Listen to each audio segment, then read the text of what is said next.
Good evening and welcome to Next Gen Racing Live for our live stream of the Breeders' Cup Saturday. We've already had a few races on the card. We couldn't live stream for what would have been about 6 hours if we'd done the whole card.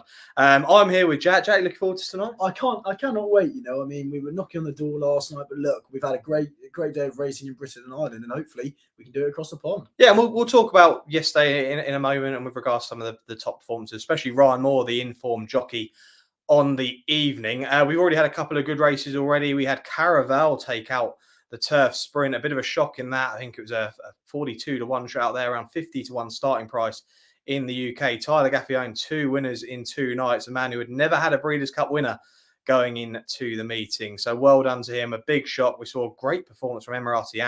Very unlucky. Ryan Moore is riding out of his skin out there at the moment. We'll be discussing plenty of his rides later in the show as well. And then we had Cody's Wish literally just win about sort of 10-20 minutes ago, and it was absolutely fantastic story and a really emotional win. You could hear a lot of the American NBC guys very choked up at it, and it was a really amazing victory to watch. So what's going to happen tonight? We're going to have a few guests on during the evening. We've got Ash Symonds joining us just before the Breeders' Cup Mile. We've also got Jordan Hopkins, an excellent judge, especially in Europe, out in France. He'll be really interesting to hear from. We'll get a couple of French horses to follow from him. And then Hannah Baycroft's going to join us just before the Breeders' Cup Classic. She'll be talking all things jump racing, and also she'll probably tell us a few plans for next year as well for herself. I mean, it's a great meeting, this. I mean, we always get stuck into this. Usually we have a big preview. I know that I luckily put up Meditate on the channel as my Friday nap. We weren't allowed to kind of nap on Next Best anything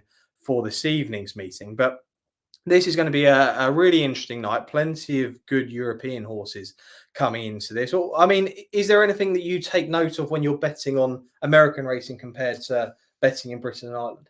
Yeah, I'm a big sucker for speed figures, especially in the US. I mean, you look at the likes of Equibase and the day spaces you have out there. They love a speed figure out there, and I think they are great to have a look. Of course, they're not the be all and end all. I love to be able to watch the race, but of course, I think the draw is a lot more key as it is in Keeneland. You've got the tight bends and whatnot. So I think the likes of Nashua, might find it a little bit hard with the tactical pace out of the gates, and it'll be interesting to see how they all get out. I mean, those who watched Golden Pow earlier blow the start. I mean, you watch the reaction straight out of the gate, and everyone knew he'd lost straight away. Wesley Ward's was the one you could yeah. see head in hands almost. Yeah, so I mean, there's a lot more kind of angles to look for from a pace perspective. Of course, you've seen Caravel make all there in the sprint. So no, it's very interesting. It's nice to be able to kind of switch over to the other side of the pond and try and piece all these bits of puzzle from across the globe together. And yeah, I'm looking forward to it. Yeah, it's the first time that we've gone live here on Next Gen Racing. I mean, it's probably been overdue us going live for any reason potentially.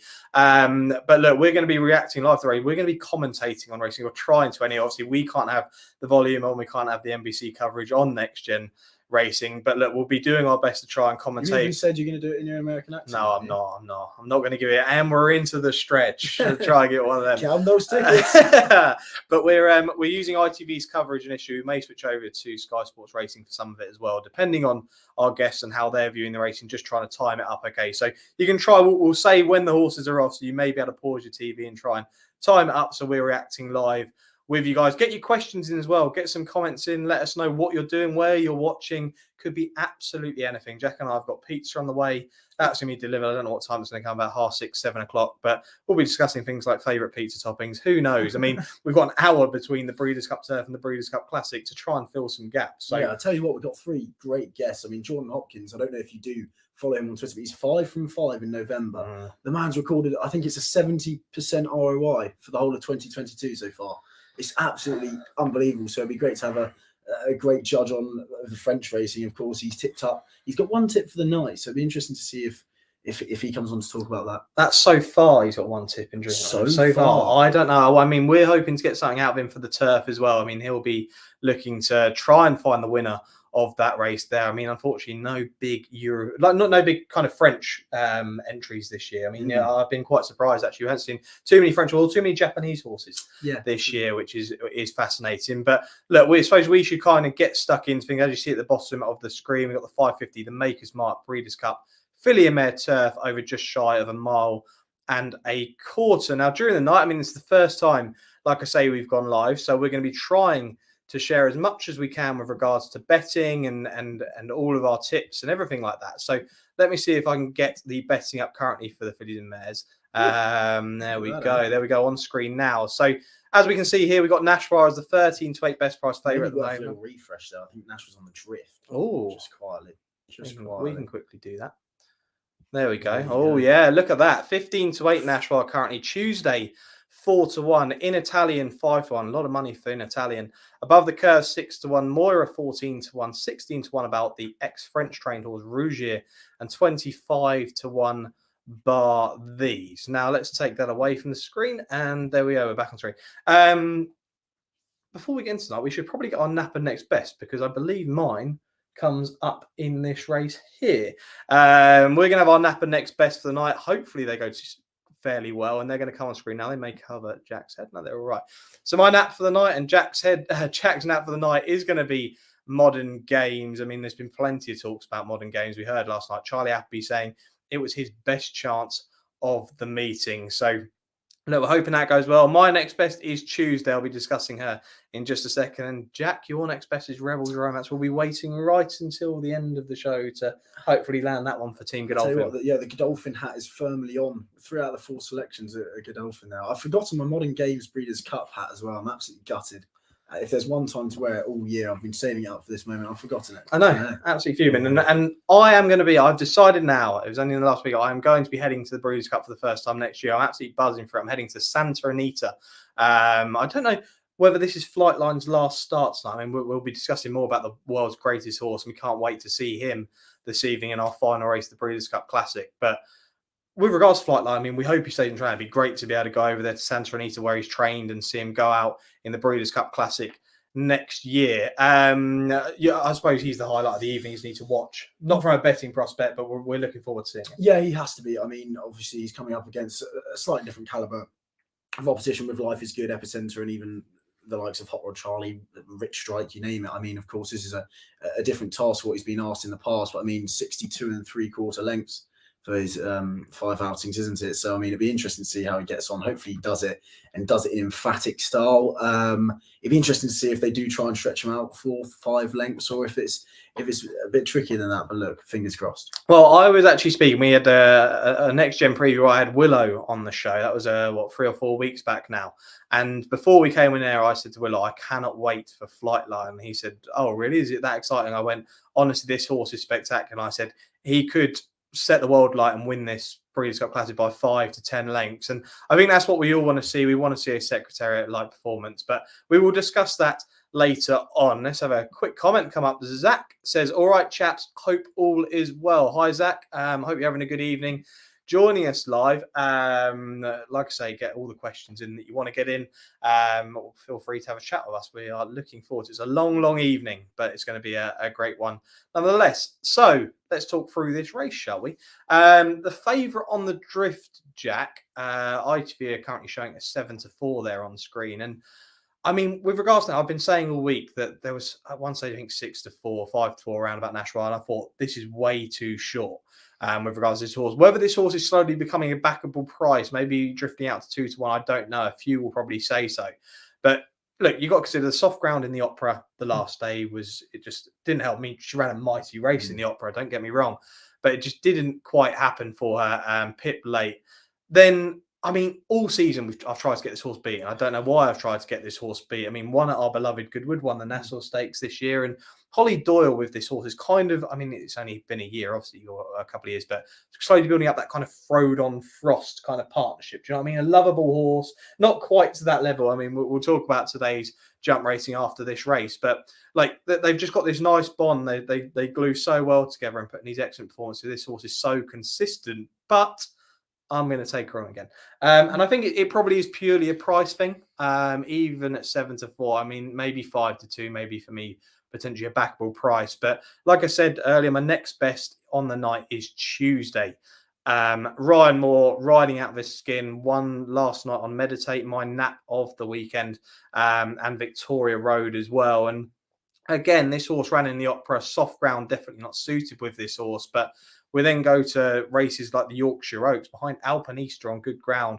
At the moment, Ollie Bell did report there could have been some rain around. I can't see any of that as of yet looking at the screen. So the good ground's going to be right up Tuesday streets here. She's the Oaks winner. Like I say, the form of Alpinista works out absolutely ideal. I think she can, with a draw, she'll be absolutely fine. She'll get out and she'll sit nice in the midfield, and she'll probably just come late, and I believe she will win it. I don't know what price she is currently, Jack, but I'd probably say sort of 6-7-1. That would be a bet for me. What about yourself? She's been backed into 9-2. 9-2. Yeah. Yeah, it's a very interesting race. For me, I think it's an absolute muddle up top. Nashua, I'd never be backing at 7-4, 15-8.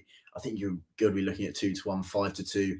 I know she won the Nassau on quick ground over a mile and a quarter. That form's worked out to be exceptionally well. Looking at it, I wouldn't be surprised if Above the Curve probably actually goes one better than Tuesday, if I'm being honest. But at the top of the market, it's very muddled to me. I think you're either going to be a European horse or you're going to be trained by Chad Brown. Chad Brown has a tremendous record in this. I think since 2012 he's won it 4 times, and I know they've all kind of been 11-1 or shorter. But I'm going to actually be with one of his outsiders here, which is Virginia Joy, who's 33-1. It's not a race where I'm going to back something at a 5-1, 6-1 price. Although, as I said, I think Above the Curve or Tuesday probably represent the value if there is to be there. But Virginia Joy got the better of Warlike Goddess last time out in a small runner contest. Warlike Goddess, who we'll come on to talk about later. Well, also didn't do you any favours last year. Yeah, I know. She was my next best of the festival last year, and of course finished third. When getting first run on them as well to Love's Only You. Not I'm still bitter about it, of course. But yeah, I mean, Warlike Goddess did get a horrible passage that day. Clearly would have won. She was third to Warlike Goddess on her penultimate outing as well. But she's still very lightly raced. I mean, she's only had the 9 runs, and she's been progressing, I think. So, sorry, no, Tuesday's only had the 9 runs. She's had less than 9 runs. I'm just trying to find it, actually. Goodness me. She's been backed into 25s instead of 33s. No, she's had the 13 runs. She was based over in Germany, so she clearly doesn't mind a bit of give underfoot as well. She'll stay. Her pedigree suggests she's going to keep staying and staying. Of course, she doesn't have the best stall to come out of stall 10, but I mean, she recorded a speed figure 118 when beating Warlock Goddess, which was a very respectable speed figure. I think she's going to be staying on late at the finish. I think the first couple of furlongs are going to be crucial for her. But if she is staying on late at the finish, it really wouldn't surprise me if she does grab a place, or perhaps even go perhaps a couple of places better than that. So Virginia Joy would be the one for me. Of course, you've got In Italian there as well. A lot of people fancying that horse. Yeah, which again is very interesting. I mean, as I say, you've got to definitely take notice of Chad Brown's horse. You've got Rougier, of course, the ex-French trained horse in there for him as well, making up those entries. So it'll be interesting to see how In Italian goes as well, being backed into 9-2 now. But Virginia Joy will be good enough for me with a small stake. Okay, Virginia Joy, a big price for Jack. Nicholas Lee says, good morning from the States, boys. American follows straight in. Hopefully we get a few American viewers come and join us this evening. And Zach, who we had come up earlier, says, like above the curve here, but think not having Ryan on is a big negative, as she is a tricky ride. I probably agree with that personally. That's why I kind of started. I was between above the curve and Tuesday, which one's going to go for, and I just thought that the booking of Ryan would have been ideal here. I mean, look at that there on the screen. This is the American betting that we can see, and 4-1 about Tuesday. I really fancy her. 3-1 about Nashwa. I mean, that over in America, a lot of people would probably be taking that. A lot of the British punters. And Toy there, 43-1. Now, this is the other one I wanted to give a mention for. The other Aidan O'Brien run. I really fascinated this, and Aidan talked quite highly that Toy would absolutely love this track. Thought she'd be a really good runner in here, and won a listed contest at Nace last time out, and second in the Irish Oaks behind Magical Lagoon.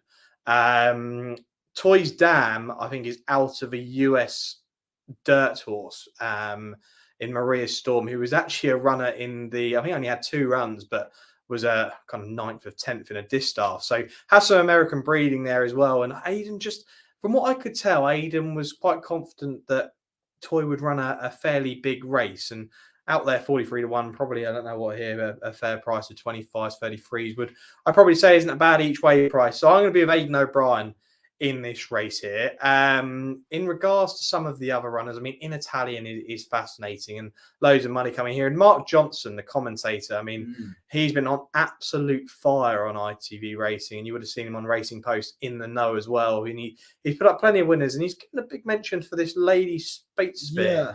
I mean, you had a brief look at this horse, did you? The Canadian runner? I did. Yeah, she may have been a touched over price. I mean, over here, she's the outsider of the field. She's 40-1. She won a Grade 1 on her second start back in 2020 as a juvenile.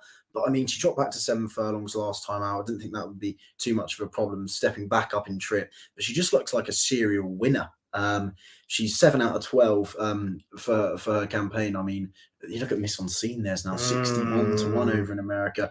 But yeah, Lady Speightsphere was very interesting. Of course, the Canadian coming over here, won at Woodbine, as I said, over 7 furlongs last time out. But I think she really hit the line with plenty of conviction. So I wouldn't be surprised to see if she took a step forward. Is she good enough to win this? I mean, as you say, I wouldn't go against anything Zach Mark Johnson's talking about just at the moment. But Miss On Scene's quite interesting as well. Stepping up to this trip for the first time. I mean, stepped up in trip to 1.25 miles last time out at Yarmouth when finishing second, but she did actually stay on at the line. Interesting enough, I mean, it was we were at Goodwood when she won. Was it the Prestige Stakes? Yes. Wasn't it? So it'd be interesting to see if she actually does manage to take a step forward now, stepping up in trip. Kieran Fallon, of course, it'd be great to see him put in a big run. But for me, I think this is just a really, really muddling race. In Italian now goes to 5-2 favourite. Is that favourite just in the US? Or yeah, so that's in the US. You're still looking at 9-2 over here. Yeah, 9-2 in Italian and Tuesday, both second favourites behind Nashwa. I just think it's a very muddled race, and I wouldn't be surprised if something does go in at a price. If it does, hopefully, is Virginia Joy, and I'll be having, as I say, a small little wager there, but I'll probably be just be happy to sit back and watch, if I'm being honest. Yeah, I'm looking forward to this. It's a really fascinating race, one of the more kind of open-looking contests, I'd say, of the evening. And this track, it looks spectacular, doesn't it, Keenan? And a massive crowd there. Do you know what? One thing I want to mention is the we see Nashwa winning the Nassau here, but one thing I want to mention is the riders that have helped them down to the start. Yeah, pony them down. Right. I don't quite get it. Right. I know it's an American thing, and I was watching it yesterday, and some of the horses when they were going down the start actually looked really awkward going down with them. Now, obviously, the British runners, we obviously have the option to have but we tend not to choose it for obvious reasons. We don't need it here, but I don't know. I mean, do you think it actually really helps and relaxes their horses? It's got to be it's a strange thing, in my opinion. Yeah, it is really, as you say, it's kind of indispensable in the US for them, isn't it? How they have to kind of be ponied down. You see, Nashville's even being ponied down there. So it's interesting how some of the British runners choose to and some don't. But look, I can't tell you, I'm not a good horseman enough to kind of say whether or not it would really affect. I kind of understand from Nashville's point of view with the red hood of death on, why he'd want to get ponied down just to relax her a little bit.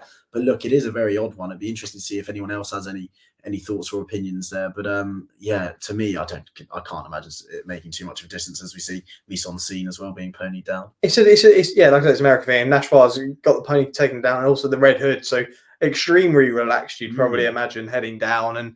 And Holly Doyle, it would be great to see her have a winner at the Breeders' Cup. I'd really like to see that. And she's got no better chance than this one here in Nashville, who like I say, has been so consistent all year. I mean, how do we think this race could be run with regards to this race? Do we think that we're going to see a lot of the European horses sitting in midfield and kind of late, and we're probably going to see one of the American outsiders potentially take things up here? Yeah, I think you're spot on there. It'd be interesting to see what kind of position Holly Doyle actually tries to get with Nasher out of gate 3. Of course, you've got Lady Spatespear, as we said about, would she try and dictate from stall 1, from that inside stall? Of course, where the stalls are, it's not exactly the hardest thing. I mean, sorry, they're so close to the bend that it could actually be quite tricky from 11, 12 to actually try and get over. So in Italian, are they going to try and make all and get out quickly? But I mean, the first furlong or two could be crucial. I mean, you look at Rougier as well. Is Chad Brown going to send Virginia Joy or Rougier forward to try and set it up for in Italian, of course, for the same owners as Virginia Joy? It'll be interesting to see. Yeah, it really will. I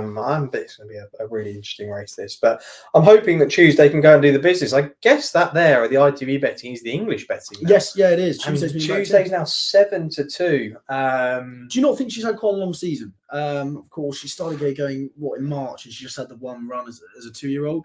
Potentially. I mean, could you argue that for a lot of these horses? I mean, Nashwa as well, potentially having a long enough season, plenty of runs, and you know, a horse going from I think you'll probably mention it later on the show with regards to the Arc weekend and horse going from the Arc to the Turf. But it's, you know, the horse has been prepared for something like this. I'm convinced Aidan is sending these horses out there and they're all running extremely well, aren't they?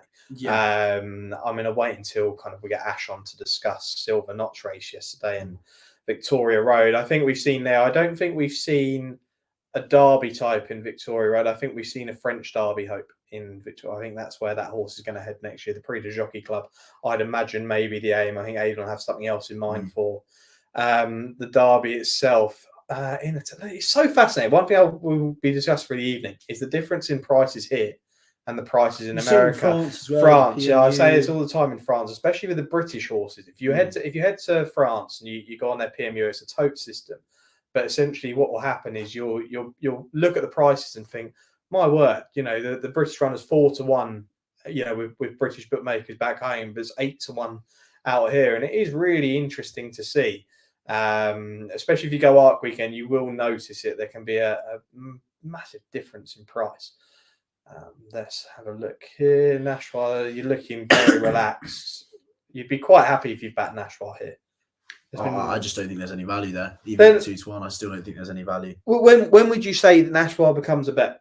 Probably, I'd have to say probably 5-2. 5-2. So if you were in America, you'd probably be quite comfortable in potentially having a saver on Nashwa. 100%. But you look at the form of that Nasser, it just gets better and better. You got Aristia in behind, Lilac Road, Fontaine, of course, and then Dream Loper, of course, has her chance in the Breeders' Cup Mile. Yeah. So the form of that Nasser just kind of gets better and better as the season's gone on. She has, as you said, had a long season. Early doors, I think, when she won over a mile and a quarter just before the Oaks, I thought she looked like an absolute like ball of speed.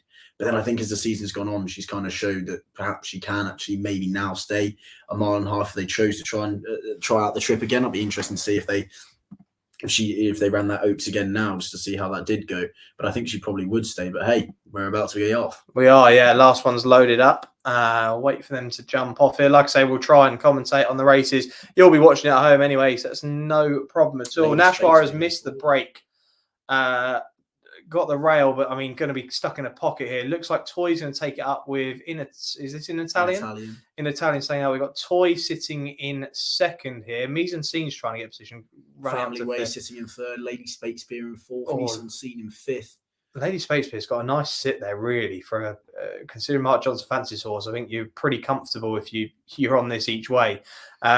Tuesday, exactly where I expected Tuesday to be. I said this midfield, sitting very comfortably there. Going to Vegas, sitting just in front. Nashwa's a little bit keen there. Yeah, Nashwa sitting with above the curve there. I mean, I don't mind horses on the turf coming from the back. I tend to like it on the dirt when they go from the front and just stay there. We'll probably be discussing that with regards to some of the quick horses, especially Jackie's Warrior later on the card. But I don't mind horses coming from the back here. Maybe Toy. Do you think Toy could potentially have set the pace up here for Tuesday with the Aidan O'Brien runners?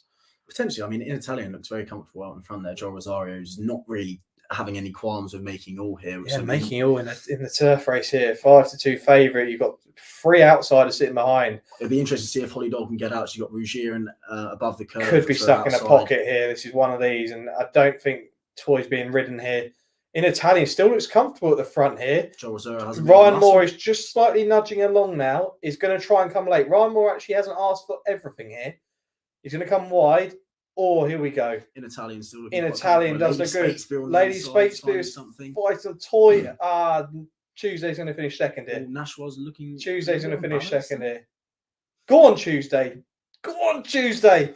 Tuesday's coming. Nashwa's coming really late. Tuesday's going to win this. The next best's going to win this. Get in. Nashwa's actually run a really good race. Ryan Moore's an absolute fire. There we go. And I'll tell you what, Ryan Moore's fire, and I'm just backing winners. Yeah, I know. Give me I'd love to see it. Wow, there we go. Tuesday, the first live tip from myself, and the next best goes in. I love these live shows. I love American races. I might just move. I may just move. We'll have a look at some of the. There we go. Zach has literally said it there. Ryan is too good. Yes, 100%, Zach. He's different gravy, isn't he? Wow, that was a performance. I didn't think at one side. I thought that in Italian was going to steal that on the front end, but the pace just set up perfectly for Tuesday there. And wow, she's a really nice horse. Look at there, like in a cracking right. It was, yeah. Why did Lady Shakespeare just fade out late on? I think she may have grabbed third. You know, really stayed. Grabbed third at 40. Toy's kind of set the pace up there for Tuesday. And interesting to see what happened in behind. Look at Mees and Singh come with Nashwa here. Interesting. They come 4th and 5th. Or something else now 5th. But Nashwa, yeah, look. Lady Shakespeare finishing. Yeah, great each way shout from Mark Johnson again there. Staying on third. A really great one. Ryan Moore's on fire. Interesting ride from Joel Rosario there. Clearly thinking that in Italian was going to stay.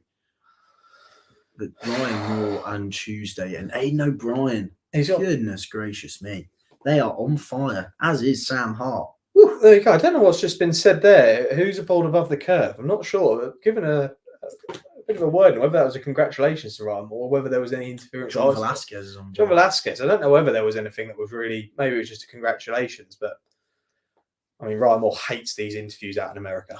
I think he hates them just about everywhere. He does. But it was yesterday in America where they had to get him to ask to walk the horse. He didn't seem too happy about that. Just stay with, and the lady was talking about whether the horse was breathing or not. And Ryan Moore just sarcastically just went, "Well, the horse is breathing." So yeah, he's an interesting one to interview. I mean, obviously we can't hear any of this.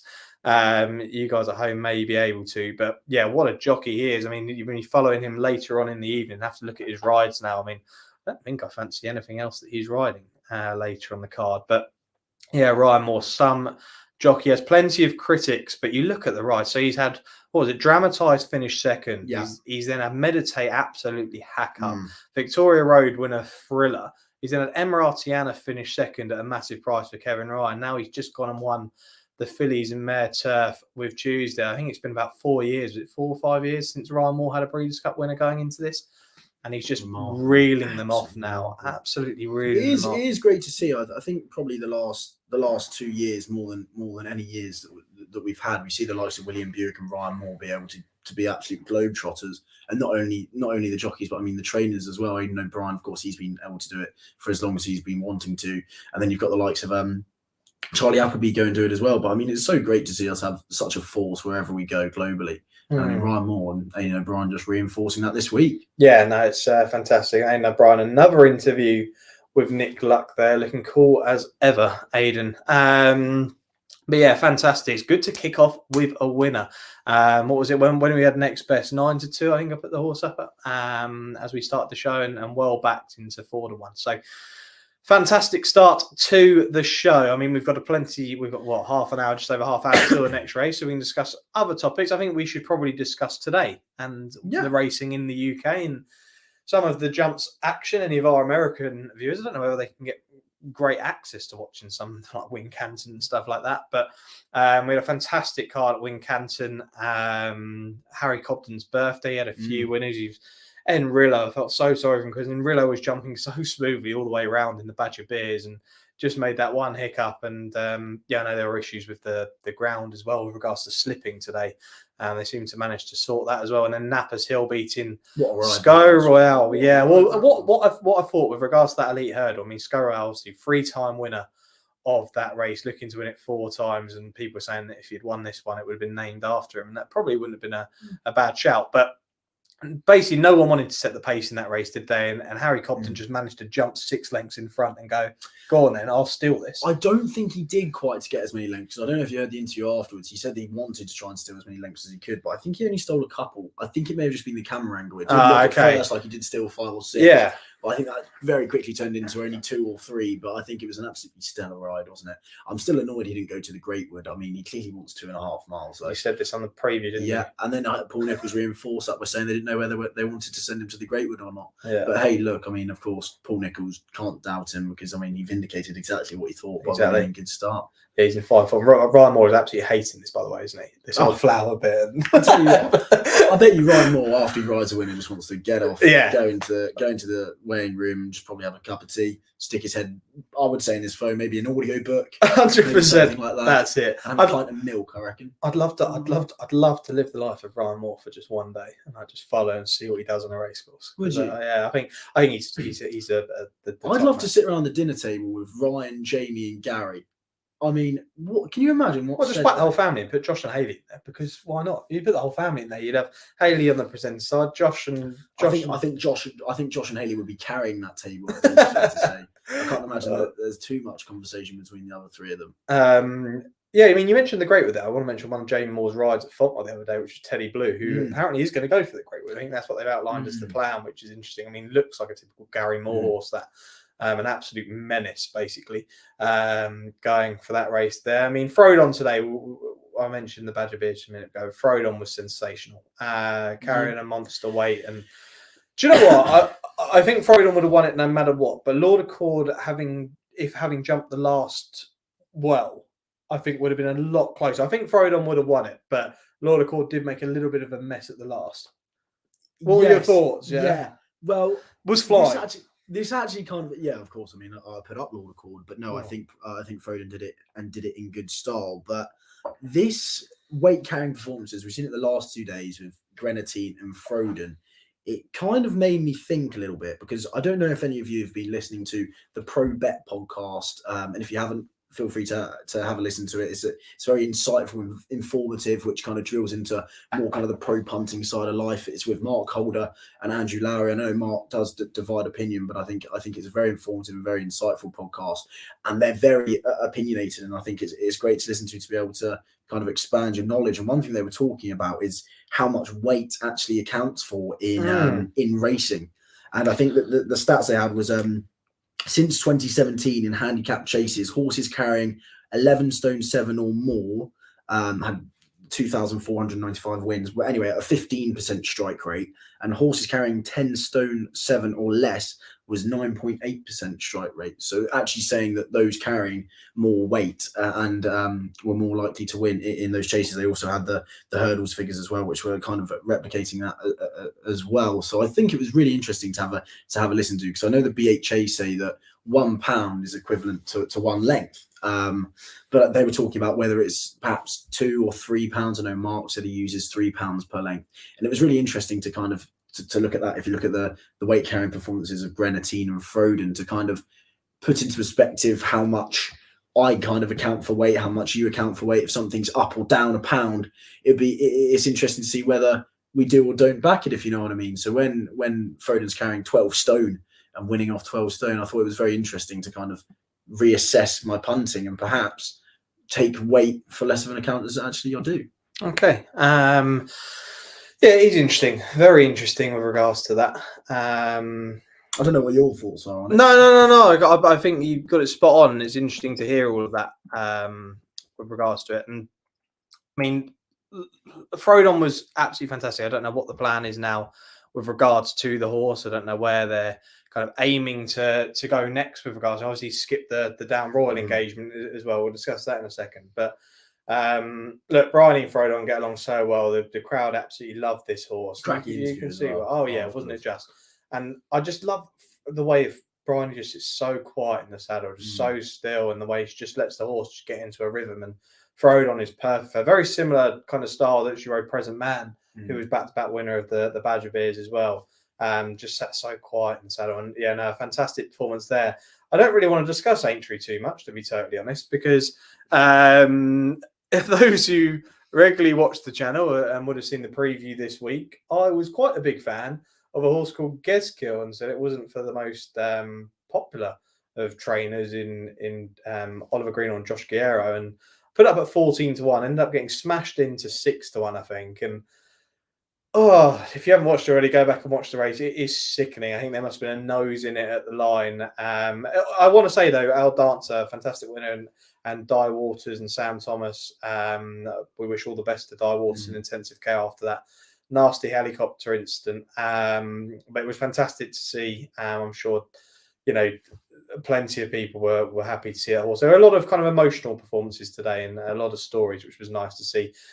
The race with Brewing Up a Storm, you said that Langadam was an awful price. It's very rare that you say that. I mean, there was a bit of negativity around you and Langadam, which is very rare, but you got it spot on. Yeah, okay, yeah, of course. I do love Langadam. Yeah, no, we know this. He opened up at, I think, 13-8, drifted to 3-1, which I still don't think was a very good price. I remember last year he was 6 of 6 at Taunton over 2 miles, and they said it was a very complimentary run from him. He just doesn't go well fresh at all. And my only worry was, in terms of laying him, was that the only reason he didn't go well first time out is because they were trying to protect his mark. And this year they've already pinpointed the stayers, and maybe they weren't going to try and protect his mark. So were they going to unleash him? But look, I mean, he clearly doesn't go well fresh. Be interested to see if they do try and step him up to 3 miles. I mean, the last half mile, I don't know if it was the ground that he didn't like, or perhaps he just needed the run. So it'd be interesting to see where they choose to go with him next. I'm still waiting for Dan to say, actually, let's send him back to the Martin Pipe. I reckon he's probably a bit too exposed for that, but like, he's clearly quality on his day, and hopefully he can come on for it. Yeah, and those who backed Brewing Up a Storm, I feel so sorry for you. I know the horse was short, but it wasn't a bad price, really. I mean, I thought Brewing Up a Storm had a right chance in it, to be totally honest. How far would he have won by? I don't, God knows. But I mean, just unseated at the start, and it was just horrible viewing for a lot of favourite backers there. I thought Voila Rev was actually going to go past at one stage in that race. Yes, Dash Thrasher travelled absolute dream, and yeah, Dash Thrasher very game. Dash Thrasher. So yeah, I mean, what else do we have there? We had Doncaster as well today. We had their last flat meeting in the November handicap. Teed Up was the horse that finished second behind Metier in that. Teed Up, the Irish Raider. And I want to say, I mean, I don't know, you look at the betting now for next weekend. Obviously, we've got Cheltenham next weekend. Teed Up is actually entered in the Greatwood. Might be wrong there, but it's an interesting one. They've gone for the November handicap at Doncaster. But I may be wrong, but maybe in the Great. You are right. I am. Right. Very fascinating that. Interesting. And stayed on very stoutly in the November handicap. Was absolutely flying from the back. Seemed like it wanted a good 2 mile trip. So yeah, it'll be interesting to see if they take up their engagement in the Greatwood next weekend. I mean, Jack and I will have a preview of the Cheltenham November meeting. That will probably come to you Thursday morning rather than Friday morning. I'm going to be and you're going to be there. There'll be plenty probably of all 3 days, maybe just 2. Plenty of pictures. Hopefully, Jack will be in fine form next weekend. Hopefully, plenty of winners. And you may be backing your beloved Nube Negra in the Slow Chase. At least you were the first mention of Nube Negra, another horse that Jack absolutely loves. Do you think they'll take the route of the Schlur Chase and then potentially the Tingle Creek? Yeah, I think. I'm not sure about the Tingle Creek, but I think the Schlur is all but confirmed. We'll find out at the 5-day entry stage in a few days, but hopefully Nube Negra will go. If he does go, I can imagine he's probably going to win it. And if you want to back Nube Negra, back him first time out, because that is when he is at his very best. And he loves Cheltenham. He loves does, Cheltenham. yeah, he does. He does. I don't know what the ground's exactly at the moment, but I mean, yeah, he's got a great chance. Yeah, it does. And a quick mention of the Tingle Creek then. That's the next time, I believe, that we'll both be together on course. I might be wrong. It's only 3 or 4 weeks away now, the Tingle Creek, 4 weeks away.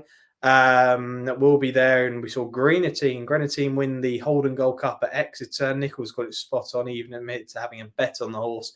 He was that confident. He had the 1-2 with Dolos finishing second. Now probably I'd imagine around 5-1, 5-2, 11-4 favourite for the race, or second favourite behind Gentleman de Me. What did you make of Grenadine? Do you think he could go a lot further this season? Oh yeah, I thought it was a cracking performance. If I'm being honest, I mean, third time lucky was very disappointing, wasn't he? But hopefully he'll be able to take a big step forward again. Is he good enough for a champion chase? Absolutely not, if you're being honest. But look, I mean, he'll clearly probably be Tingle Creek favourite yet again. If Shishkin turns up, that will be a good matchup. I don't think him and Energamain both will, but hopefully he'll be able to put in some big performances this year. What Group 1 he's going to be winning? I think it'll be the Tingle Creek, and I reckon that's probably where it will end. But hey. Yeah, no, looking forward to the Tingle Creek. A really fantastic meeting. Gets kind of Christmas really rolling. The Christmas period of racing. There's plenty of good racing over the Christmas period. And Jack and I are going to have our Christmas special come to just before. It probably comes out sort of Christmas Eve. We put that out. And we're trying to think of something good to do for our Christmas special. Last year we had a cooking show, which was really interesting. We want to do something different this year. So any suggestions of what you'd like to see for it, put them in the comments and we will consider them. Interesting is the word. Interesting. It was good fun. It was good fun. We covered all the Absolute racing. I mean, you put up a massive goal, King George winner as well during the show. So that was back in the day I could pick a winner. Goodness me. What's happened? It's very rare that you leave it to me, isn't it? It's been a rough old patch for myself. But look, you've been carrying me for the last probably month or two, to be fair. Yeah, I've had a good time since probably the Arc weekend, wasn't it? Blue Rose Sen, it all kicked it off with Blue Rose Sen, and just the forms carried through the Alpinista. And hey, I've kind of been. I was in Italy, and I don't know why I'm making excuses. Yeah, it's been a tough old flat season, it seems like. But hey, the November meeting is where we get started. We had a good November meeting last year. Art Approval, the winning nap on the first race of the weekend. Hopefully, we can do the same this weekend. And there we go. And we're just seeing images here, depending on whether you're watching ITV or Sky Sports, but we're seeing images of Flightline here, who just look absolutely stunning. Currently 2-5 favourite out in the US. Looking forward to hearing Jack's opinions on that race and whether we're going to be taking Flightline on or not. So, I mean, we'll move on to this race shortly. How long have we got until this race? There's so many, the gaps are so long out in America. There's so much stuff that we could talk about, isn't there? Do you know what would be a good thing to discuss now? Would be the return of this. Our Cheltenham Ante-Post series, Monday, the 14th of November. I know lots of the big YouTube channels are out there, have already started their Ante-Post series, but we're going to be starting from 14th of November, and we'll probably have it out once a month. The middle of each month we'll have an episode out, so that'll be 4 or 5 episodes we'll have come to you.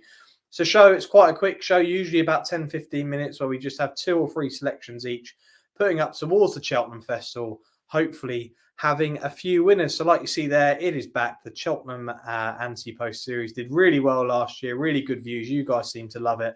And I think we found quite a few winners. So yeah, hopefully that will be well. Looking forward to that. We'll probably give some Ante-Post selections. Yeah, I tell you what, it was more the value. I mean, we got to be unlucky. I mean, I think my first tip was putting up Langadan at 16-1. We had Queensbrook at 16-1. I know you had Sir Gerhard at 5-1 as well. It was a great series, actually. I mean, I think we got a little bit unlucky, of course, Queensbrook finishing second, but we were knocking on the door and nonetheless got some great value. Yeah, no, I'm excited for the lead up to the Cheltenham Festival. But I'm one of those racing fans. I mean, some race fans just focus on that Cheltenham Festival and that's all they're focused on. But there's so much good jump racing. I can't wait. You've got the Betfair Chase coming up, obviously the Cheltenham November meeting next week in Tingle Creek. It's all so exciting, and we're starting to get the big boys and big girls out to play in the jumps game. So just a quick one. Are we giving a Cheltenham Ante-Post selection this evening? Yeah, we will. I don't know. We'll give an Ante-Post tip this evening because my tip isn't actually for Cheltenham. with regards to jumps, I have an Ante-Post selection. Don't worry, I wasn't going to put up an Ante-Post flat selection. Okay. Although I did mention that Meditate at 8-1 might not be the worst price in the world. Ante-Post. How good is Haven't Tahira? taken it. You could be very good. Could be very, very good. I can't remember what pundit I saw saying that they weren't sure that the form of Tahira and Meditate was that good. But looking at that now, you may be looking at that going, they're the two best in the business with regards to the 3-year-olds for next year. So exciting times. Meditate was so good. Can't go over how good she was. Did she get the mile? Yes, she most certainly did. Go on then. Let's go then. Are we giving just the one Ante-Post selection for now? Are we and then we'll save the rest. No, let's give one and we'll save the rest for the series starting on the 14th of November. I mean, I could put up a couple, but I'm just going to put up the one, and that's going to be Chemical Energy for the National Hunt Chase. Oh, of course, trying to do the same route as Galvin when winning it. Won the 3-runner race at the showcase at Cheltenham by 61 lengths. I think the time was actually quite good. I thought he jumped beautifully, and it looks like Gordon Elliott tries to target the National Hunt Chase for those who are actually way too good at it. You look at Statler, you look at Galvin. I mean, I think Chemical Energy could be the next one. He's going to be put away, and he'll come back out. He's 10-1 at the moment. 10-1. I know Willie Mullins could have the short favourite with Gaillard and Manil, but I mean, at 10-1, I think he's still a juicy double-figure price, and I definitely wouldn't be putting anyone off backing him at this stage. Yeah, and the favourite in that has been well back for mine. Is it Gaillard and Manil is the favourite currently, who's allowed to come back as a novice again this season. I mean, do you understand the angle? I guess you understand the angle with Gaillard and Manil. Just way too short as an Ante-Post bet. 100%, yeah, 4-1. I mean, of course, he could just win the National Hunt Chase very, very comfortably. But I mean, Chemical Energy's already shown this year he's kind of burst onto the scene in good style, winning at the showcase meeting. And I think because it was only a 3-runner race, I think people have kind of squashed that form immediately. But I don't think the time was too bad. I thought he jumped and travelled beautifully and found even when he was 60 lengths clear. So I mean, I wouldn't be surprised if Chemical Energy does go well. There you go, Chemical Energy 10-1 for the National Hunt Chase at the 2023 Cheltenham Festival. Mine, you might have to get the markup because I don't know what price mine is now, but it's the King George. On Boxing Day is where my first Ante-Post tip will come from. I'll save the Cheltenham ones for the series. And the tip is Hitman, who I believe will be going here. I believe this is the plan. Obviously, another Nichols runner. We've seen Brave Man's Game, obviously winning the Charlie Hall, what was it, a couple of weekends ago, last weekend. And he was sensational, really good, like amazing. And I can understand why he's going to be short for the King George. I mean, we've obviously got Allaho in there. And if Allaho is going to go for this race, then in my opinion, Allaho is going to win this race. I don't think Brave Man's Game can beat Allaho. That's my personal opinion. But Hitman, this horse here was second off given plenty of weight away at Aintree last month, and oh my word, I thought the horse would go by. And I've always liked this horse. Last season I was a big fan of this horse, putting this horse up during the Grand National meeting, saying it was a decent each way shout there, finishing second to Fakir Doudourie, I believe. And I just think that this horse here has got so much ability, and I've mentioned it plenty of times, and the Tingle Creek last year obviously finished second behind Greenatine, and I went in to see Greenatine come in and there with you? Yeah, cheer him home. And Nichols' first words were, "How good was Hitman?"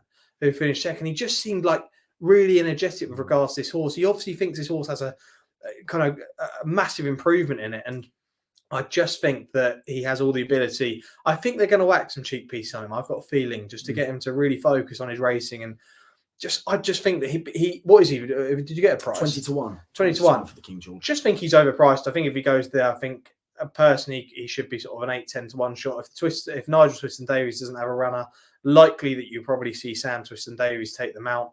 And yeah, just I'm just a big fan. I mean, he's been runner up in a Grade 1 3 times. Yeah. I do think it will be this year or next year he does get his first Grade 1. Yeah, and I think the King George will be at I think 20-1 is a fair enough. So you think he's going to get the better of Allaho and Brave Man's Game? I've said that if Allaho turns up, then I think that we're playing each way here. But I mean, I wouldn't be surprised. I mean, jockey bookings are always fascinating, aren't they, with regards to Aidan O'Brien and stuff? I mean, I tell you what, considering Shishkin's 12-1, yeah, looking at some value there. There we go. Yeah, well, look, we look at jockey bookings, and we'll talk about Flat Ryan more. You know, everyone focuses on what he rides. If there's 6 Aidan O'Brien, what does he ride? And everyone's going to be focusing on what does Harry Cobden choose, and he's going to choose Brave Man's Game if the two run. Obviously, it's not that's an obvious thing to say, but never ever ever rule out the second pick of your third or fourth, or even with Aiden's sixth pick.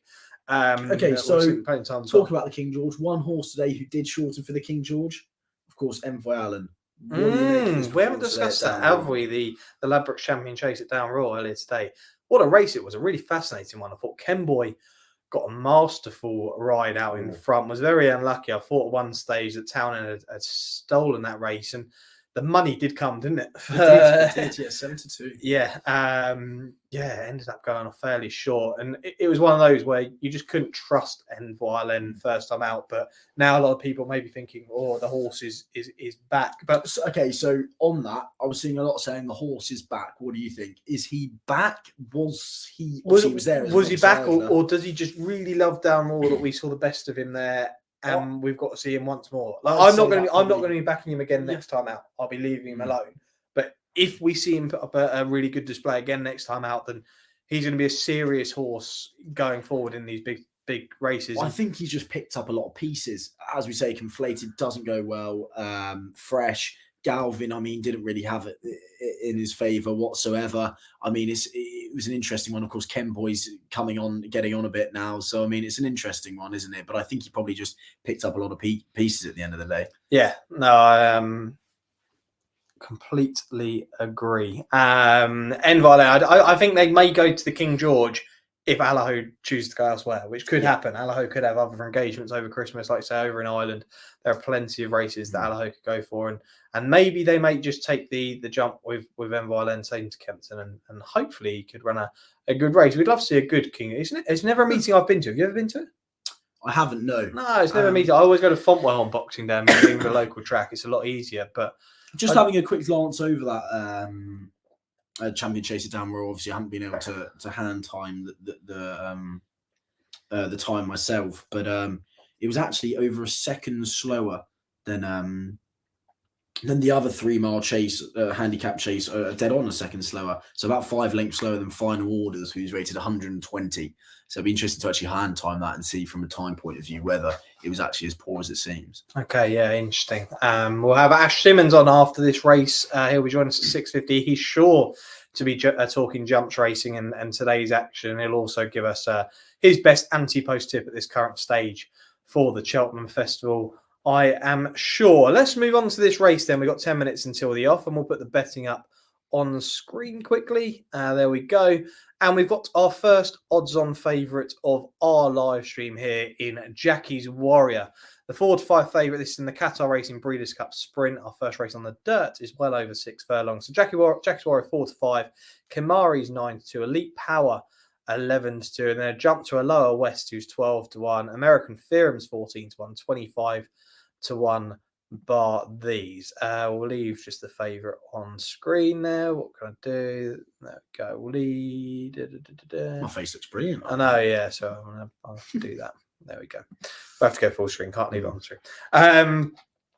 Yeah, Jackie's Warrior, first place to start here, being 4th and 6th in the last 2 years. Last year, I think it was discovered that the horse had a bone issue after the race. I might be wrong. Was that on those lines? Yeah, was injured after the race. Been the form of his life this year, Jackie's Warrior. Beaten by Cody's Wish. That was last time out in the Grade 1 Farrago Stakes. Now, that looks like a very good form if you're watching the card before we came on air here. Cody's Wish, one of the stories of the evening.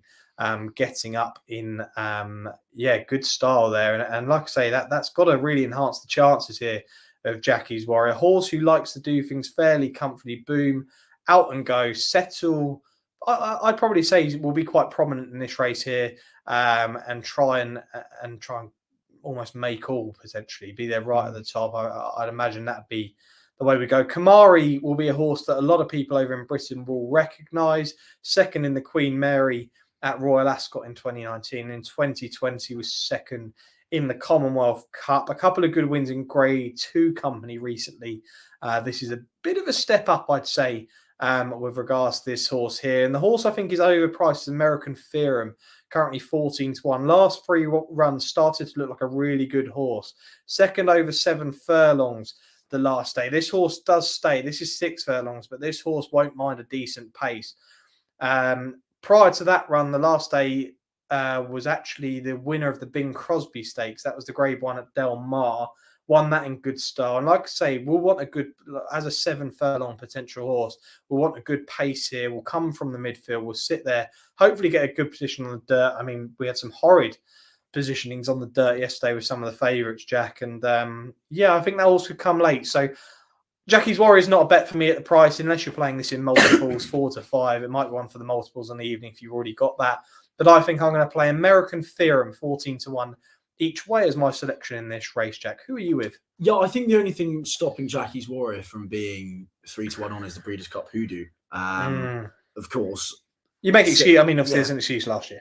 Yeah, 4th in the juvenile in 2020 and then 6th in the race last year as he was injured. But was that coincidental is kind of what you need to ask yourself. I mean, he's 12 from 17 for his career. I think he's probably going to get an easy lead. And if he does get an easy lead, I think it's going to be very hard for them to claw him back. That's for sure. I mean, he's probably at least £5 better than anything in the field. Be interested to see how Kamari goes. One who I do think is really interesting, not too sure I'm actually going to be backing him myself, but that's Flash of Mischief, who has had just 2 runs over 6 furlongs. And last time out of Remington Park, recorded a 6-length victory on just his second start over 6 furlongs. The first start over 6 furlongs was on sloppy ground, didn't like the ground whatsoever. So step back from a mile to 6 furlongs last time out and absolutely relished the step back to sprinting. So it'd be really interesting to see how Flash and Mischief can go. I know he's about 20 to 1 at the moment. So, hey, he's been behind Jackie's Roar. I think he's beaten about 10 lengths over 6 furlongs on his penultimate, on his first start over 6 furlongs. But look, that step back to 6 furlongs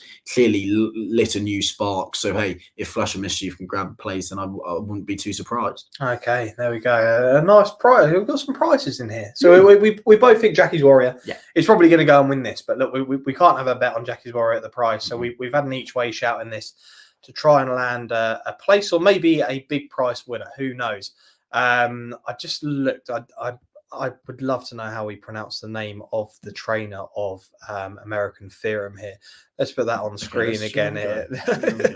Let's do it. So you can go first. Joe Bravo's the jockey on American Theorem, and the trainer who trains my 14 to 1 selection is George Papaprodomou. No, Paul. George Papaprodomou. Is that too short? Papaprodomou. Yeah, let's leave it at that. Okay. But that's my selection in the race. I just think that potentially this horse here, Breeders' Cup race, they're going to go quick. We know that this is going to be a frantic pace on the dirt. I just think if the horse gets a position, I can see this horse flying late.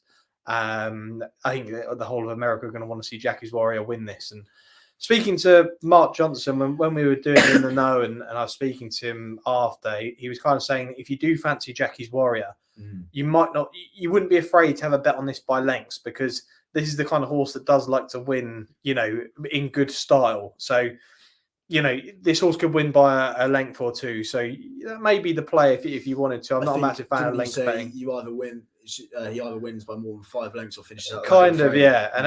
And we're going to talk about FLIGHTLINE because there is a selection for me in that race. Here we go. The American betting is always interesting here. Jackie's Warrior 3 to 5 favourite out there. Kamari 5 to 1. American Theorem's 11 to 1 out there. So sitting there is what? 3rd favourite? Yeah, 3rd favourite. American Theorem. Aloha West 13 to 1. I definitely, I do like American Theorem.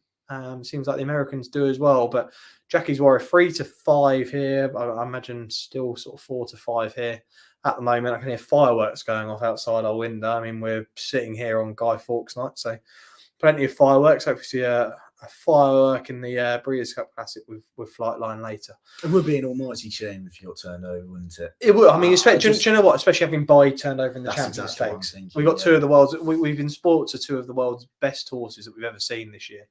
Does Bayeed still count as one of the best ever, although he got turned over so emphatically on Champions Day?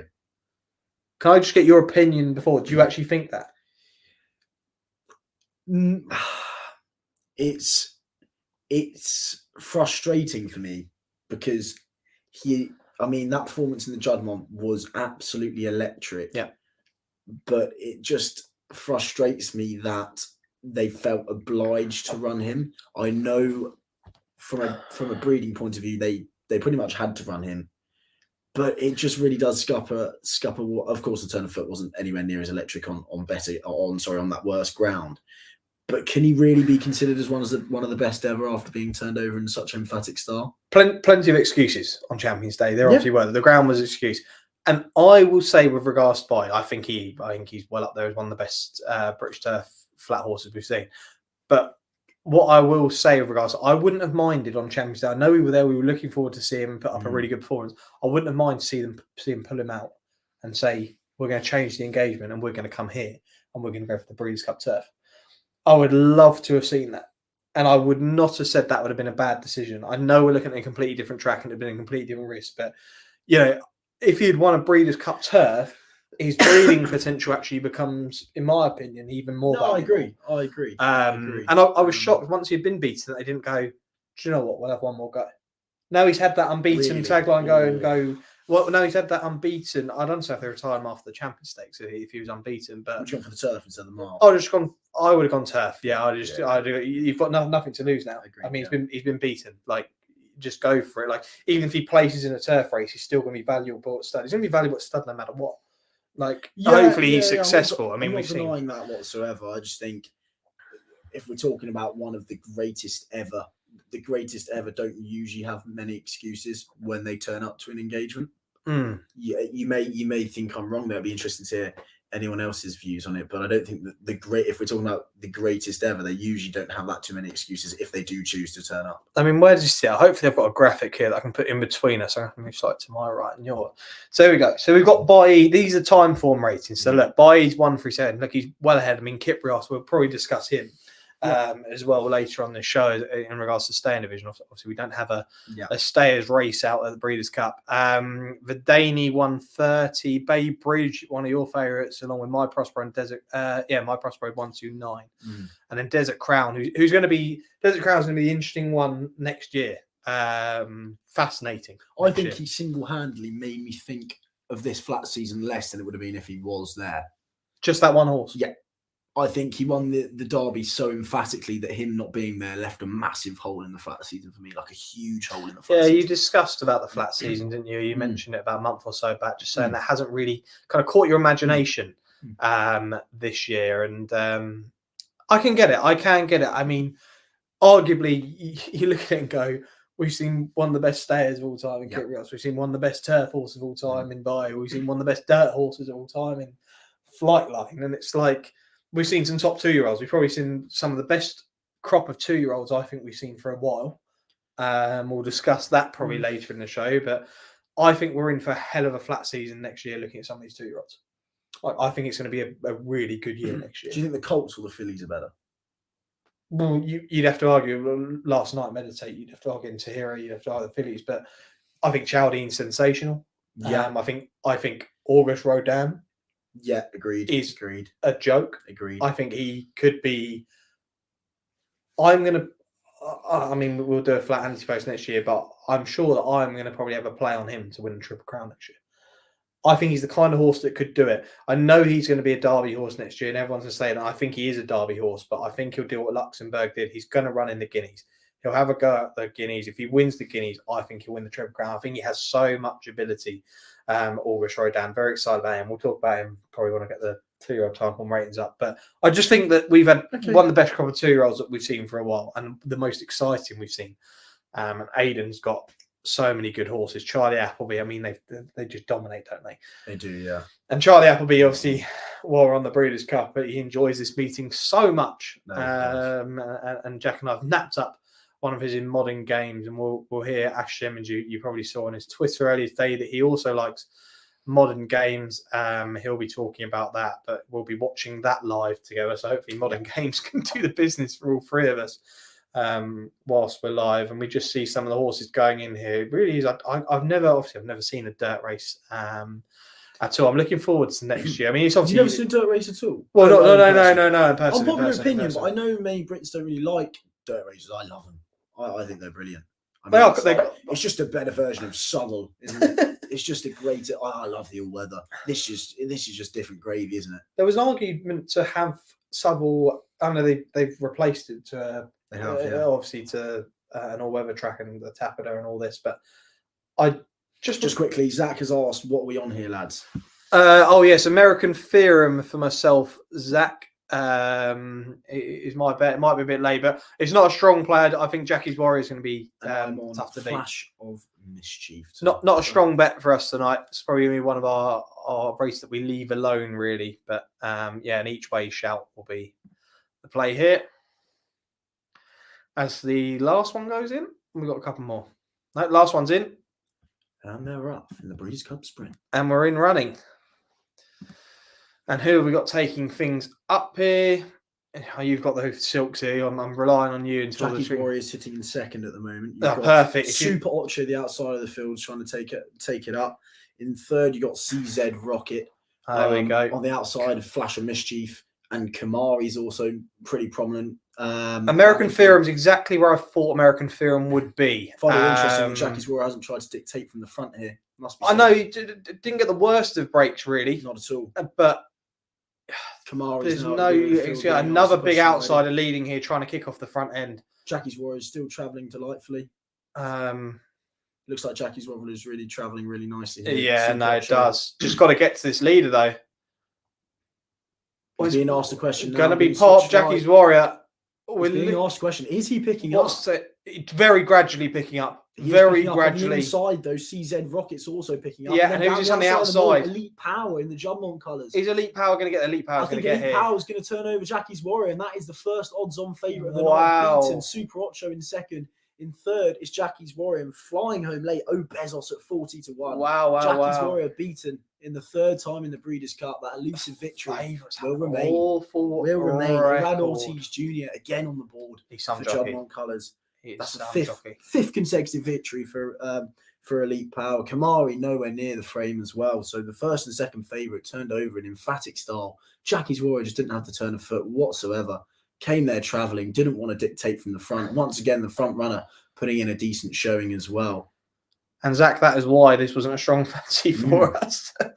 Very interesting. Flag of Mischief, my selection, I see. Tried to get going early, was off the bridle pretty early. I don't know where American Theorem was. Didn't find anything whatsoever. Of course, didn't really enjoy the 6 furlongs. It looked like this was definitely out of his depth. Brad Ortiz Jr.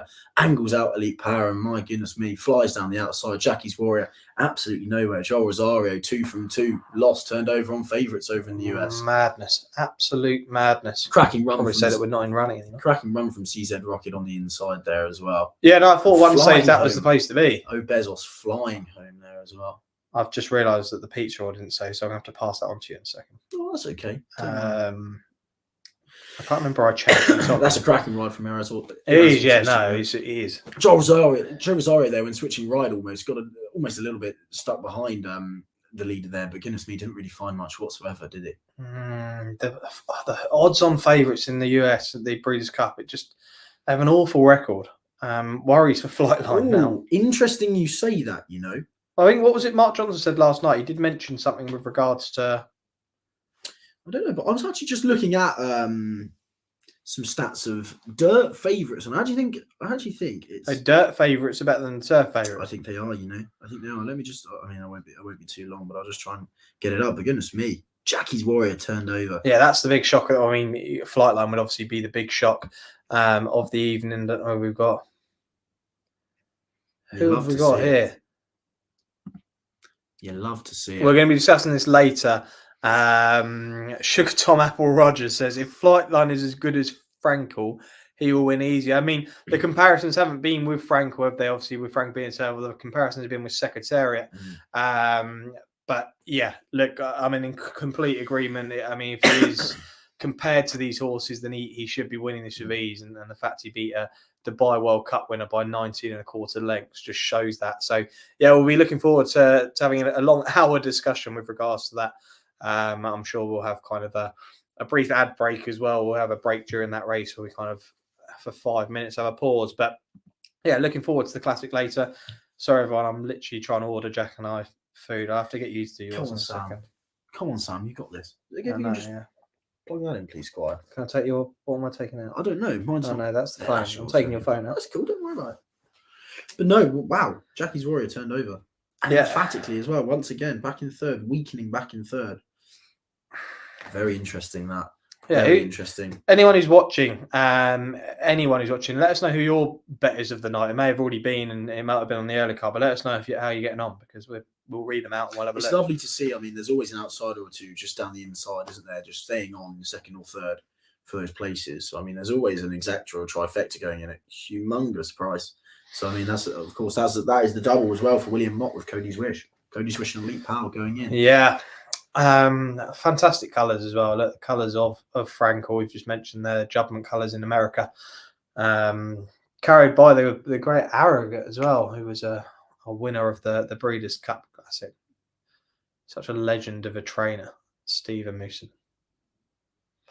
It'd be interesting to hear what he has to say with regards to this. He seems fairly disappointed, Steve, with Jackie's Warrior. You'd have to be. I mean, have they just gone too hard on the front end, do you think, in that? And just been caught by a closer? It's hard to know without looking at the official times of exactly. What a cracking bet, sir. Here we go. This is so far the better night. I was with Tuesday. That is, superb. Had Elite Power and a double with Tuesday.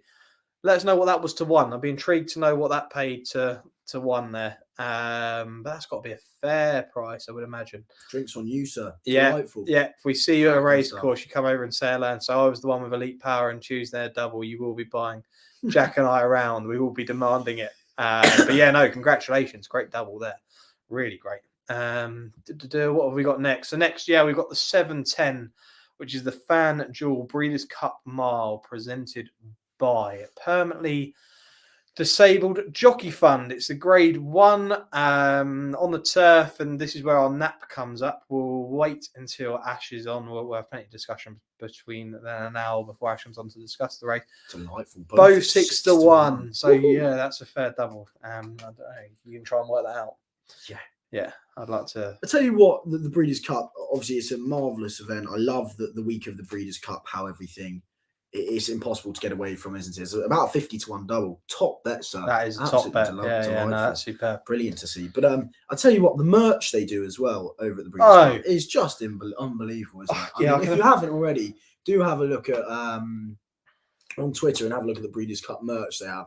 It is absolutely sensational. I mean, I'd probably come back with goodness knows how much stuff, but I mean, they do it properly over there, don't they? I mean, they do. You look at all the garlands and the flowers as well. I mean, we've already had the great story of Cody's Wish winning tonight as well. Yeah.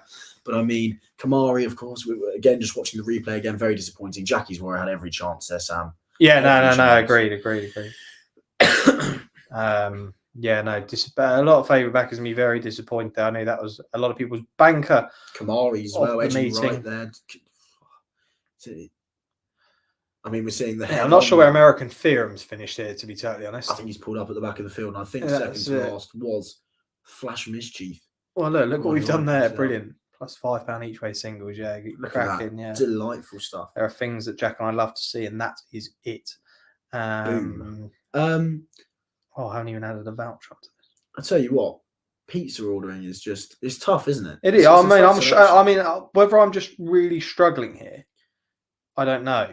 But I am hungry. I am better. This is a long selecting string. A pizza. I'm a winner though at the moment. I'll tell you what. I mean, we said that wasn't our Manny War 50-1 in 4. Anyone picked that out? Or CZ Rocket, Peter Miller's horse 33. Also, just quietly, I was just thinking about it. You were awfully tame for your reaction of Tuesday for the next best going in. Awfully tame. Did you want on a race course? I'm very loud, aren't I? Okay, so you can say. If you ever see Sam and I on a race course, and we're usually on.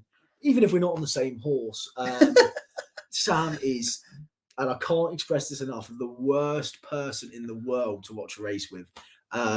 We have our opposing ways of watching races. I like to watch it usually in silence and kind of assess the race, and then I don't like to let probably an exhale of breath out until the selection's over the line. But Sam, on the other hand, loves to get the old whip out with the race card. He's screaming in your ear, he's shaking you on your shoulders, and let me tell you, it is the worst thing in the world. And I can tell you now, I've had 3 or 4 losers that have lost for that exact reason.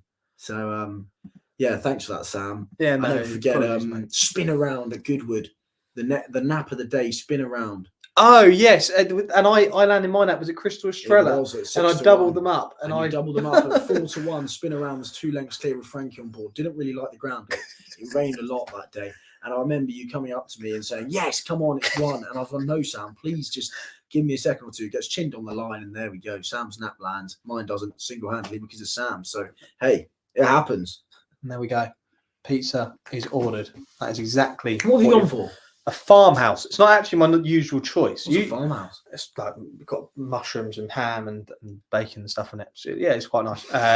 Mushrooms, hams, bacon and stuff. Yeah, and Ash. Oh, actually, let's not talk about Ash's pizza order because we heard it earlier today, and I'm going to get him to discuss when he comes on. But it's very controversial what you like. Oh, I didn't realise Icy tipped up a Tuesday. I didn't even realise. Oh, there you go. If you do follow Icy on Twitter, he's very entertaining. If you don't, do follow him. Oh, he was also on the Pro Bet podcast. Did you have a listen to that? I haven't yet, no. It was really interesting. Well, I'm not now, am I? It was really interesting to actually hear him in person and see what he's like, and hear kind of all the money from the Shrewds and the Coolmore boys that he used to be able to see when he worked back in the past. But yeah, that was very interesting. He differs in person to what he does on Twitter, that's for sure. So that was very interesting. There we go. Oh, I look forward to having Ash on. This could be good fun. Those who don't follow Ash Symonds on Twitter, loves the jumps game. He's a massive Tony Carroll fan. Too much of a Tony Carroll fan. That video of Wesley Ward as Golden Pal comes out the gate is a sight for sore eyes, isn't it? I mean, I do feel bad somewhat for him, but I've just never been able to get on with Golden Pal whatsoever. So I was maybe a little bit happy to see him get turned over. There we go. Betting is scheduled for the next race. Just scrolling through Twitter to see the reaction of Jackie's Warrior getting turned over. There's a lot of unhappy people here. A lot of accumulators ruined, I think, in emphatic style. And Chelmsford's finished as well. Chelmsford finished at 6:30. Also, did you watch Solcombe this morning in Flemington? I didn't wake up for it, but I have seen the replay. Yes, I did watch the whole Flemington card, which I thought was a good effort from myself for the Melbourne Cup. Yeah, impressive. Yeah, I stayed up the whole night. Work the next day was very tiring, but yeah, no, I really enjoyed the Melbourne Cup. That was a great gold trip, and that's where all of my luck has kind of carried on. Really, it was good to have that. Ash has just messaged me and said he's just setting up now, which is great. So we'll have Ash on with us very shortly. I've told Ash I want 3 winners, otherwise he's not invited back. Oh, so no pressure, Ash. Is his next gen debut? It is. It's his next gen debut. No pressure. Charlie Sharp. I mean, yeah, Charlie Sharp made his next gen debut. What was it? 2 weeks ago. He did. Yeah, he smashed it as well. He did. Yeah. He had Proshima, Molly Ollie's Wishes. Yeah, it was quite good that. And then we had Racing Willow. I think he landed his next best. Can't remember what that was. So no pressure, Ash, but guests tend to do quite well on this show. Remember Oisin Murphy right when we started the channel. Wow. Those who have been long-term followers, we had Oisin Murphy for the Cheltenham Festival, a really rogue person to have on for the Cheltenham Festival, obviously being a flat jockey. And he napped up Tiger Roll about 7-1 at the time. Yeah, and I remember at the time we looked at each other. We looked at him, what are you doing? And he got it completely right on the day. We also had him on for Royal Ascot, our Royal Ascot preview when he actually won Champion Jockey. Yes, he did. Yeah, he was quite confident with his rides, yet the one that he was most confident on, that was Massive Kayla, ended up losing. That hurt. Yeah, it did, because we were actually both quite big fans of the horse. He had a fantastic week there. And Massive Kayla's actually turned out to be quite good. Yeah, they had Fox's Tail, Berkshire Rocker, Alcohol Free. He absolutely flew that week, didn't they? Yeah. Zach, obviously watching along the whole thing live. Appreciate that, Zach. This is just a good bit of fun. Jack and I thought, look, we're going to watch the racing together. Why not record it? And I met Zach and his friend Jordan at Newmarket at the Guineas this year, and I'm pretty sure they were both on cachet. I mean, Zach, you must correct me if I'm wrong, but I'm pretty sure they were both on cachet. Oh right. So, they come over and say hello. Or? Yeah, they did actually. Two lovely guys. So I mean, hopefully we'll see them on course soon. Yeah, Zach, let us know. You're going to be at the Tingle Creek. If so, then I will get you a drink. I will. I'm not that stingy, am I? I don't know why you said that so reluctantly. It's horrible. Also, if you haven't seen already, Ollie Bell was talking about the prices of pints over in Keenan. How much? You didn't see this actually. $12 $12 a pint. I've just literally cancelled my flights to LA for I'll tell next you what, year. I'm going to savour that £7.50 Guinness out of a plastic cup next week. I'm going to savour that. In the paper cup. Yes, Zach, Modern Games is on nap. And I'm sure it is Ash's as well. You'll get him on in a second. And he'll be saying that. I mean, a lot of people, like, in terms of prices, like Jack and I don't like backing odds on shots unless we're going to double or multiple them up. And that's why we didn't have a bet there with Jackie's Warrior. And you see, look, backing odds on shot just doesn't pay off majority of the time, and Jackie's Warrior beaten. But this is kind of like a horse who's short, but short enough to be having a bet on 15-8, 2-1, whatever the horse is at the moment. Might even be shorter now, 7-4, 6-4. Yeah. But Appleby yesterday, if you weren't watching the coverage, said that this is his best chances for you. I'll get up in a minute. But he said this is his best chance of the meeting. Okay, this is another thing I want to talk about. Trainers' tours, stable tours, listening to trainers about chances at meetings and festivals and whatnot, because of course the Gordon Elliott stable tour came out the other day, and what's the one mare who he put up probably in emphatic style saying she's going to be hard to beat if she goes there again? Queensbrook. Yeah. She got backed into single figures, and what did she do first time out? It was very disappointing. So I don't know. I find it very interesting, the whole listening to trainers' angles. I think it's great if you want to know exactly what route they're going to. I see Napas Hill's being backed into single figures for the great win next week. Not sure they'll be turning him around that quick, personally. But no, I think Sonagina will be winning that. Exactly. But the Queensbrook being turned over, beating 14.5 lengths at Limerick over, I think it was 2 miles 6 in the end on soft ground. It was very interesting, of course, after about 3 days after everyone's been told to back her. So I do find stable tours very interesting. I mean, the one thing I did notice from the stable tours is Willie Mullins has about 5 in every division, doesn't he? Yeah, he does. Yeah, it was remarkable. What he's got, and he's got almost no option this year to be kind of take each other on. Do you know what I mean? Like in some of those top class races, absolutely Ash looks like he's sitting there in the green room. So let's get him in the green room. Yeah, so I've called it a green room. Let's whack him in, shall we? We'll put him in there, and I'll put that on there. Ash, how are we? Not too bad. Can you hear me?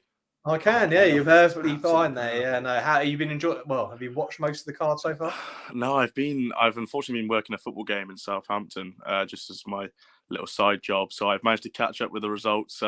Unfortunately, all of my horses have lost that I put on Twitter. So Kerching. But yeah, no, it's it happens. But it's been good. I saw Tuesday's race. That was a belter, wasn't it, lads? Yeah, no, yeah, kicked it off the live off well there with me having that as my next best of the night, and we're now on to our naps. And Jack and I, you obviously haven't seen the start stream. Jack and I have both napped up Modern Games here, and I think you're pretty keen on Modern Games as well in the next race, aren't you?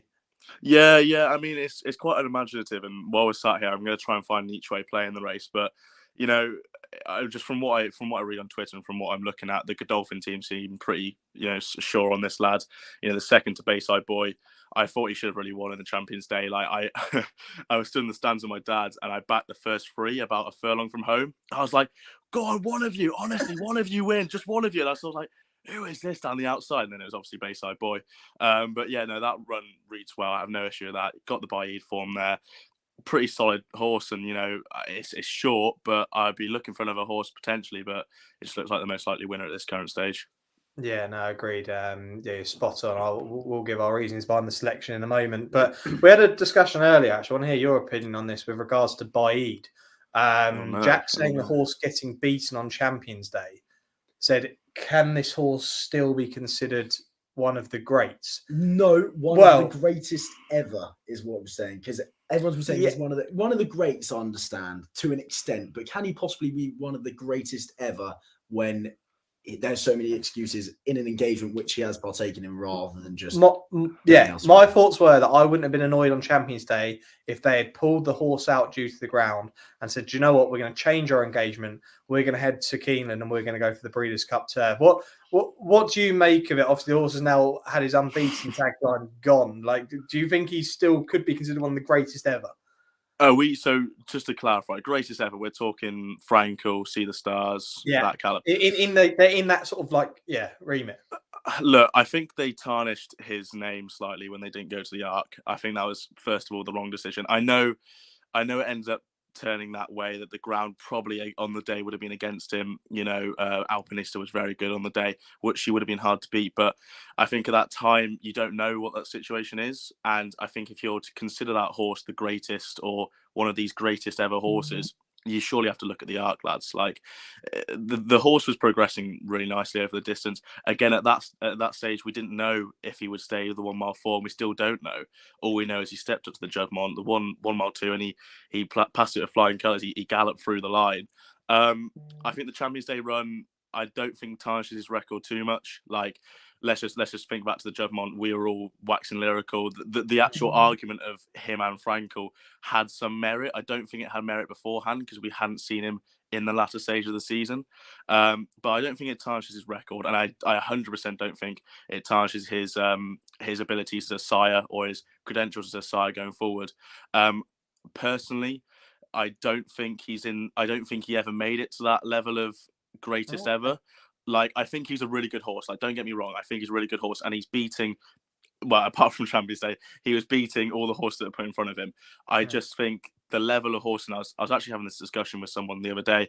I think the level of horses around literally in these years are a step below what they used to be, like in sort of years gone by. I think if he'd been running, like, hypothetical, we're talking here, if he'd been running in the years of Frankel, the years of See the Stars, I know See the Stars is dad and stuff, but if imagine we had a Bailly type horse running against them, I think he would have been there, and he would have been one of those horses you talk about as a good horse, but I think Frankel would have been beating him 9 times out of 10, unfortunately. And look, I love the horse. I think he's amazing, but I think he is one of the greats, but the greatest ever, probably not, in my opinion. Summed that well? Yeah. I mean, it's a game of opinions. I think you rate him probably a few pounds higher than I do in terms of what we think he's achieved. Yeah. I mean, I'll probably just leave it at that for now. Yeah. Ash, I mean, tonight, I mean, the main horse on the card is the horse that hopefully I can get pictured on screen right now, and that's FLIGHTLINE. You don't have to be a massive American dirt racing fan to understand how special this moment could be. I mean, you're going to be staying up and looking forward to this, I guess. Oh yeah, 100%. Like I can't claim to say I've watched any of his races live, because that would be a straight out lie. But I have watched his race on the replay, and look, it's one of them. Like, it hasn't captured my imagination, but that's because I haven't paid much interest into it. I reckon if I had this horse, I'd be looking forward to it in the past couple of weeks, and I will be staying up for it. That, I guess, in a sense, me staying up for it, me wanting to watch this race where it's on the dirt. I don't usually watch the Breeders' Cup Classic that much. It shows just how much of a legacy he has across horse racing, just in general. He's one of those names, especially in North America, and he's creeping his way into proper sort of fans around this area. That FLIGHTLINE, he's rated. He could be rated one of the world's best, he's really up there. And I'm just saying all the stereotypes at the moment because it's all true. Like, this horse is going to be a real experience to watch later, and I can't wait. Actually, I hope he absolutely pisses up. Yeah, looking forward to it. Yeah, I'm really excited to see him. And are you watching ITV's coverage, Ash? I am, yes. Yeah, I'm trying to find a way to go. Yeah, I'm on watching an interview currently. Yeah, currently with a Kentucky police officer. That'll be the one, yeah. Not sure what we've got going on being said here. But, a little bit different to the police you see at Cheltenham, isn't it? Just a little bit. Look at slightly, actually, just a little bit. They look quite smart. I reckon you look quite a right one. Sorry, that hat's atrocious. Halloween outfit next year, maybe. Halloween. Yeah. I like the sound of that. I was in a lederhosen this year for Halloween. Wait, wow. Yeah. Why has that picture not been shared to Twitter? That's true, actually. If Modern Games, where's the info? You upload the picture, yeah. That's got to be in the grid. If Modern Games wins, you upload the picture. That sounds like a perfect. Oh, it's spectacular. What do you think? Yeah, it should be done. Awesome. We'll have to see. We've just literally ordered pizza. It should actually be arriving soon, Ash. And we were talking about pizza toppings earlier today with you off air. And we said that your decision was atrocious. If you're ordering a pizza from Domino's, what do you go for? I'd like to say, I don't know if you agree, Sam. I heard the atrocious come from some Mr. Dorling over there. He said that my opinion was atrocious. And I think, sir, that a Texas barbecue is one of the best options you can get on a menu. It's just it is sweet, isn't it? It's I'm just not a barbecue base man personally. I'm a fan of barbecue fair, sauce, but fair. as a base, it's just I don't know if I've used the word atrocious. I use the word atrocious. yeah, I think there was stronger words actually. I wasn't, awful maybe. I wasn't much lyrical about it, but look, each their own. I mean, some people even have pineapple on pizza, so hey. Do you know, I tried that for the first time actually because I sort of like conformed into this like, oh, pineapple shouldn't be on a pizza. I never actually tried it, and I was at a party and I just tried it. I was like, do you know what? It's not that bad actually. Yeah, Agreed. Yeah. Yeah. I think it's a bit. I think everyone kind of plays it up a bit too much. It's really 100%. I like 100%. it. I like it. It's not my choice tonight. I've gone with the farmhouse and What's Jack's the farmhouse? Meatalicious. Farmhouse is just like a bit of like veg and a bit of meat. Jack's just gone full meat. Mighty meaty. That doesn't narrow it down, does it? I don't know. You chose it, but yeah. No, it should be. I'm looking forward to this race. This is probably. I mean, I'm looking forward to it, especially being our naps of the evening. I'd like to get into the crux of it. I'd love to know Ash's selections, whether it's for the night, for this race. Have you got anything else like for the turf or anything like that tonight? To be honest, you probably caught me at the wrong time. My biggest bet or my biggest fancy would have been Tuesday. Like, I was speaking to, or us on Only Fools Love Horses, we were speaking to Emmett Kennedy of TalkSport, and he interviewed Aidan O'Brien in the week, and Aidan basically just told him 3 horses he really fancies this week are Meditate, Tuesday, and Victory Pride. And the first 2 went in, Meditate and Victory Pride, and then Tuesday it was like a sure thing. I mentioned it on the Only Fools Love Horses live this morning, 10:30 a.m. every Saturday. And great plug. I was listening to it this morning. I'm nothing but if not on brand. Tuesday probably my biggest one. I've had a little look into the Breeders' Cup turf. I wouldn't be able to give you a nailed down selection at the moment, but I think in about 5 minutes time I'll be able to give you one. But it would we'll save that. Oh yeah, little treat, little nugget. Yeah, I'd love to know if do you have an Ante-Post selection for the year? It could be Cheltenham, it could be the King George, it could be flat Ante-Post next year. You name it. I mean, I'd love to know if you do have anything for upcoming for the next year or so. Well, I was one of those people that took the 12-1 about Little Big Bear for the Guineas when he won. I think it must have been one of his first Group 1s now. When it went 12-1, I was like, yeah, that's a big price for me. I took the 12-1 there. I think he's shorter now. I think he's Ante-Post favourite 5s or something like that. Don't quote me on the price, but that'll be my only flat Ante-Post. I'm more of a in-play better when it comes to the flat. I'd like to say, and I've got a horse to follow. Pete's here. Actually, you can speak to Jack. Pete's here. me and Jack's best too. Keep going. I've got a horse to follow article coming out soon. I wanted to get out this week, but timing went the wrong way. But I've backed a few. I'd say probably my biggest one or my biggest hope is Mighty Potter for the Turners.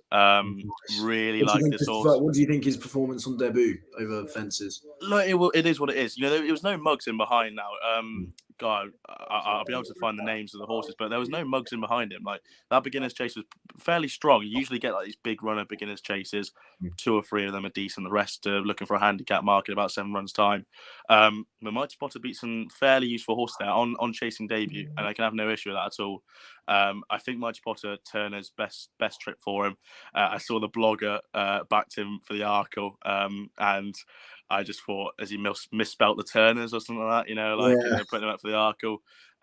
But I say Mighty Potter currently. I have a few more, but I'd like to hear your biggest Ante-Post if you have one at the moment. Yeah, I've actually just put up Chemical Energy for the National Hunt Chase. I mean, it's a proven route, of course, for Gordon Elliott going that way. He did it with Galvin. I think it was a very impressive performance. It was only 3 runners, so a lot of people I think squashed the form. I think he travelled beautifully. I think he jumped beautifully. Of course, Gaillard de Menil. Without Gaillard de Menil, I think he's probably 3-1 in there. But who knows how good Gaillard de Menil is going to be over this trip? Of course, still eligible for it. So yeah, Chemical Energy would be mine. I'll probably have 1 or 2, but I mean, we have our Ante-Post series coming out on the 14th of November, so hopefully there's a little plug there as well. Are you two plugging away? Yeah, it seems that way. Yeah. I'm just letting my dad tuck into the pizza, and then I'll bring tuck into the pizza. No, I like Chemical Energy, but I'll give you one, and for everyone listening here, I really think this horse could drift. Like I was speaking to my physio about it. I was getting a bit of physio on my knees, and he's a bit of a horse racing fan. And he said, have you got any tips on Ash for the Cheltenham Festival right now? I said, Chemical Energy, but I said about a month before, and it happened to Galvin, you probably have to get a bigger price because people forget about the horse. He'll get entered, he'll go 5-1, and then he'll go off at 5s and you think, well, that's a nice price. But I think he'd go at least sort of 14s, 16s, 18s about a month from the race, I think. And that would be nice. Galvin drifted, was it to 9-2? I remember. Yeah, on the day I filmed my boots that day. That was lovely. Yeah, that was. I mean, that was the time I could pick a winner back at that festival. But yeah, he was the nap of the festival. Who was it who was entered? Who was it who was entered and then he drifted like anything? Was that National Hunt Chase? Yes, for the National Hunt Chase. What the Galvin year? Yes, yeah. Oh, who's in the finish now? Galvin. He beat a Paul Nichols horse. It was in those yellow with the checkerboard colours. Final Destination? No. I'm gonna get it up right now. Actually. Yeah. Likewise, because it's annoying me. But I remember as soon as he was entered, I think he drifted 9-2, and it was Next Destination. That's it. Not Final Destination. Yeah. And then Scaria 10 was in there. Scaria 10. So. Snow Leopardess. How's that? Remaster, of course, one today. Great. Yeah. No, we're just talking about Galvin's National Hunt Chase win, which is weird actually how the National Hunt Chase has kind of changed. That's why I kind of think Chemical Energy is a great fit for it. You look at the likes of Galvin and Statler. I mean, the old National Hunt Chase mould has completely changed to actually a top class chaser. So I always find it very interesting that you have these top class chasers now coming from the National Hunt Chase. Where last year I thought One Wild Fred has the perfect profile for a National Hunt Chase. He did, but for a National Hunt Chase 5 or 10 years ago. And now, something silly. Yeah, it's a different race, and like I've always been a horse racing fan, but I wasn't as much a fan as I was now. Sort of years gone by when it was that 4-mile grueling test. But you kind of just want that smart, I guess, athlete of a horse. You know, Galvin's one of them. People are writing him off today. I wouldn't read much into today. You know, he had the run 3 or 4 weeks ago. Now this was the target, but he just didn't fire on the day. But you want sort of more this athletic kind of horse. That's why Statler won it last year. He could be a really nice horse. In Chemical Energy, he ran in the Martin Pipe over 3 miles. Ran a fairly decent race last year. So like, it's not, you don't want these old boats that are going to end up being like show horses in 5 years' time. You know, you want these good National Hunt horses who actually have got that little bit of turn of foot, but also stay for days. You know. Yeah, I completely agree. I think the race has completely changed. I mean, interesting. I'm very happy that they kept the Cheltenham Festival as 4 days rather than 5. I mean, I think everyone is. as a local yourself, you must be happy about that as well. Oh, massive! Yeah, I was really sort of like, I was dreading the worst. Like everyone I've spoken to, all the rumours I heard in the press, people I've been speaking to in Cheltenham, they said that this is going to happen. Like they've been speaking to the police about it. This is going to happen. But I mean, I got the email through because I've been a Cheltenham member for a couple of years now. I got the email through about the survey, which I thought was a good step in the right direction. And then when the news came out, I was so glad. Yeah. I mean, it's already diluted enough as it is. You know, like 4-runner novice chases or whatever we had at the Cheltenham Festival this year gone by. That's just not good enough, really. As much as I love Glorious Goodwood, I'd say that is the thing they get completely wrong. You have Class 3 and Class 4 handicaps in there and maidens. And I just think it completely dilutes it. It's just impossible. Yeah, no, I get that. The top class racing. Yes, you have the big Group 1s every day, but I mean, it's just impossible to keep up with all 5 days of action. I find. Agreed. Yeah. We'll discuss today's racing with Ash and just get his thoughts on Frodon in a moment after this race, and we will get the betting up for this race if I can. Still having a play with this. If I can do this, there we go. So, do I need to refresh this, or is that right? Why not? Let's have a refresh. Why not? There we go. This might take a little while. Tell you what, I'd love James Doyle to win his first Grade 1 over in America. Never been done. He hasn't won a Grade 1 over in America. Of course, William Buick's pretty much been getting all the rides, but I think he's just a top-class pilot on board. We'll talk about Rebels Romance later, of course, my next best for the night. But I do think he is due a big one in America. Hopefully he'll find one tonight. Yeah, taking a while for the prize. What are your thoughts on Kinross for this? I'm adamant. I mean, I've just seen there on the betting in America is 8-1, which I mean is a ridiculous price. Drifted out to 13-2 here in the UK. Joint with Annapolis, who's also 32. Modern Games is the 11-8 favourite in here. Ash has already made a fairly good case for this, and like I said, Appleby, he said that this horse was his best chance of the meeting, and I just think that the Woodbine run beating Ivar by 5 lengths. I think that form there is just absolutely sensational. Obviously, beaten in the QE2 Sorry, I'm Six to just five. having a look. Domestic spending is now. I was just about to say, yeah. I was just about to say. That's Goodness it. gracious, But I just think that the second high base of boy ground could be an excuse there. We'll love the trip back to America, and obviously he was in Canada for Woodbine, but loves the bends. There's no doubt about that. I just think that the win against Ivar was third in this last year and fourth the year prior. And I think Ivar is the one that's overpriced in here massively. What's Ivar there? 15 to 1. And if we scroll down here, what price on the other? 20 to 1 here. I think this is a fantastic each way play potentially with Modern Game. Modern Game's the nat, but Ivar was second to Modern Games over at Woodbine and just loves this race. So that's how I'm going to play it. I have Modern Games win, but a small play on Ivar each way. What about yourself? Yeah, I mean, I'm Modern Games through and through, but domestic spending is really interesting for me. Of course, off since being favourite for the Breeders' Cup turf. Chad Brown, of course, disappointed in the Fillies and Mares as he usually has the winner there. So if there is one man you'd expect to do it after such a long layoff, he said he probably wasn't ready for the 1.5 miles, so dropped him back to the mile. Be interesting to see after such a long layoff if he'll be able to do it. I mean, he's 5 from 7 on the flat. Of course, was second at Arlington Park to 2 Emmys when staying on in good style, just beating the neck that day. So, I mean, over a mile, of course, he wants further in time. But look, after this layoff, he's being backed in America. Frightening stuff. Yeah, by the way, your pizza's down there. Yeah. I've just delivered it to Jack's feet. Kinross has been sensational all year. I just worry that this horse might. I mean, I know this horse won on quick going at York, but just think that soft ground would help this horse. Is it not like a lot like Space Blues when he won this? Yes, obviously maybe, without the champion sprint maybe in there at all. But I mean, he hasn't run over a mile or further. I think it was Maidan back in 2-3 years ago. So, I mean, of course, he's coming from stall 13 as well. He'll have to probably get across nice and early. Do you think they're going to try and make all with him? Maybe that could be the case. Yeah, it's going to be a really fascinating race. I don't know how this is going to play out and who's going to take up the running. I mean, I did see a comment earlier. Let me just see if I can put this up. There you go. ITV's coverage this year, 1 million miles better than last year's. Agreed. I think it's been really good. Mark Johnson's been sensational. Good show, lads, to compliment their coverage. Fancy Order of Australia to repeat the 2020 course and distance win. Order of Australia, just a lovable older horse, Braden O'Brien, isn't he? I think it was last ridden by Christophe Soumillon, actually, over in America, I want to say. That's probably one of his last rides before he actually, got his ban. Order of Australia. What price is Order of Australia at the moment? Nines. Oh, nines. Yeah. Okay, so shortened up a little bit. It has shortened up, yeah. I'm just going to have a quick look Annapolis here. is another interesting one, of course. That's it. Annapolis was the horse that beat Order of Australia, and Ivar was also second in that race at Keeneland. That was last. So this has obviously been I'm guessing that run in the Coolmore Turf Mile Stakes, the Grade 1 out of Keeneland, was literally a prep run for this. So you'd imagine this horse is prime. Nathan O'Brien in great form, and Ryan Moore is just a joke. Simple as that. That's the way to describe him.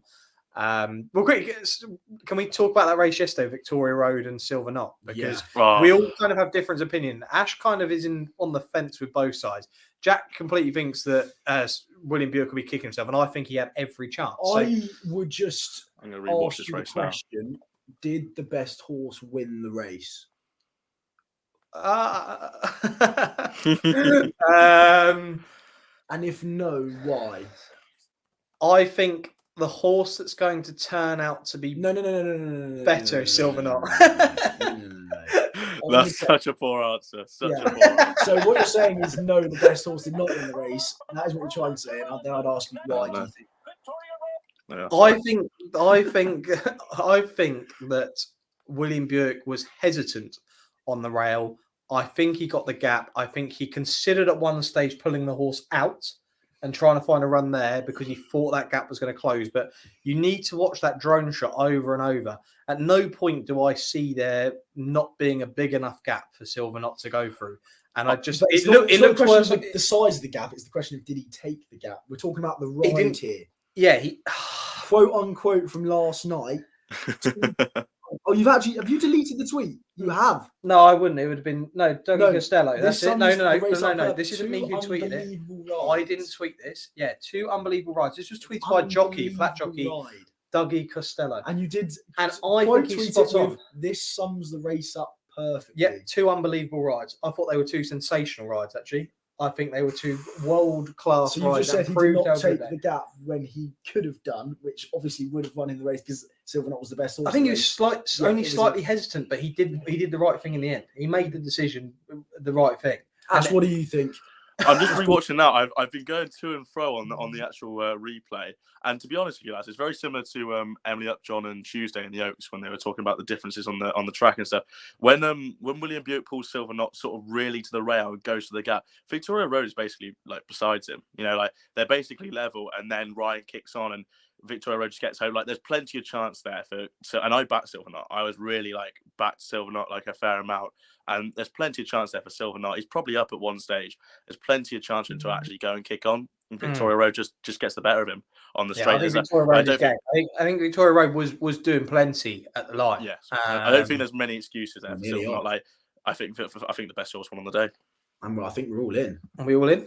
We are all in. I'm probably going to be watching Kinross out of stall 13. Or in running. Doesn't get away that well. Modern Games has been squeezed there. Is that smooth like that's straight? Ivar's getting a position Kinross there. Is going to be tucked in right in the rear of the field. Annapolis kind of just sitting with Modern Games there. Modern Games is going to have a bit of traffic here. Pogo, see Dream Loper do something nice. Dream Loper looks like to have a lovely position there. Yeah, Dream Loper, who's been put up as the only tip on the night by Jordan Hopkins, who'll be joining us later on the show. He put this up as a win bet, so 14-1 out in the US, which is a fairly big price. You have Smooth Like Straight in first, followed by Pogo on the inside, Beyond Brilliance on the outside, Dream Loper and Kieran Schumacher. Ivar was 9-1, 6. Ivar looks nice. Dream Loper's a little bit keen there. You've got Ivar on the outside and then Regal Glory 3 wide. Who's out on the inside there? It's about mid-div. Do you think Buick's going to get caught in a pocket here again? I mean, he's got Ryan Moore on his right. He's got Annapolis on his left. I think he'd be good enough there. He's got a fairly nice position. Order of Australia on the outside, but it's not too far ahead of him as Ryan. So I think he's got a fair chance. I don't know if there'll be too many. Right now, both Buick and Moore are both asking there. Annapolis is travelling really strongly. Look at domestic spending at the back. Look at domestic spending at the back. I don't think is Modern Games going to get there from there. He's got a lot of work to do. He does. He's going to be a go on, Buick. Go on, Buick. Go on, Buick. Look at domestic spending on the rail. As well. It's Ivar, isn't it? It's Ivar on Games. I've got the forecast. Go on, no, William. I haven't. Go on, William. Get there. Yeah. Get in. Get in. Well done, Ash. We've done it. Thank I don't know if I've managed to get a place with Ivar there or not. Because Ivar, I think in fourth. You got fourth there, I think, on Ivar. I thought I had the forecast. Was Kinross staying on there? I think. Let's confirm these. That was incredible.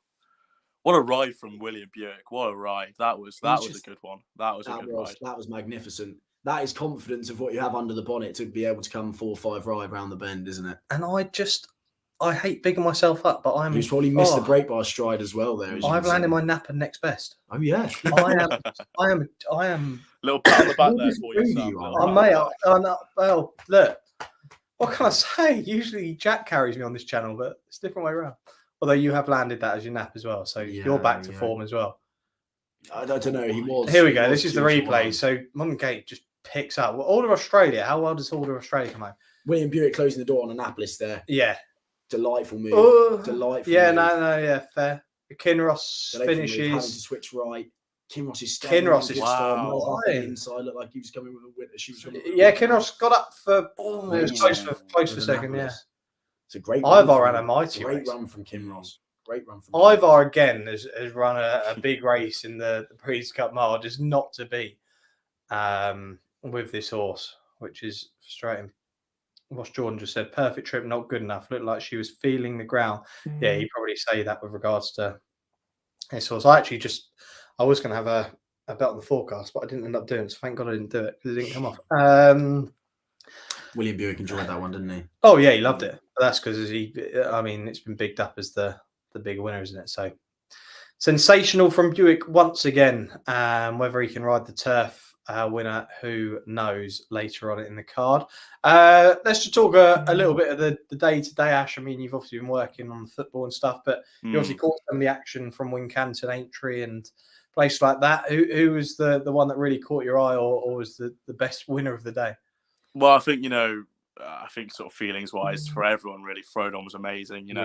I think the piece of handicapping to drop him £6 for the ultimate run, I put it on Twitter, being dropped £6 for that is lenient to say the least. I know the British handicapper is I feel like he's handing out £3 at the moment for these older horses, and it's fair play, it's a tax they're going for, but it's really helped Frodon there. He won the 2020 Caspian Caviar, I think, or the 2018 Caspian Caviar off 158. He won a Cheltenham December handicap in 2020 off 158 as well. So it was a winning mark for him. And he looked to skating, didn't he, lads? Like, I know who was it in second that missed the jump at the end? Lord That'd be the one. I mean, it would have given him a nice chance there, but I think Frodon was galloping through the line. I don't think anyone was going to get past Bryony and Frodon there, and that was a really good performance. I thought, it's just great to see him back in the winner's enclosure, wasn't it, lads? Yeah. Do you think if the horse had gone to Down Royal, say the ground had been all right, do you reckon the horse would have won that or not? No. I think I saw a tweet from Racing TV say that he's gone for 18-1 for the Gold Cup. Has he got a chance? And I just instantly thought, no. Like, he's a nice horse, really nice horse. Everyone loves him, but he's not a Gold Cup horse now, lads. Come on. He'll be going nowhere near Cheltenham, I don't think. Go King George again? I don't think they would even send him into the Ultimate or something like that. King George? Yeah, he may go to the King George again. I'd be fascinated. I mean, we've just mentioned about Ante-Post tips before you came on, Ash, and I was putting up a price in the King George of Hitman, who I'm a big fan of the Nichols stable. I think Nichols could have some really good quality set of runners in the King George this year. In Brave Man's Game, Hitman, and potentially Frodon, who's won the race before, obviously. I'm looking forward to that. But Nichols has been in flying form. Ash, I know the So Royale got beaten today by Napa's Hill. That was an impressive. I know the live this morning listening to it, you were all quite keen on the So Royale hurdle. I was keen on the short price accumulator. I think it was Fabulous, So Royale. What was the other one that fell? Brewing Up a Storm. I'm seeing it at the first. Yeah, I could not believe it, and I couldn't watch any of the race. I watched the So Royal race, but yeah, just never picked up. And Napa's Hill, I have to hold my hands up. I thought he was a good handicapper, but he's done it on a graded level there, and he absolutely sluiced in. So no issues there. I have to say, one performance I was really the Down Royal race. First of all, very happy to see Envoy Allen get his head in front. A horse I love. I thought it was a mega run from Conflated in third. A mega run. Yeah. He doesn't usually turn up sort of very well first time out. I think Harry brought up a stat. He's never won when he's had a break of 150 days or more. That was 190 days today.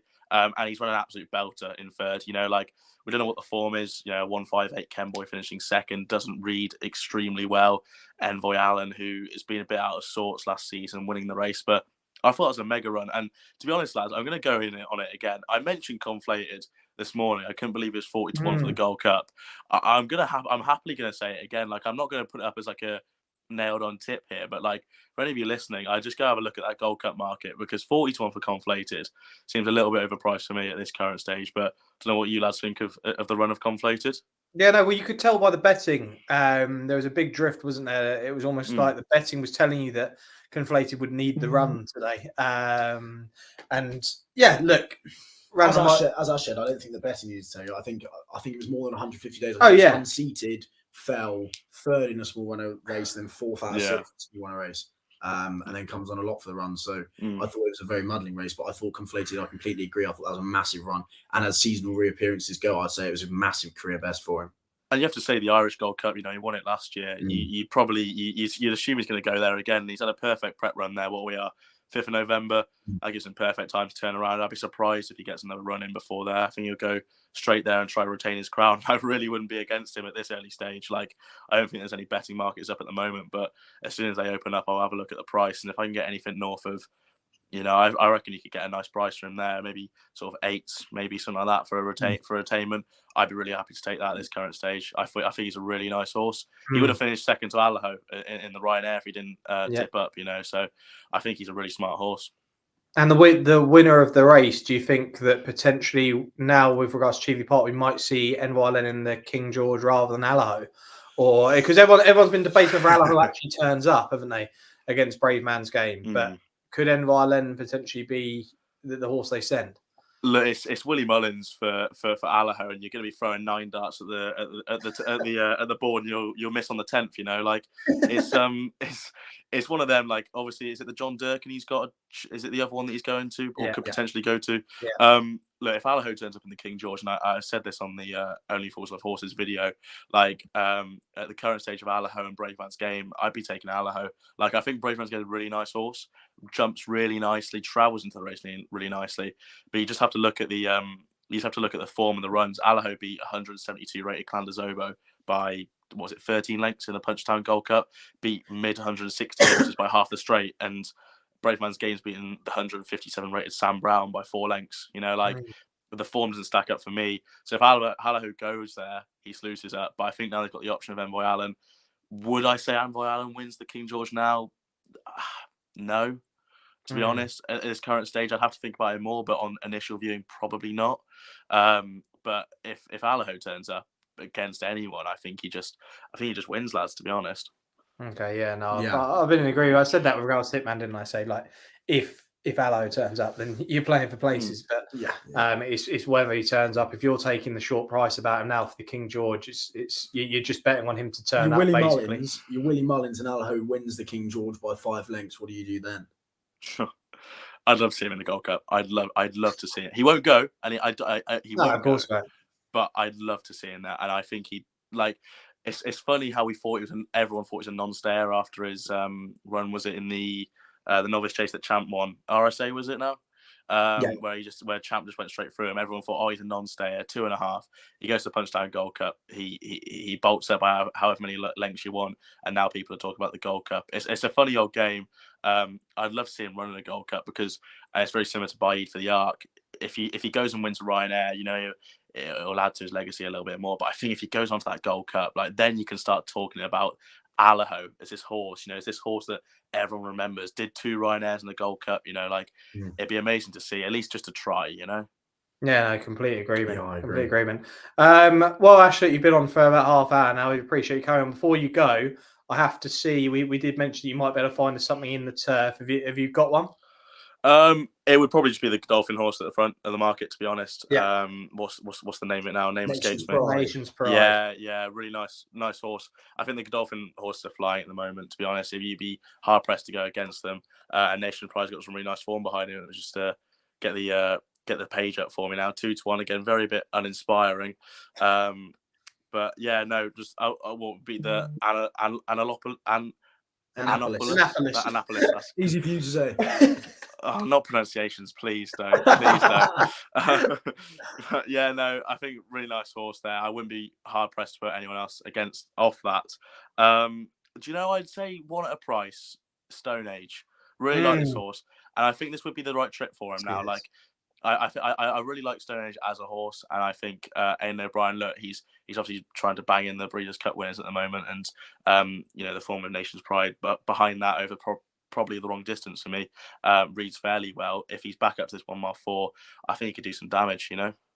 Yeah, no, agreed. I think you're completely right with the Ryan Moore booking. Big thanks to Ash. He's been absolutely great. I mean, you can check him out. Only Fools Love Horses. They've weekly videos, can I say now, or close to weekly? And you know, it might even be 2 videos in a week. I see there. You can be treated. They have their Twitter Spaces. They're usually around live 10:30 every Saturday. Sometimes there's a special one depending on the meeting. And looking forward to the November meeting next week, Ash. Oh, I can't wait to get stuck in some proper jumps. Yeah, I'll see you there, Jack. I can't wait. Perfect. Cheers, Ash, and hope you have a good evening. Thank you all. Have a good evening. Cheers. There we go. Wasn't that great? I better take that off screen there. There we go. Look at that. He's come on 1 from 1. Job done. He's done his job, hasn't he? Time for a couple. He's literally come on and gone, do you know what? Here's a winner. And we've all thrown that in there. Modern Games, a great start. By the way, I am going to eat some of this because it's going to go cold. The nap and next best landed for Sam. Delightful. What am I doing? How am I doing? Absolutely delightful. Absolutely sensational stuff. And yeah, I mean, that did stop the rock for myself. It's got to be said. I mean, you know how much of a Modern Games fan I am. Yeah. But I mean, from the French Guineas onwards, I mean, you look at what he did last year as well. Let's not forget in the Breeders' Cup when everything went wrong, and he still managed to do it. William Buick really enjoyed that one as well. If you haven't watched his reaction afterwards, he loved it. Watch it. I mean, he loved it. So did I. But, I don't know. You've probably watched the reaction clips of you there's one on Twitter right now. Oh, is there? Yeah, you can check that out. So. I don't know what I look like. I was never left me hanging with a handshake, by the way. That's noted. That is. Sorry, Nathan. I do apologise. I've just been told that Ivar was 4th. So if you did manage to get extra places, which a lot of bookmakers usually at these big meetings will pay, well done to you. Around 20 to 1 placed. So wasn't bad at all. Have I got the next race on screen yet? It'll be the 7:55, the Longines Breeders' Cup at Distaff. This is for the fillies and mares, but on the dirt. Another Grade 1.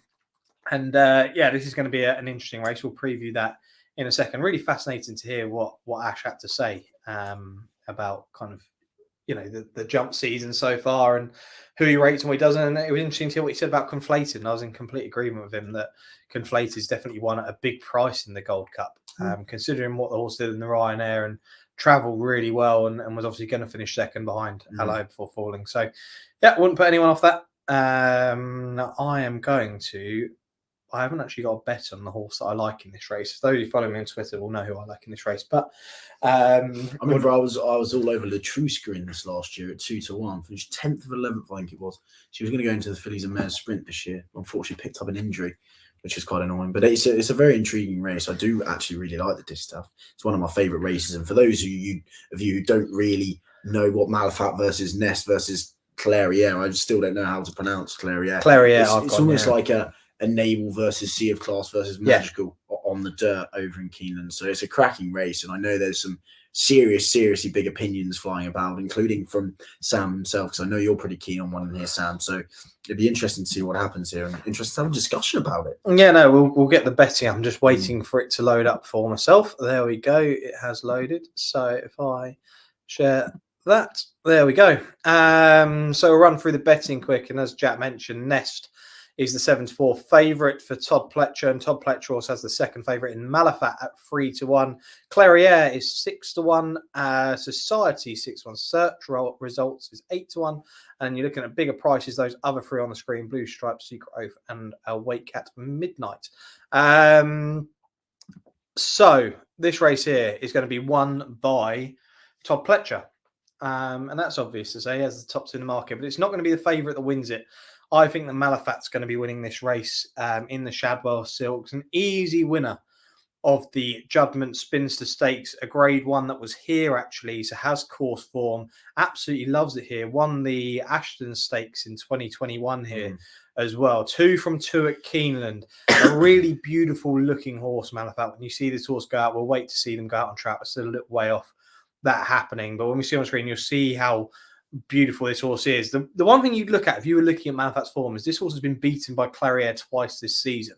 But the break is key for Clairiere. I feel you've got to watch Clairiere with the break. And if this horse does get a good break, Clairiere, this horse is a big danger to the top 2. But look, Malafat was in those races, probably was a bit unlucky with regards to the break and won them, and also being caught very far back, and it just didn't quite pay off for the horse, and came from well off the pace and did very well to finish second actually in one of those races. So I know there was the interview with Todd Pletcher yesterday, and I think it was his child, and he said, "What's Ness going to do tomorrow?" And she just went, "Win." And I was like, oh God, there's confidence around in this camp. But I'm going to be with the other one. I think Malafat will do it. Nest is a 3-year-old on the up. Let's not forget that. And is short for a reason. Doing plenty of easy winning as well recently. Winning by multiple lengths in her last 3 starts. I could see her being quite prominent, I'd imagine, in this Nest, and she could just kick clear. But yeah, I'll take a chance with Malafat. What about yourself? The one thing that probably has put me off Malafat is Gate 1. You don't really want to be drawn one here. That's true. And I think Nest, actually, Nearad Ortiz Jr. may have put the race to bed after a furlong. I think if she gets into the lead, I think she's going to kick clear in good style. I mean, I think she has great tactical speed for this. They've clearly lined this out. I mean, she had the perfect prep in the Grade 2 Beldam Stakes. I mean, she won the Grade 1 Ashland here in 2020, so has the course form as well. I think on pure ability, I'd say Malafat is probably the best of the 3. She's won nine of her 13 starts, 5 grade runs. It's 3 out of 3 unbeaten at Keeneland. But I think Ness is just a completely different proposition to Clariette. If I'm being honest, I mean, 7 of her 10 starts has won 7 of her 10 starts, as I say, has course form. From stall 6, I think Irad Ortiz Jr. is going to pop her out. I think Malafat's going to have a bit of problem in stall 1. I don't think she's the best price in the world. Interesting to see what the US price is. Yes. I know I've gone for 2 favourites in a row, Sam. I've gone for 2 outsiders at 33s and 40s, and then 2 favourites. But look, it'd be interesting to see how Ness versus Malafat goes. I think Clarière. I think Malafat's definitely going to get the better of Clarière. I wouldn't be surprised to see the trifecta going again, but hopefully it'll be Ness, Malafat, and then Clarière. Yeah, Ness for Jao. I just literally saw a bloke almost leave someone hanging as long as you did with a handshake there. You should watch the video as well. Oh, I need to. Okay, I'll have to watch that back later. But I was too excited. Although I actually forgot to put a bet on modern games. I had it in a multiple, but I didn't have a single bet on it. But I am on Malafat here. I really do fancy the horse. So yeah, look forward to seeing the American price, see what the Americans fancy out there. I actually quite like these presentations for the Breeders' Cup. They're very American. I love it. Yeah, very American. As I say, the one thing I love is like the morning of the Breeders' Cup for the whole week. I mean, being able to watch the morning gallops. I mean, modern games, I didn't actually mention it beforehand. The one thing that I was really worried about in modern games is how much the QE2 took out of him. Yeah. But I don't know if you watched his morning workout and he looked sensational. He looked an absolute picture. He actually led the whole Godolphin stable out as well. So, I mean, being able to watch that, I thought absolutely. There's the confirmation there. The places. Ivar was 4th, so that's a fantastic result. Malavath ran a. Didn't I tip Malavath out for the 1,000 guineas? You did. My word, that was ages ago. Joe Spite. Order of Australia ran another consistent race, finishing in the top half of the field. I'm sorry, but as you say, credit has to be due for Kinross there. Oh yeah, what an absolute warrior. I didn't expect Kinross to run as big as he did there. So yeah, real big congratulations. To Team Rafe Beckett there. And to Team Godolphin, who landed with modern games. Yeah. No, it's a great race. Yeah, the big mention of the ITV's coverage, by the way. A few comments today. I've got a few comments. I have to read through these. But yeah, I think ITV coverage has been really good. And I mean, credit where it's due to Ed Chamberlain. He's having some shift, isn't he?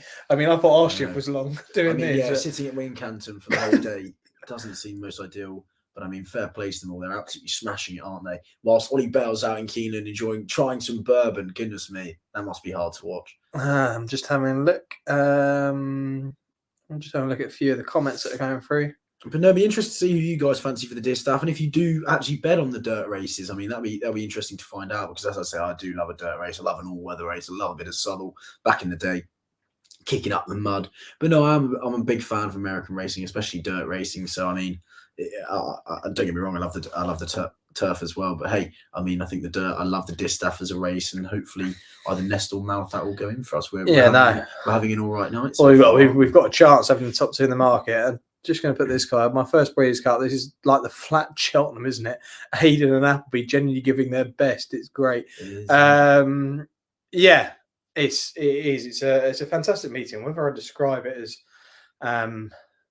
Cheltenham, I'm not quite sure. Probably say Royal. I'd say Royal Ascot is the. I don't know. Cheltenham in America, I'd probably say this is definitely their Cheltenham. Yeah, and Ollie Bell is just tasting the bourbon. I guess that will be out in Kentucky. Mark Johnson actually said if you go out there to try the bread pudding at Kentucky, apparently it's really good. Is it? Yeah, loads of bourbon in it. So yeah. I've got to worry that when I go to the Breeders' Cup, you're going to want me to bring back a suitcase full of merch. Oh, so much stuff. So much stuff. But yeah, probably. Yeah, Alex says stall 1 though. As I said, I think that's going to kill Malafat. Unfortunately, that's the trouble. That's the one thing that has stopped me from backing her. As I say, I do think on ability she's probably better than Nest and Clarière, but I just think stall 1. I think Irad Ortiz Jr. will be able to put the race to bed in a furlong or 2. The improving 3-year-old, primed for this race. I mean, against much lesser opposition last time out in the Beldam Stakes, but has the course form from the Grade 1 in 2020, and hopefully she'll be able to prove too good here. Yeah, very exciting.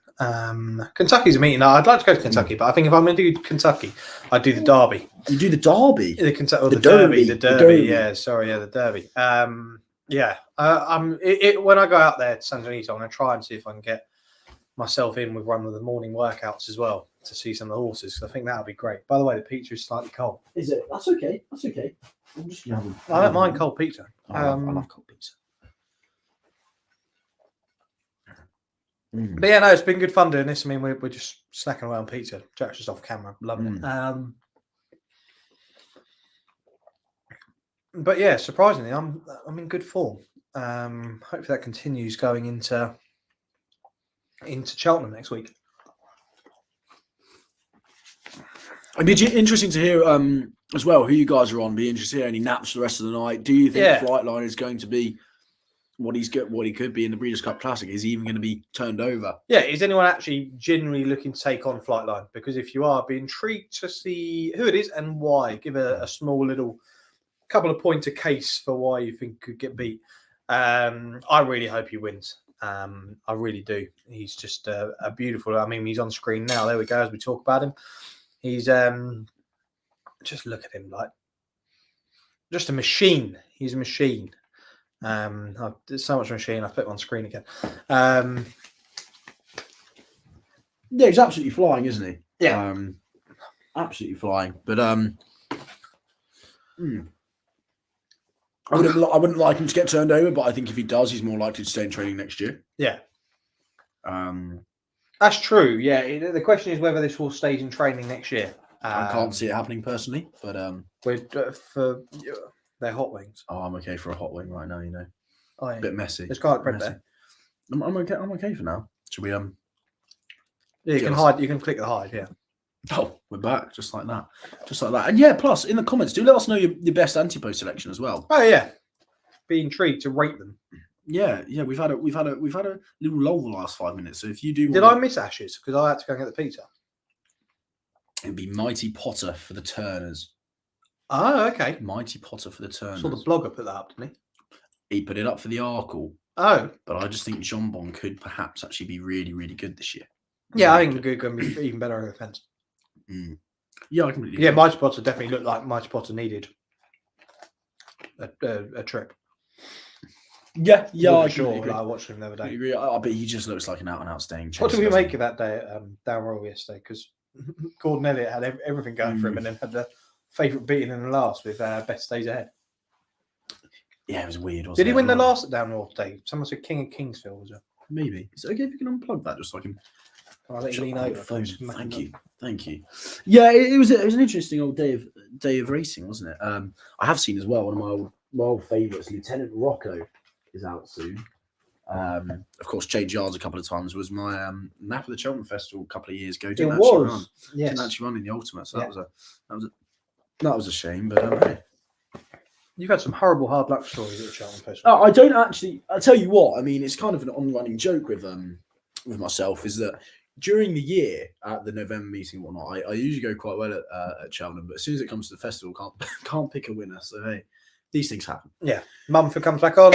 Mumford 69. 3 years ago, I fulfilled one of my bucket lists by going to Santa Anita for the Breeders' Cup meet.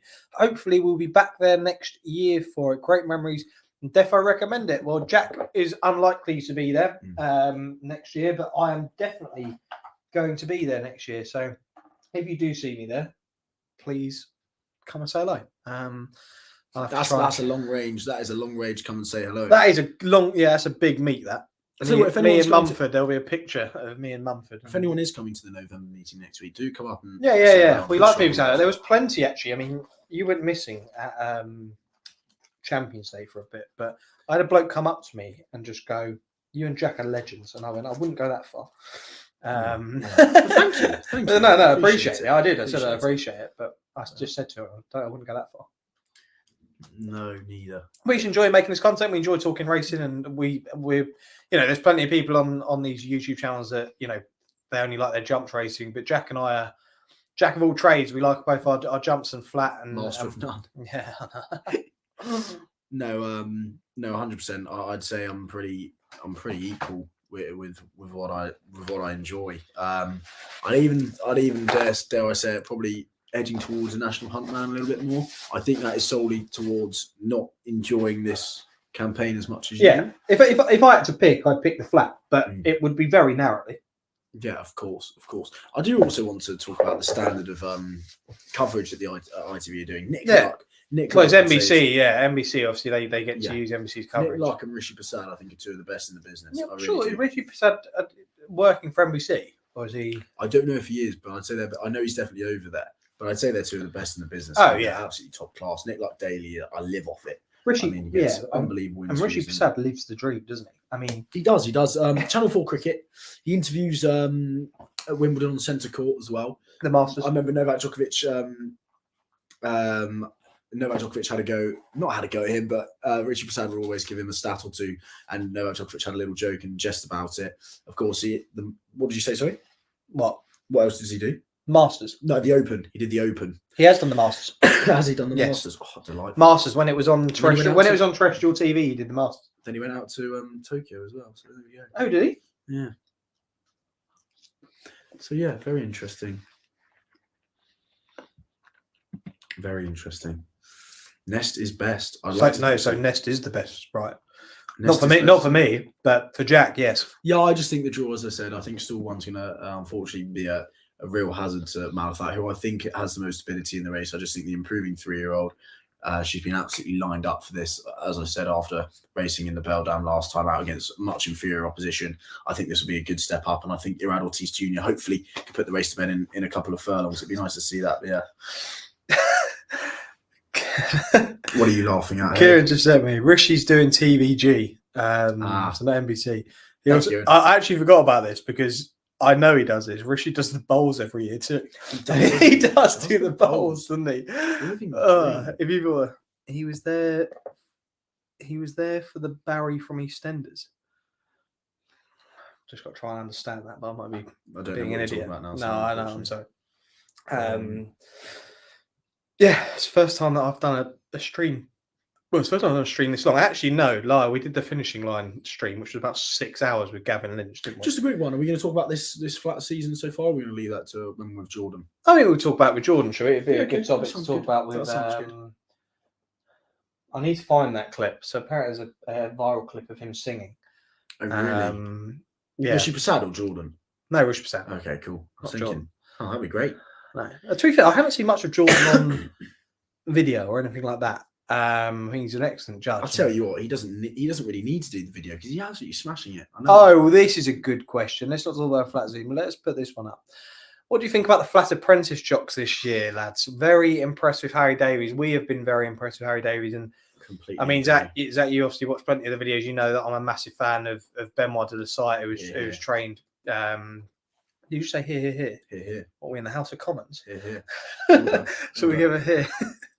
Benoit de la Site, one of my favourites. But there's also some other top jockeys out there, isn't there, in the apprentice side of things? Like, God, I think that we're in for some good jockeys. I think Benoit de la Site could be the next Frankie.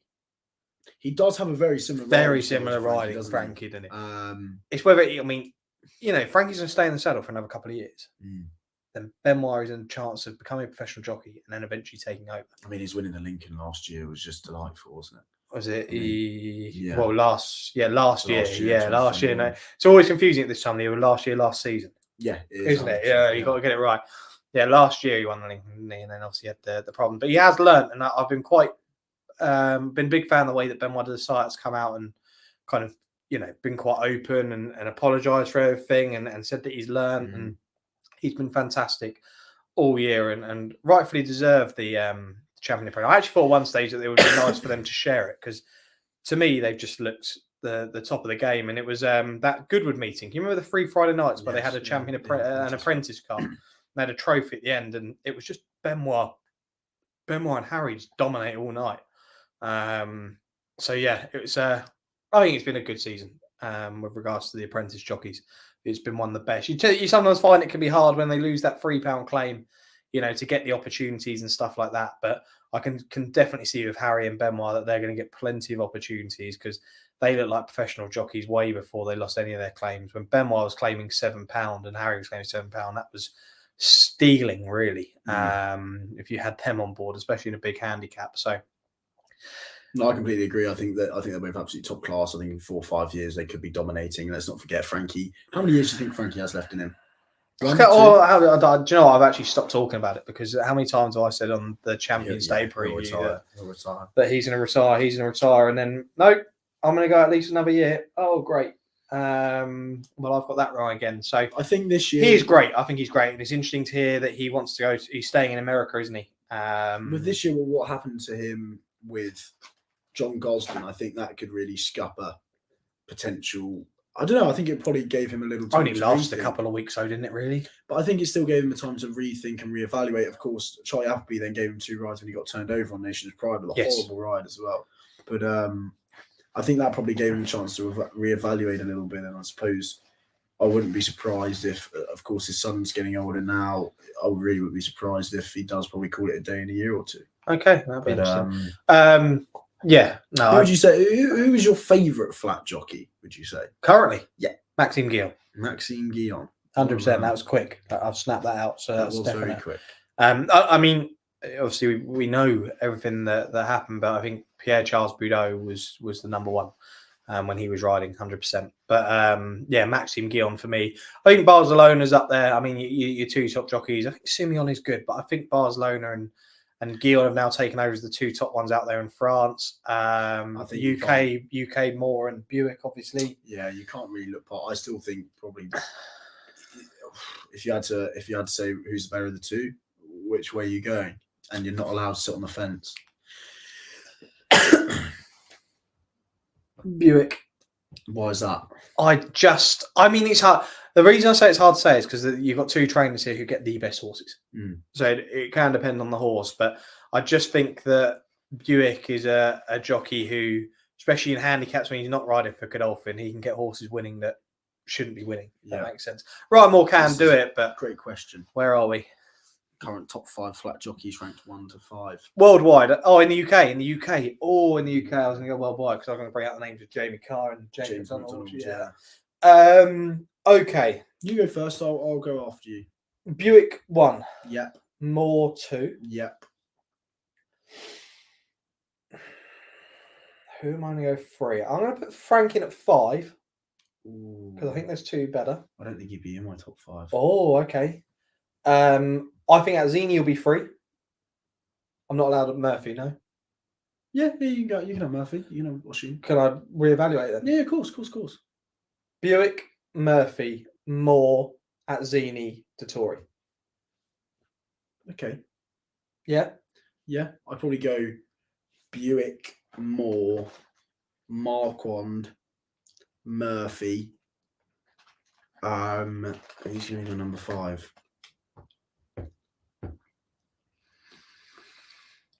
Sax is Ryan, hands down. Really? Ryan number 1? That is interesting. He has, like Ryan Moore, it's because he's rated so highly, Ryan Moore, that when he has a bad ride, everyone just slates him. I disagree. And goes, I'd say it's because in front of a camera, he doesn't kind of give as much to a camera that people kind of bring his personality into it. And when he does have a bad ride, people take it out on him as a person and kind of think he's a non-trier or whatnot. We're talking about Ryan Moore. He's one of the best in the game. Yeah. We're seeing that. He rides a finish unbelievably. So I think it's more probably his acumen in front of camera that kind of does him badly in terms of getting abuse on Twitter or whatnot. But I mean, what even is that to these guys? Well, do you know what I think about Ryan Moore and why I actually like the fact that he doesn't interview very well after races? Is that sometimes I do think about what right do. Let me take this question now. What right do the public watching have to know where the horse is going to go next before the owners and trainers have a discussion with the jockey? Yeah, I think it's very petty, and it's not something that I think is a major thing. But I sometimes do think that a trainer, the owners, the connection should all find out about how the ride was, where they think the horse is best suited. Was the horse best suited to a mile, for example? I think there's and then the interview. I think there's a middle ground when Aidan O'Brien brings up the lads and say we're delighted and not sure where they'll go for everything. I'd probably say that's a little bit too far the other way because of course they take the same routes pretty much every year. So sometimes it'll be interesting. But I mean, it kind of depends actually because in a sprint, I know you're not going to like this. I love Adam Kirby in a sprint. Yeah, no, I don't mind that. I mean, unstylish, but. And Ben Curtis never gets unstylish, a bit like the man on screen now. Honourable mention to Luke Morris. Horrible style, but very good. And Alex Jeffrey has just said the nest is 6 to 5 in America. So fairly short. I don't know what price Malafat is out there. But yeah. Oh, look at this. the finishing line come on and say, "Did I miss the Cork Grand National?" Oh no, you did, lads. Oh, for goodness me. Oh, we forgot to record it. Oh no, we forgot to go live for it. What a shame. What a shame. But you've come just in time for the Distaff, some proper dirt racing. Not the dirt. Do you know what I was going to say? Is that I was going to try and get Andrew Halligan on this show, but my worry about having Andrew Halligan on this show is because, quite frankly, he doesn't care about this racing. So he'd have no interest in any of this. So, look, I hope all is well, Andrew. God damn it. Yeah. So, no, I've been enjoying all your Cheltenham stuff, Andrew. The finishing line stuff. They've taken on someone new, I believe. I don't know whether that's the plan for the rest of the season. Exciting. Yeah, no. Yeah, no. I think he's done one show at the moment. You're right, Jack. It's racing. Goodness me. Well, who have you got? I'll let Andrew. Have you got a bet for the Breeders' Cup turf? Find us something in that, and we'll put it on screen. If it comes in, we'll probably if you dare say FLIGHTLINE, Andrew. If you dare.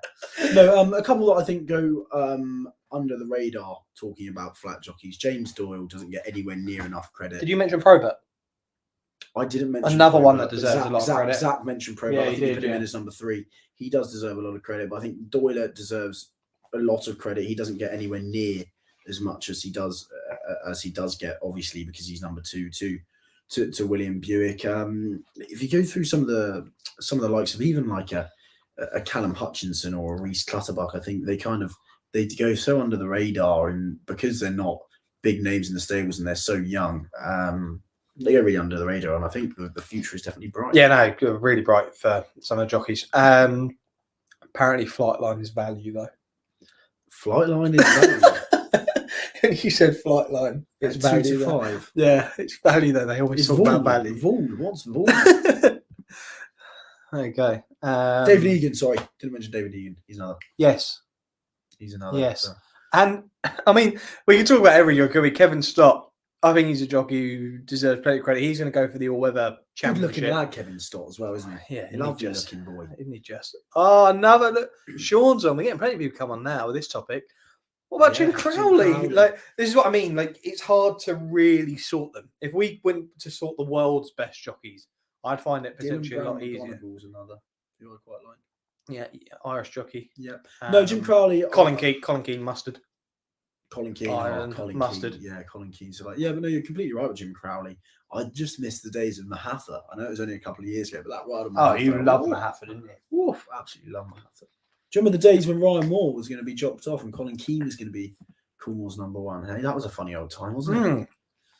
But what if we included globally? I'd say James McDonald's got to be up there. James, I mean, you'd look at the man that was on screen then. Flavian Pratt would be up there. Oriad Ortiz Jr. Yeah, well. Jamie Carr, James McDonald, Craig Williams down in Australia, Zach Burton, and João Moreira. They're all different spheres. So you say Tag O'Shea if it was talking about maiden. Do you know what I mean? Like, it is very different. You love, wouldn't you just love them all? Just have like a massive meeting, like there's loads of money injected in it. Just one meeting every 4 years, like a World Cup, where like all of the best come over to the UK, but all the best jockeys. Like, you've got Jamie Carr, you've got. I mean, this year was great, wasn't it? Rather than Show Cup, just like a massive, like Olympics. This is meant to be the Olympics of horse racing, but like just inject loads of money where horses have no choice to come over. Oh dear. Yeah, that would be funny. I don't know. It's a silly suggestion, but.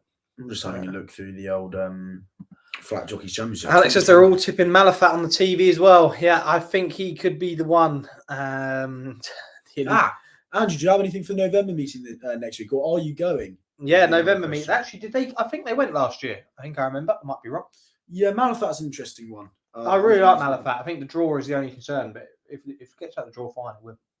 Yeah, I think. I mean, I'd love to see it in play. I'd like to see what price they both go in play. I think if Ness gets an early lead, I think it should probably go 2's on in play. But Alex says I'm going to have Clariere. Yeah, I mentioned Clariere earlier, the horse that's beaten Malafat twice, but Malafat, you just got to look back at those runs and everything just didn't go to plan. One time just missing the break, and the other time just way too far back. And like I say, did well to finish second that day. So yeah, if the break doesn't go well for Malafat from 1 and Clariere gets a good break, then Clariere could actually shock both of them. Absolutely delightful, Andrew. That's music to my ears. It is. I'll see you and Dave over So there. once Keith again. and Andrew Halligan will be at the November meeting. So I'll go see you there, say, boys. they'll I'll see you actually there. Go say hello to them. And do check Anything them out. anything for next week, early doors? You want anything in the Great Wood or the Coral Gold Cup or the Paddy Powell Gold Cup or the Cheltenham Gold Cup or the Ascot Gold Cup? Andrew will just Gold be Cup backing there is. Bryony and everything. Andrew loves Bryony. Loves Bryony. Yeah, Brian. I mean, her interview. You said today he loved Brian. Her interview aboard Froden and her content she had as well with Black Quarton, I thought was great. I thought that was brilliant. I thought that was absolutely lovely. So Sam, so far you've had your next best. We opened up with Tuesday. Yeah, your next one has gone. What was the next race? We had Tuesday win the Fillies Mares. That was my next best. That banged in. We had the Breeders' Cup Sprint. Well, we didn't have a bet. We didn't have a real strong bet in that race there. Then we went on to Modern Games. So far we're 2 from 2 between us. Yeah, so we've done very well so far on here, and I'm continuing in my fine form of things at the moment. I'm hoping Malafat will continue that. Currently 3-1 looking at the UK, but make it 6-4 about Nest. Society's 9-2. Clariere is 7-1. I would say that could be a good price potentially. That's it, Sam. You're off my exercise. So that's a good question. How can you confidently back in a race where Fav and second Fav are from the same trainer? No, I completely agree. Like I see where the point is here, but what I will say is that you've just got to look at, first of all, times of races in America. Jack will tell you that's very key, but you look at the way that these horses were working out in the morning, and you look at morning work, and Malafat looked like he was a better horse than Nest, in my opinion. I don't know how they rank these. I know last night Tom Fletcher was very keen on Nest, and so were the whole connections and family.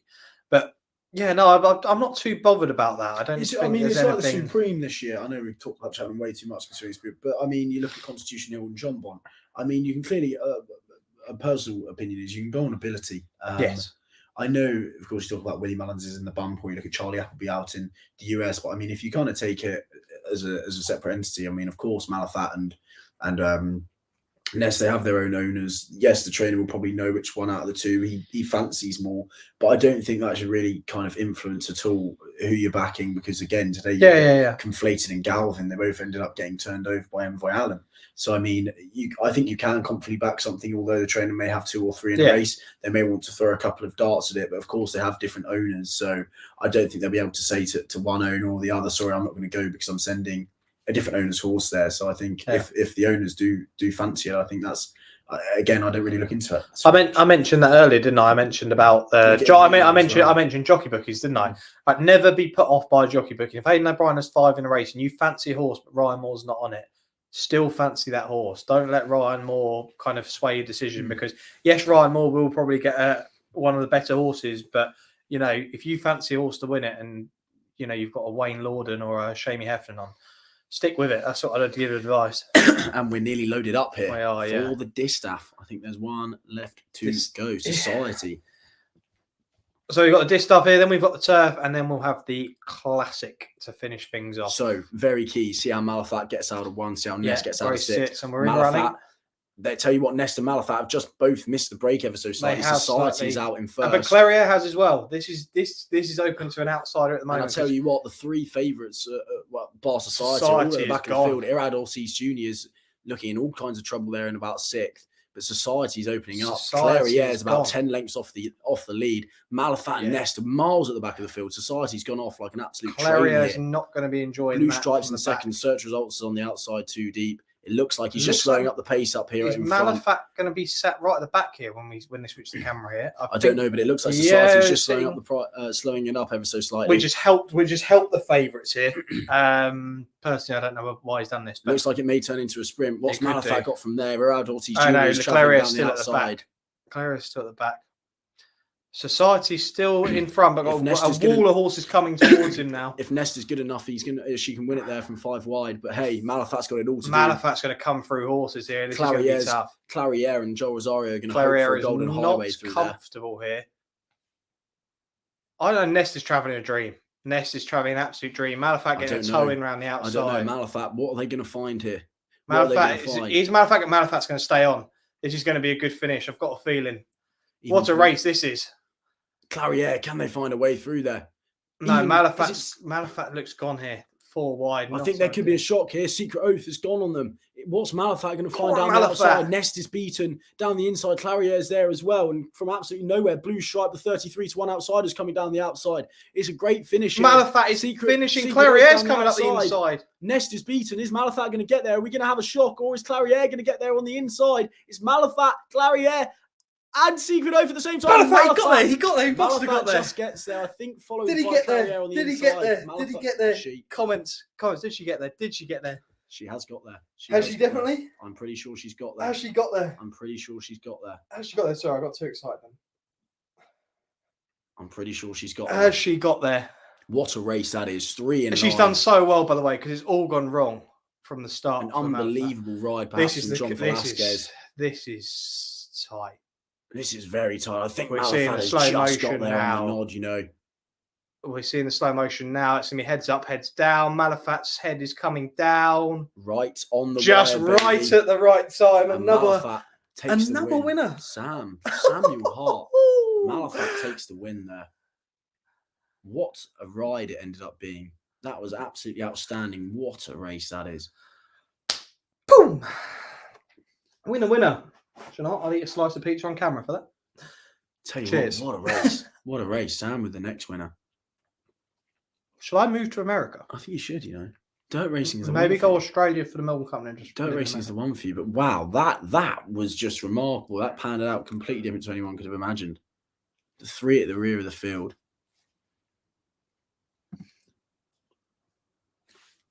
Absolute. I'm just pumping out winners, Andrew. Absolute goosebumps.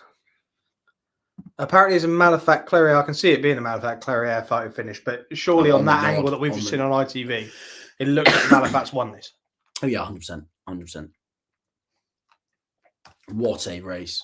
That's what we live for, the Breeders' Cup. And it was also Mark Johnson's nap of the meeting as well. So Mark Johnson is a judge. So if you look at the exchange at the moment,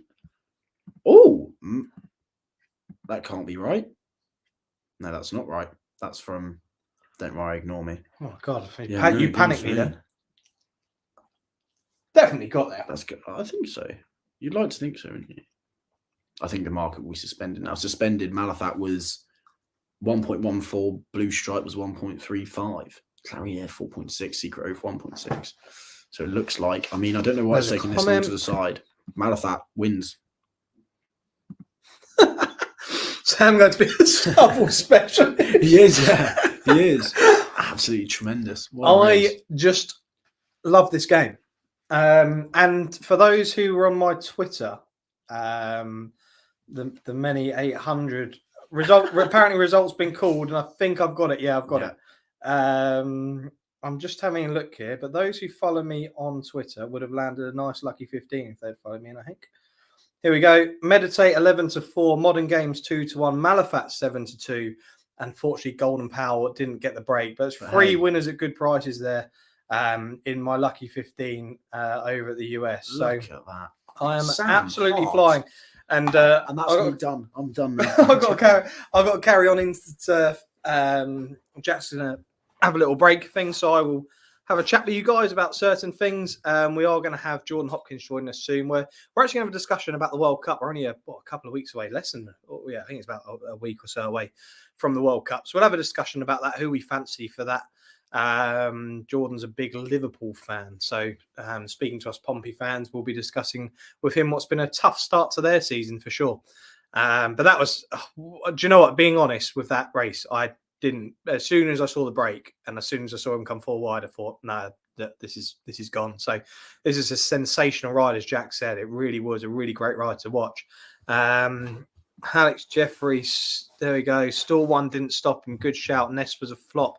I'll be listening to you lads a bit more closely from now on. Yeah, I mean, look, I think this is the last flat race meeting we'll be kind of covering for the calendar year. So we'll be really focused on the jumps from next week. Like I say, Cheltenham, it'll be a mega preview next Thursday morning for that. Jack will be studying hard throughout the week. He's won it, lads. Yes, I've seen he has won it. He's Todd Pletcher, some trainer, really is. Be interesting to hear what he has to say about Nest. I'm going to have to listen to some of these interviews after, but Nest a little bit disappointing, you say, because what would you? I mean, Jack's off Cameron, but what would you say with regards to those three favourites that sat at the back? I mean, Bar Society. Was there anything that you'd really? Do you think that the pace was just so strong up front that that's what's helped Malafat out initially? The initial pace before they slowed it down, and then kind of steadied it up, let Malafat get his position, and then turned it into a sprint at the finish, and Malafat's just come through quicker, basically. I know they were very, very close to the finish, but I think class probably just told. It clearly didn't go right at all for any of the three who wanted to make the pace. And I'd just say class just told. Yeah. Apparently ITV4 is quicker than your stream. Yeah, if you do want to follow it live with our stream, then the best thing to do is kind of, when we say they're off, just kind of pause the TV and try and catch it up, if you understand what I'm saying. I think we're about 4 seconds behind, to be exact. Is it 4 seconds? I think so. It'll depend on people's TVs and what connection they're getting, but just received a text from one of my colleagues at work saying flying. Yes, I am. Yes, I am. I have one more. Actually, I have two more selections to come, which is interesting with the Breeders' Cup Classic. Oh, okay. And I'll be discussing that, and I will be probably getting Jack to do a little bit of search for prices for me. Of course. When it comes to that race. I love that. I can really get behind that. I love Malafat. Yeah, fair enough. 3 out of 3 for you. It is. Technically, with Breeders' Cup tips this year, it's 4 with Meditate. Is that right? I've had 4 selections officially for the Breeders' Cup. Today. Yeah, no, yeah, no, yeah. Yeah, there's the photo. Yeah, look, the photo's there and it's very clear. The mirror. By the way, Clairiere has run an almighty race as well, from how far back she was. She's run a mighty race on the inside. What an interesting race. It was, yeah. It's usually a race that I'm not actually a massive fan of, but I've been a fan of Malafat, and she's beautiful. Look at her. Delightful, isn't she? And a nice win for Shadwell. All the big owners winning so far. Godolphin, Cornwall, and now Shadwell. Plenty of good stories. I'm really hoping Flightline can do the business. Yeah, you'd like to think so, wouldn't you? You would like to think so. I mean, Nation's Pride's now gone 2-1 Fav. Yeah, what time I'm going to have to get the next race up at 8:40. I believe we've got Jordan joining us at 8:30. I might be wrong, or 8:20, but whenever he joins, we'll let them in. Nation's Pride now 15-8. What an awful set of odds that is. 47-25. There we go. His best price, which you don't often see. Let us know, by the way, if there are any football fans who are watching. Let us know who you think are going to win the World Cup, because when it comes to us discussing it, we will put a few on screen. But can England do it? That's a big question. Will football be coming home in Qatar this Christmas, which is a weird thing to say? Instead of beer flying around in the ceilings, it'd be mulled wine this year. So I enjoy watching it. I love the British Cup. I'm going there next year. Why didn't I go this year? Imagine if I'd gone this year, I'd have cleared up. I'm going to be heading to Vegas as well after that week at Santa Anita. Vegas would have been good fun after this. Free as well.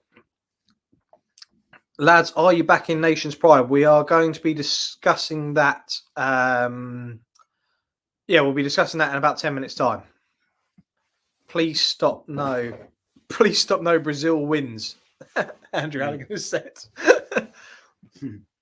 Andrew, I'm heading to LA for the Breeders' Cup next year. Feel free to join the trip. And then, 7 days in LA for the Breeders' Cup, and then 7 days in Vegas, which will be a Sam's paying for it with all his winners as well. Absolutely not.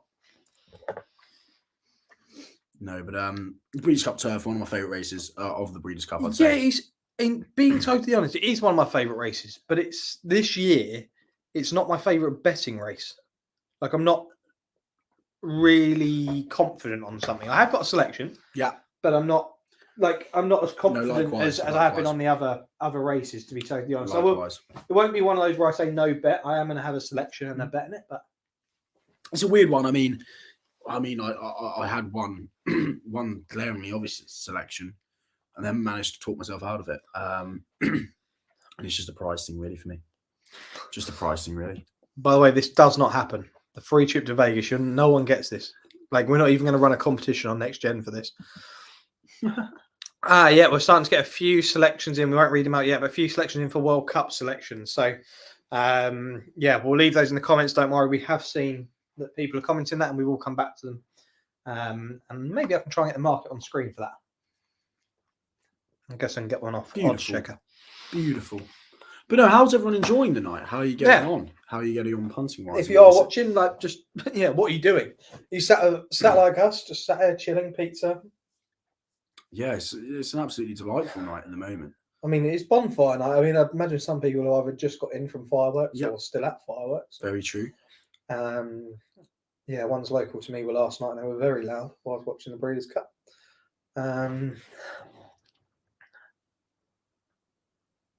Just reading some of the comments. Do you know what I do love about racing at the moment is I know it's competitive and you'd be like, oh God, how many are there? But the amount of people who are passionate about talking about racing, the amount of YouTube channels and podcasts and stuff there is at the moment, it's quite nice to see, loads of people talking about racing and showing their interest in the sport. And that's what we want to see, especially younger people as well. We had Ash on earlier who, he loves the game, and that was great to see. And, the Finishing Line guys, Let's Talk Racing, Jump Show. There's so many good channels out there at the moment where you can get so many different opinions. But look, we've appreciated the support. We've been almost going for 2 years now. And yeah, we've absolutely loved doing it. And this is something a bit different for us. It might be something that next year, obviously, we won't do, although, Jack might do it on his own and FaceTime me out in the States. But if these lives are something you enjoy, then who knows? It could be something that we do for like a big jumps meeting or something like that. Jack and I can get together or whatever. But we'll wait and see. But yeah, the lives they're good fun. Just a nice relaxed chat with us, and yeah, seeing more comments with regards to World Cup teams. So Argentina for me, completely agree, Sean.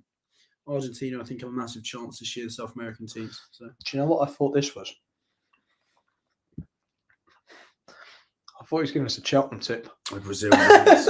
Actually, Andrew did give us a Cheltenham tip earlier on. There we go. Editor to sheet. Editor to sheet for the paddy. But I'd agree with that. I think, well, I can't say I need to look at the betting and stuff for it, but I think the run the last time, you could tell the horse needed it. It still ran a good race. A good race. But I'm sorry, but did you not think it was a bit odd? Drifted from 2 yes, to 1, yes, 13 to 2, and then questionable. At the second fence was in mid-div, where every single race that he's won at Cheltenham, he made all. I just thought it was a bit weird. I mean, if they wanted to make it look obvious, they were going to try and drop his mark. That's exactly how they did it. But hey, I thought it was quite weird. He clearly loves Cheltenham. But hey. Yeah. Here they are. Evening, boys. Petition for a Cheltenham November live stream. I mean, unfortunately, I'm working. I guess this is probably Josh, but I'm working doing Racing Post Live, producing that for the Racing Post the week. And Jack's going to be there that week, which I imagine you'll be there, Josh. See you there, guys. I don't know whether Andrew's coming over at the moment. Josh, let us know, will football be coming home? Let us know who's going to win the World Cup as well. Let's not get away from this. We could do a Cheltenham November live stream. Well, how? So first of all, you can't film on course. Second of all, I'm going to be producing a show, so you can have me live whilst I'm producing another show. I don't think they mean actually whilst we're at the November meeting. I think they mean it's a preview show. Oh. Well, maybe. Or we could live stream it. I mean, that would be interesting. Yeah, I don't know. But no, it's I'm looking there. Oh, who's it? Editor de Gite. Also, everyone watching, if you haven't checked out Let's Talk Racing or the Finishing Line, who are both watching, make sure you do check them out. Like I say, I love the fact there are so many shows out there at the moment. I'll get that comment up in a minute from Let's Talk Racing, because that'd be interesting. But yeah, I love the fact there's so many shows at the moment. You'd think too competitive etc, but it's just I enjoy hearing people talking about racing, especially the younger kind of audience talking about racing, because that's what the whole thing that we've been trying to solve is how do we get young people into racing? And the way is to get young people talking about racing and putting it out there on social media. So yeah, hats off to everyone that's doing it. Like I say, we've enjoyed doing it, and the Let's Talk Racing boys, Josh and Andrew, have done really well with it, and Andrew, Dave, and Tom have done really good as well. So we did discuss this at the start of the show, but I'm sure they want to know because they know you're a big fan. To be fair, when he opened up at 74, I thought it was the most ludicrous price in the world. I think he was. I mean, he won on debut, which I know which technically starts as being fresh. But after that, I mean, I think he was 9th at Chepstow, 4th of 7 at Market Race, and then 6th of 6 at Taunton. And I mean, it could be because they wanted to protect his mark, but it would probably be just because he needs to run. So I don't think I'd look too much into it. But they did say he may head to the stayers hurdle. I can't really see that happening. I thought he jumped all right for the first half of the race, but I didn't know if it was the testing conditions first time out. Usually the soft ground doesn't really scupper him too much. I mean, when he went at Sandown last March, I think he beat Miss Heritage. I thought it was quite comfortably Lucy Wadham's Miss Heritage. I mean, that was on softish, quite testing conditions. He did that quite well. I think he just needed the run. I wouldn't really look too much into it, but I think they've got a massive decision now whether they try and get his mark back down, because he's clearly nowhere near as good as a stayers hurdle contender. Andrew, watch it. Lots of love. It's Jeffrey. No way. Let's talk racing here, lads. It's quite nice actually. It's like a podcast reunion. We've got everyone coming in here. You know, we haven't got the jump show here at the moment, but we had Only Fools Love Horse with Ash from there come on. But actually, Willow was meant to be on the show, but he's actually on a night out, which is no shock to anyone that Willow's having a drink tonight. He was very apologetic that he couldn't come on, but he said, "Oh yeah, I am on a night out." Can you check out the results from Down Royal today, by the way? Because this was a horse that I'd heard a lot about. Unfortunately, we were prepping for the show that I never saw. But King of Kings was still value at 20s after today. I'd say no. So I'm guessing it wasn't that impressive. Won by 3.5 lengths in a bumper. But did it say how hard it was, or? I mean, we can quickly have a watch. Yeah, I mean, we won't have the volume on. We'll have a watch of it. But King of Kingsfield, yeah, I know, very well talked up for the bumper. I wouldn't be having a bet in the bumper this early. No. Still so many horses. Haven't seen Willie Martin's really out, so that's probably the reasons why. Yeah, we talked about this earlier. Yeah, it was really great to see. I mean, the money told the story, didn't it? Conflated, drifted out, and NVLM was well backed, and Galvin didn't show him his true self, I don't think, today. I did say that I thought Paul Townend gave Ken Boy an absolute masterclass of a ride. By the way, missed a few fences, don't get me wrong, but very unlucky. I did think at one stage Ken Boyd stole it from the front, so it was unlucky. But NVLM, fantastic to see him back. Will he go to the King George? Will he not? I can't wait to see what the plans are with that horse. But I mean, as I've said before, I mean, he jumped very well, he travelled well, and I mean, he picked up well, but it wasn't really anything of a race, was it? Conflated doesn't go well fresh. Ken Boy is 10. Galvin, I didn't think conditions were ready to suit. You can't really look too much into that. He clearly wasn't firing whatsoever, and Beacon Edge was the fourth of the quartet, so I don't think it was too great piece of form. I mean, if you look at it compared to the other 3 mile chase on the day, as I said, it was a second slower, so about 5 lengths slower than 120 rated 3 mile chaser who won on the same day. So hey, look, Envoy Allen, it's nice to see him somewhat back. I'm not too sure if he's a proper grade 1 contender, although he's just one today, of course. But hey, it's nice to see him back. Yeah. ITV just showing today's televised winners. If you have joined us, we've been on since 5:50. The first race, Fillies and Mares, I put up Tuesday as my next best at around 9-2. She went off 7-2. Didn't have a bet in the 6:30. Then the 7:10, Jack and I both napped along with Ash Symonds, Modern Games, at around sort of the 6-4 mark. And then we had Malafat, who won for myself in the Distaff just a moment ago. So I'm free from free for the night at the moment. We've still got plenty of time until the next race. Then we've got a long gap to the Breeders' Cup. An hour, yeah. Maybe we'll take 5 minutes probably at some point just after the turf. Once we say goodbye to Jordan, we'll take 5 minutes, then we will be back with you guys. I'll have a picture of Flightline up on the screen in the build-up to that.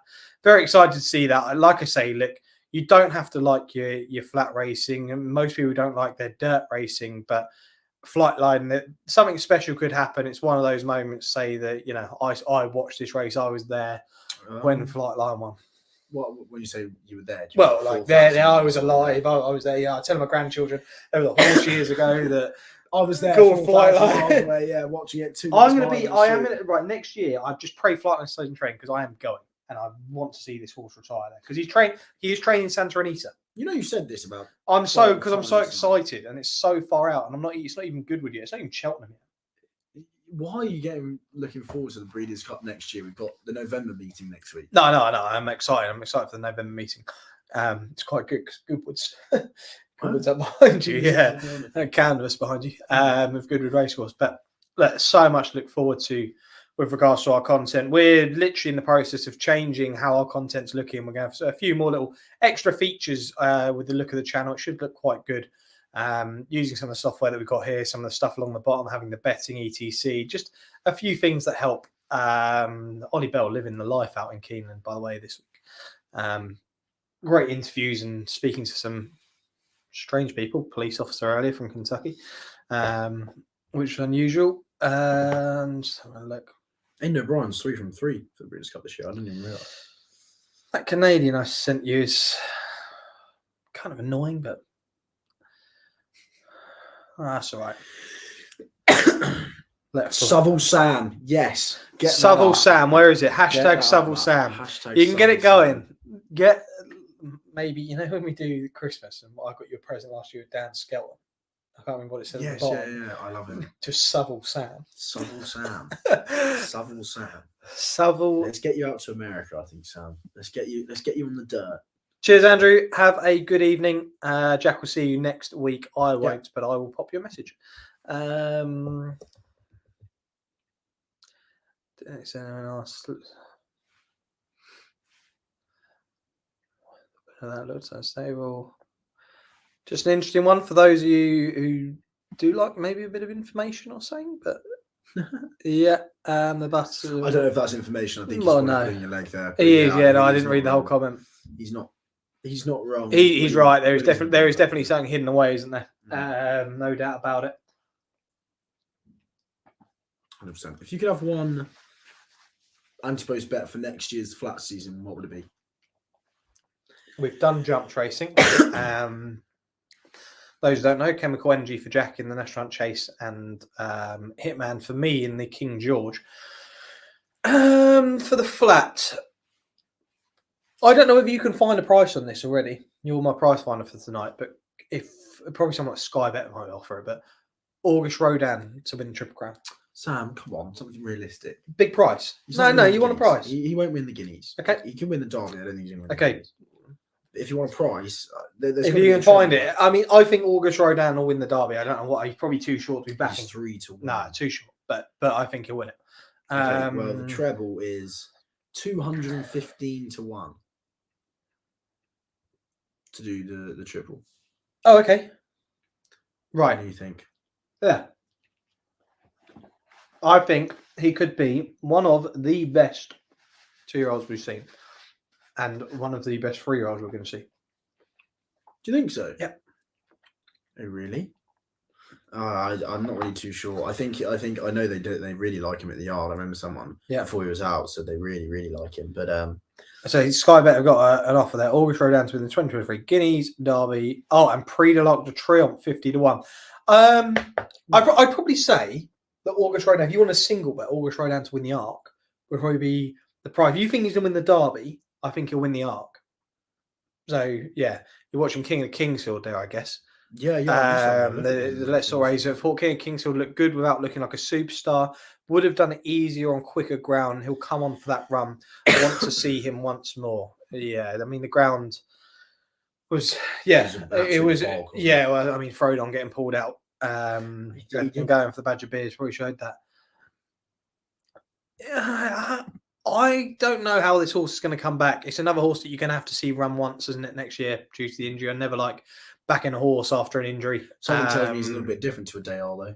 Something tells me he's... but I just don't like backing a horse after a long injury like that, having an issue. Like, they can come back. I mean, they say they come back, Sprinter Sacra. Watching King of Kingsfield now, he doesn't settle at all. It was awfully hard, but put the race to bed. That's what I mean. So, like, if that horse can settle on better ground... Yeah, hopefully that goes well. I mean, we should be joined very shortly by Jordan Hopkins. He'll be joining us, and Hannah Baycroft will be joining us at some point between the turf and the classic. She has just got to confirm a time with me. But so far, what's been your performance of the Breeders' Cup? Meditate, yes, but the best performance, isn't she? I mean, it was great to have Modern Games. All three of us have a winner there. That was fantastic. And excitement levels. I have a Silver Knots race with Victoria Road or that race there, the Distaff. That was a fantastic watch, wasn't it? You never know who was going to get up at one stage, but Malafat did the business in the Distaff. She was fantastic. So yeah, like I say, I'm trying to keep an eye on some of the World Cup selections because we're gonna discuss that. What we'll do is we'll preview the next race with Jordan. We'll watch the race and then we'll have a little bit of a football chat, which is something we haven't done tonight. So yeah, I don't really like talking football as a Pompey supporter, as you know. no, we can talk World Cup and England's chances because I think we've got no hope, but we'll talk about that in a second. Sounds good to me. Also, how good is Paul Nicholls at the moment, by the way? Yeah, what's he? I mean, Cobden was riding at what? Is running at what 37% strike rate at the moment. I don't know what Nicholls is, but Nicholls must be ridiculous. In the last 2 weeks, he's 19 from 50 at 38%. Yeah, that depends on work commitments, probably for both of myself and Jack. But yes, it's actually a meeting I've never done. I'll probably be there. Yeah, it's a chat here, but depending on work commitments, depends. Commitments as well, unfortunately. It's not a meeting that I've been overly excited about going to. Oh, I love it. Do you? Yeah. No, it's not a meeting that I've been massively excited about. I mean, I told you before, the Epsom Derby is one of those to say that you've done it, but I'd say that viewing wise, depending on how expensive your tickets and how expensive they can be, it's not great for viewing. I found when I went, it just found like it was a load of bobbing heads, and you can find that at Cheltenham, but I think Cheltenham you can get better viewing because there's so many different places to view from. But Epsom wasn't ideal. The best viewing race course is Sandown. Yes, Sandown was good. Sandown, if you yes, I mean Fontwell. The worst, Ascot.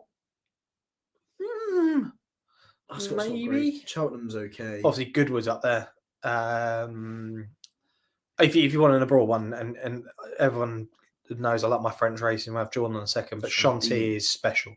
Chantilly is a really fantastic course. Going there next year, potentially with Jack actually, to the French Derby. That could be the trip that Jack and I do, and we'll probably try and vlog that if we do it. But Jack does want to do some French racing, I'm sure. So yeah, if we're going to do it, it could be the French Derby next year. The Prix de Jockey Club. That's if you haven't been picked up for some American tips to buy them. Yeah, who's the Simon Mapletop on the races who does Southall? He covers Southall throughout the races. Maybe I am that. That's future me. I still haven't watched the Nap Lands, by the way, the video that's shared on Twitter. That's good. I'm gonna have to watch that when I go to the toilet or when I take a break. Yeah, fantastic stories tonight as well. By the way, those probably came on Cody's wish. Go and watch that back, and probably good to watch what ITV covered before about the whole story because it'll bring a tear to your eye. It was the American punditry team were trying to talk after, and they were welling up. So it was Jack and I were watching it, and it was quite special to watch. And lovely story that was. And moving on from that, I've been on absolute fire. Looking at old. You actually haven't said that much, though. Oh, no, I love it, mate. When I'm on fire, I'll tell you. No, fair play. You're absolutely flying. You're carrying me at the moment. Yeah, Cheltenham's where you come back. The Naps land. I mean, I can have wins. I mean, I was unlucky with Guestkill today, wasn't I? Like, that's so unlucky. Yeah, 14-1 up and up. That was quite annoying. Again, really delighted for Dire Waters, though, who won that race with our dancer. Wishing all the best there. Great to hear Sam Thomas, actually. We had him on What a Shout a week or so back, and a trainer who, I mean, he obviously had our power win that week, and I tipped up at Ascot, but he's a really nice bloke to listen to and a really good talker of racing. So was Max McNeil, actually. He was on What a Shout this week. Max McNeil talking highly. He put up a 16-1 winner at Down Royal as well. He talked about a horse that was motor, and Jordan is just about to join us very shortly, and we will be talking the Breeders' Cup turf. Hopefully he'll be able to hear us and we can hear him, so let's add him in. And Jordan joins. How are you, John? Not bad yourselves. Yeah, very good, thank you. Thanks for joining us. Cool. Have you watched much of the card this evening? Yeah, I've had it on the background, just sort of watching with interest. I haven't had many bets. Obviously, about Dreamloper earlier. Yeah. She got a great sit. She's just keen for the whole race. And I think she was probably feeling the ground a bit. As much as they thought she was, fine on rattling ground, I think really she probably wants a little bit of juice and didn't seem to enjoy it. It looked like she felt the ground late, and obviously the winner was way too good. And you're absolutely flying for November. 5 from 6 now, is it? Yeah, going to right, yeah, taking over right, which is lucky. I think, to be honest, the couple the other day, I mean, on any other day, they probably would have got beat because the two rides are absolute stinkers. But Yeah. horse has got them out of jail, luckily. So yeah, it's going right. Luckily I've had a good night so far. Jordan, we had Malafat win the last race of Modern Games. Did the business as our nap of the night. We move on to the Breeders' Cup Turf, which is a fairly open-looking contest. What I'll do now is try and bring up the betting really quickly. There we go. Do I need to refresh this potentially? Maybe not. Yeah, go for it. Why not? What have you got to lose? No. I'll leave it there. Okay. Nation's Pride 9-4. Warlike Goddess is 4-1. Rebels Romance 6-1. Mishriff 13-2. Broom 7-1. Stone Age 10-1. Then Big Jump to 25-1.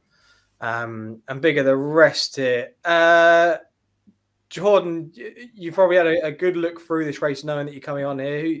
Who tickles the fancy slightly? Yeah, I haven't had a bet in it, to be honest. Today anyway.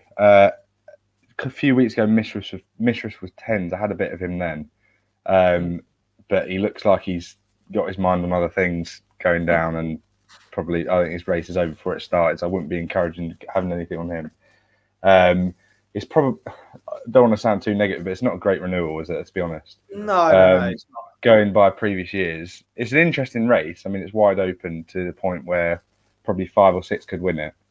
I just made a few notes on each of the top sort of 5 or 6 Europeans. I'm not going to pretend like I know an awful lot about the American Challenge because I don't. Warlike Goddess, obviously I know of her because of last year's race, and the Fillies and Mares last year, I'd looked at her before that and sort of loosely followed her since into this.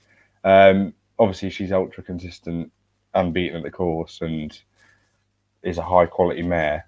You know, I don't know. I'm not quite sure.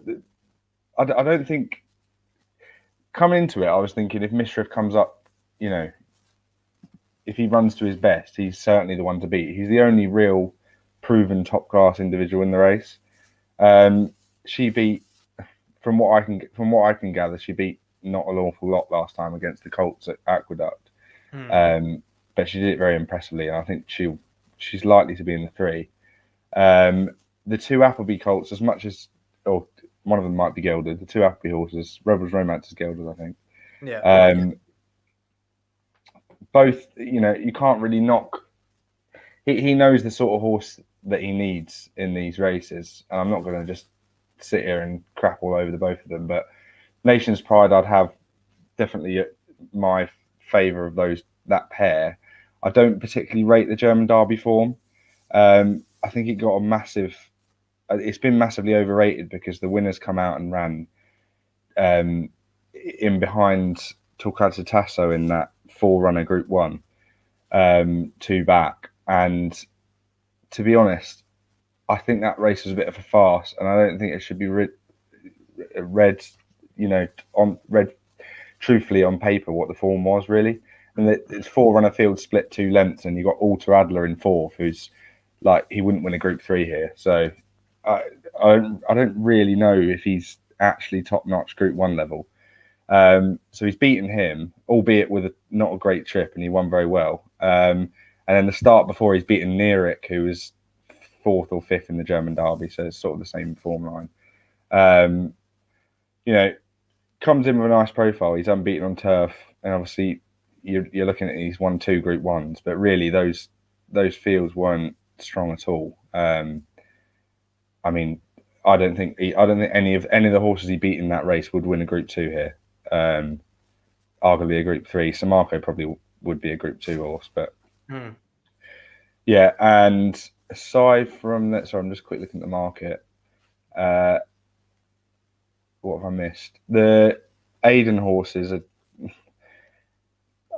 they just don't excite me, but you can't really write them off at all, really either. I thought Stone Age was fascinating. Stone Age, yeah, he is big time. And to be honest, before I looked at his comments on Tuesday leading up to this race today, I just thought, you know, she just could be just over the top now. But, you know, far away from my better judgment. She's gone and absolutely hacked up, and he's been training her backwards from this race for a while. So there's every chance Stone Age could go well. He's going to go forward and probably be bang there. He's probably the Broom of this year's race, if Broom isn't the Broom of this year's race. I think it's somebody I've seen that written somewhere else, which is pretty, sums up that pair pretty well. But yeah, I'd like to see Mishriff win it. Obviously, he's if he runs to his peak, I don't think anything will cope with him. It will just be whether Frankie's strong enough to get him up in a finish, which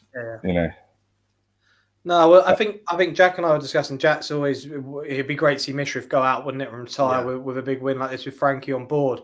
I mean, Jack last year was with Warlike Goddess, and you mentioned, Jordan, that this is a weak renewal, and that's why I think potentially the Americans could take this year. I mean, she won the Joe Hirsch Turf Classic at Belmont. That was last month, and did that in good style. And she was actually unbeaten after a debut run coming into this last year. I remember, I'm pretty sure.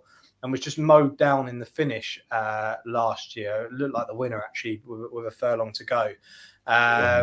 She should probably be unbeaten this year as well. That race that probably, she lost to Virginia, the Virginia Queen, Joy race. Virginia Joy that was one of the most farcical races I think I've ever watched in my life, to be honest. Yeah. She was definitely the moral winner of that.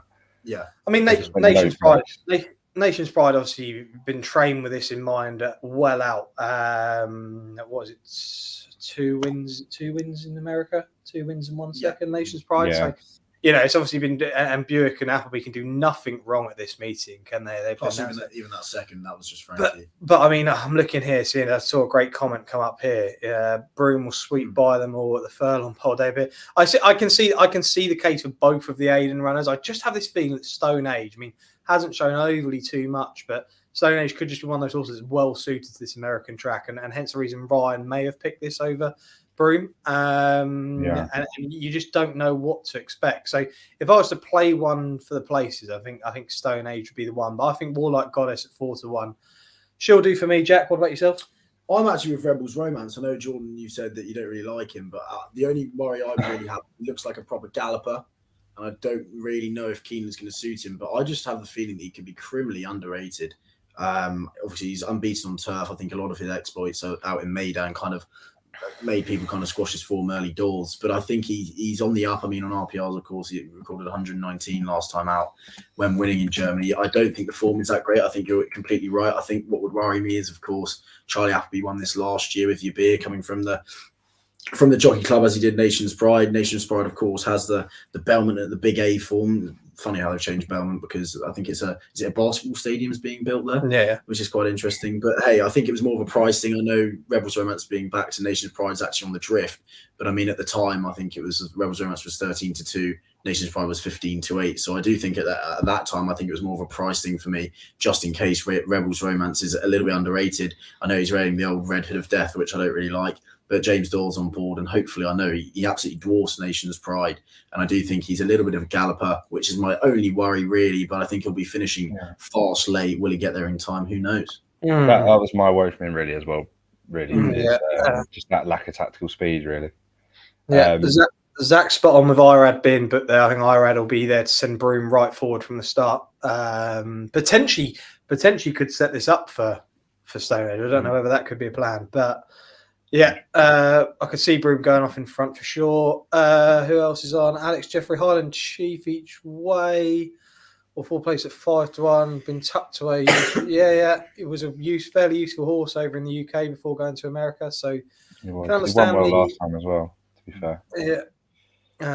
But just says the Nation's Pride for me. Yeah, Ash gave us Nation's Pride. I mean, look at the price there. Warlock got us 3-1 in the States currently. It's really interesting to see the differentiation in price. I mean, I spoke to you before, Jordan, about France and the PMU out there, and the differentiation you can get with UK horses out in France and you do out in here in the UK, and it's very similar to it in America, isn't it? Oh, sure. I mean, this is just such a huge pool. It's just there's so much liquidity in these markets, and anything that's sort of going to be perhaps missed over there our side is generally going to be a bloated price. Yeah. Yeah. I mean, Unless Nashua, it's claimed by Charlie Appleby or Aidan O'Brien. exactly. That's obvious. Because Nashua, I know Nashua didn't win, but Nashua went off a fairly backable price in the end out in America, about 7-2, I think, so, which was interesting. So if you had to stick your neck on the line here, you'd probably be with Mishriff. Yeah, on best. Yeah, I was just a bit worried about his antics just before then, but yeah, I hope he wins. I think it would be just a watching race. Lots of these races you can just be sort of, gagging for a bet just because it's a big festival. But of course, I mean, they're not necessarily the best betting heats, and I don't really think any of these races over the weekend for me have been anything I want to get involved in at all, really. But yeah, hopefully he's not too slow away, because if he is, he's going to be pretty buggered. Yeah. If I'm allowed to say that, sorry. Yeah, no, of course you can. It'll be interesting to see how they set up the two Appleby horses, the two O'Brien horses. See how they break here as well. I couldn't really put my finger down on a solid speed map, to be honest. It's quite difficult to map out where this field's going to sit, and it's like we were saying before, it's probably going to pivot around which one or both of Aidan's go forward. We've got one more Highland Chief to come forward as the last, is it? Think so. It is indeed. It is. So here we go for the Breeders' Cup Turf, the penultimate race before we head to the Breeders' Cup Classic for Flightline. Here we go, they're off. The two good alternates are missing. Mishriff's going to sit at the back. Broome has missed the kit. Bye Melvin goes forward. Stone A. Ryan will be absolutely delighted where he sat there, I'd imagine. Buick. Nice. Yeah, Buick's now found his position there. A bit keen, though, on Nation's Pride. I think Nation's Pride in the All Blue. All I've got is a toe keen as well.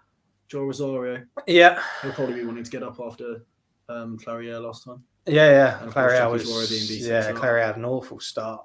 I don't really think that's the end of the world for Mishriff there, really. Like, they were knocking his draw, but, he was always going to drop in. Never going to see him go forward anyway. And as long as he can sort of get him in touch somewhat prominent sit of mid-div, turning for home, I think he could well be bang there if he's back on song. Yeah. So Bye Melvin leads them in as they've got a circuit to go. Channel Maker, two outsides in the field at the front here. Stone Age has got a lovely sit in second on the rail. Highland Chief Price is in fourth. Broome is well off the pace. I don't think no bad positions at all for Nation's Pride. More like Goddess, Rebels, Romance. I think you'd now be happy with Nation's Pride, wouldn't you? It was keen early on, but in terms of the position there, I think up front, Fogel Lynch just slowed it up a little bit for that quarter mile. Just looking more like Goddess. Yeah. Sorry, just watching this live on here just makes it feel like it's going like 2 miles an hour to me. It's not easy, is it? Yeah. It's the first time we've done it without, makes you realise how hard it is to commentate. I'm like trying to it is, yeah. Think of things to say in the US. Especially an American accent. Oh, yeah. Big time, yeah. And they're into the stretch. Bye Melvin. Say these two are going to get eaten up. Surely is going to be hoping for a little gap or two, isn't he?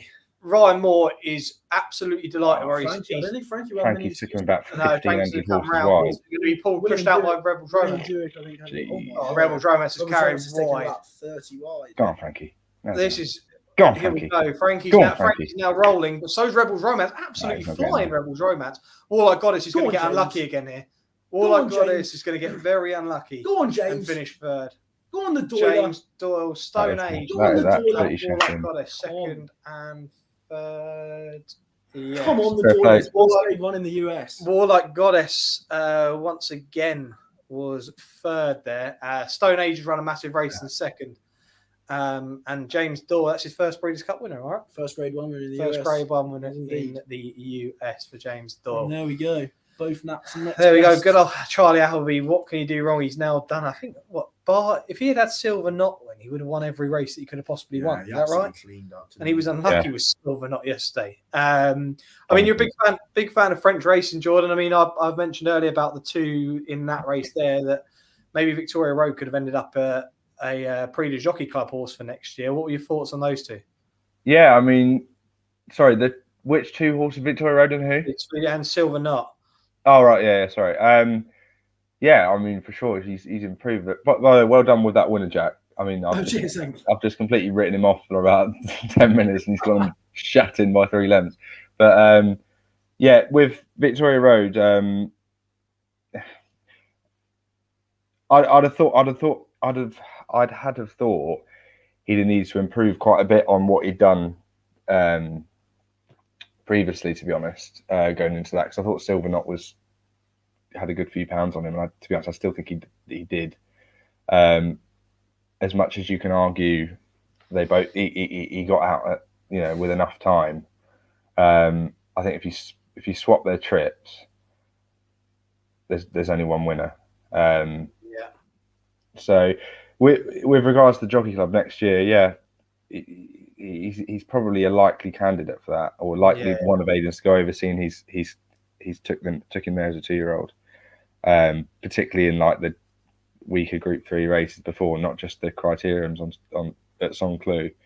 But yeah, he's solid enough. And he could just keep improving, like could do, yeah, at a rate of knots. But at the moment, I'd be surprised, perhaps disappointed, if there's not something from France that can give him a good run for his money. Yeah. Well, before you leave, we'll get a couple of French horses to follow. Obviously, we know how well you do with the French racing. Well done to Jack there. Rebel Giant's a great winner. I don't know what price it got in the UK. I think 5 to 1, 11 to 2. So that's right. But quickly, Jordan, just a question. Of course, you are a French expert. I know you probably won't say that yourself, but why did you choose French racing out of all of them? Was it the thing that you kind of found the least liquidity in the market, the better prices over here as a British punter, or do you just love the French racing? There's a lot to answer there. Sorry. Yes, sorry. I was just thinking of an answer, and then there was bits and pieces coming after it. But to be honest, I've always followed it. I've followed racing quite closely since I was about 5 or 6. Really, I've lived local to Newmarket and been going with my granddad since I was around that age, and watched it an awful lot. So I've followed French racing, for quite a while before I could have a bet. But I think really it was when the pandemic hit and their racing was the only thing that was really on. I was thinking, to be honest, it was getting to the point where I was looking at it thinking this could be potentially not. I wasn't obviously thinking at the time it could be a gold mine. I was thinking this is something to target. Like, really, you've got to have something when you're betting for a long-term profit, which everyone should be really. You have to have an edge, which is such a cliche thing to say, but you're not really going to have an edge on a highly scrutinized market. Well, it's more difficult to have an edge on really highly scrutinized markets, like British flat Group 1s and sorts. Obviously, there's pros and cons to it, because then you're going to have, because it's not as highly scrutinized. The reason being is because they're so soft. The markets are so soft, and they don't. There's not. There's no real need for so much time to be put into pricing those races, and therefore, with the soft markets, there's not as much liquidity, and it's if basically, what I'm getting at. Long story short, that was but I guess really it is more just the fact that, firstly, with I tend to be able to find more pricing errors, and secondly, from a betting perspective, irrespective of anything else, the French racing calendar, I just quite like it. There's a much bigger emphasis on conditions races there. Yeah. Whereas our conditions races, you'll have like that 3-runner egg and spoon race that Eraz won on the weekend at Newmarket. That generally tends to be what the majority of conditions races are like. In France, you tend to have maiden winners that will go into conditions level, and it's like I'm probably telling you stuff you already know, but for anyone that doesn't, it's just a bridge between pattern class, basically, and it just gives you. Basically, the idea of it is you're finding a horse that's either broke its maiden going straight into a race like that, Mm. Or they're ran second or third, surefire winner next time out, you're finding basically a group horse that's running against a bunch of handicappers. And when it comes to French racing, do you like to specialise in conditions races? Yeah, conditions races, maidens, and pattern races generally. I won't really go near French handicaps because I just don't really see the point in wasting time on them. They have an egalitarian system over there. So whereas the handicapping system in the UK works as, everything gets adjusted, every horse generally get adjusted in a race. In France, they'll only put up the winner. So it can work out in your favour if you find a horse that's continually running second and just bumping into one. But generally, when you think you found a good thing in a French handicap, it tends to get beat by something, I find. So I just tend to leave them. And then you've got claimers, which are, there's too much out of my hands, if that makes sense, in claimers, because,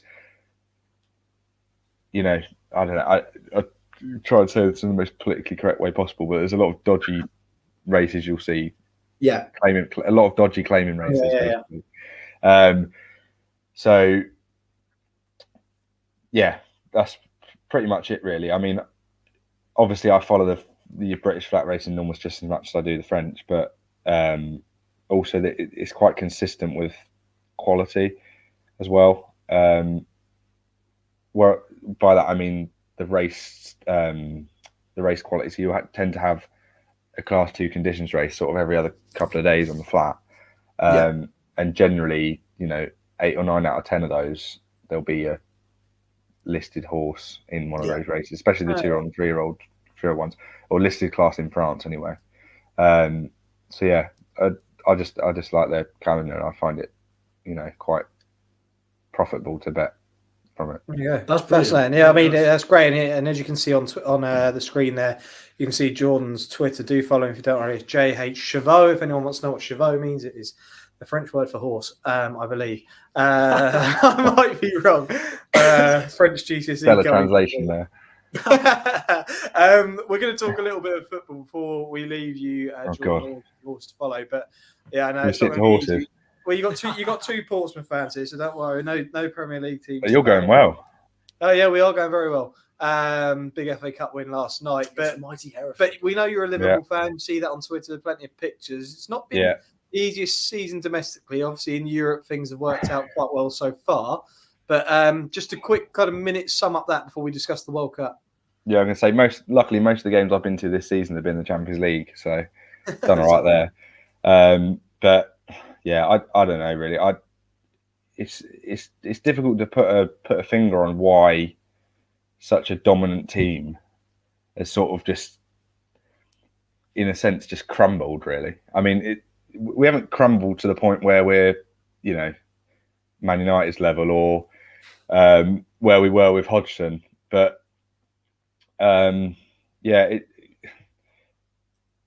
there's flashes of promise there, but obviously it's the dynamic of the whole team just doesn't seem to be anything like what it used to be, or what we've come accustomed to and been spoilt with for the last few years. So whether that's due to not being, I mean, Fabinho has been terrible all season really for me. Terrible is probably a strong word, but he's been nothing like his best. Van Dijk doesn't really look. He doesn't really look the same place since his injury. Yeah, I know, and again, that's a really, like, everyone says it, but I think there is truth behind it. Really, I don't know what it is, but the one game where he did look, top class was when we beat Man City, and I thought, every player on the pitch in that game was unbelievable.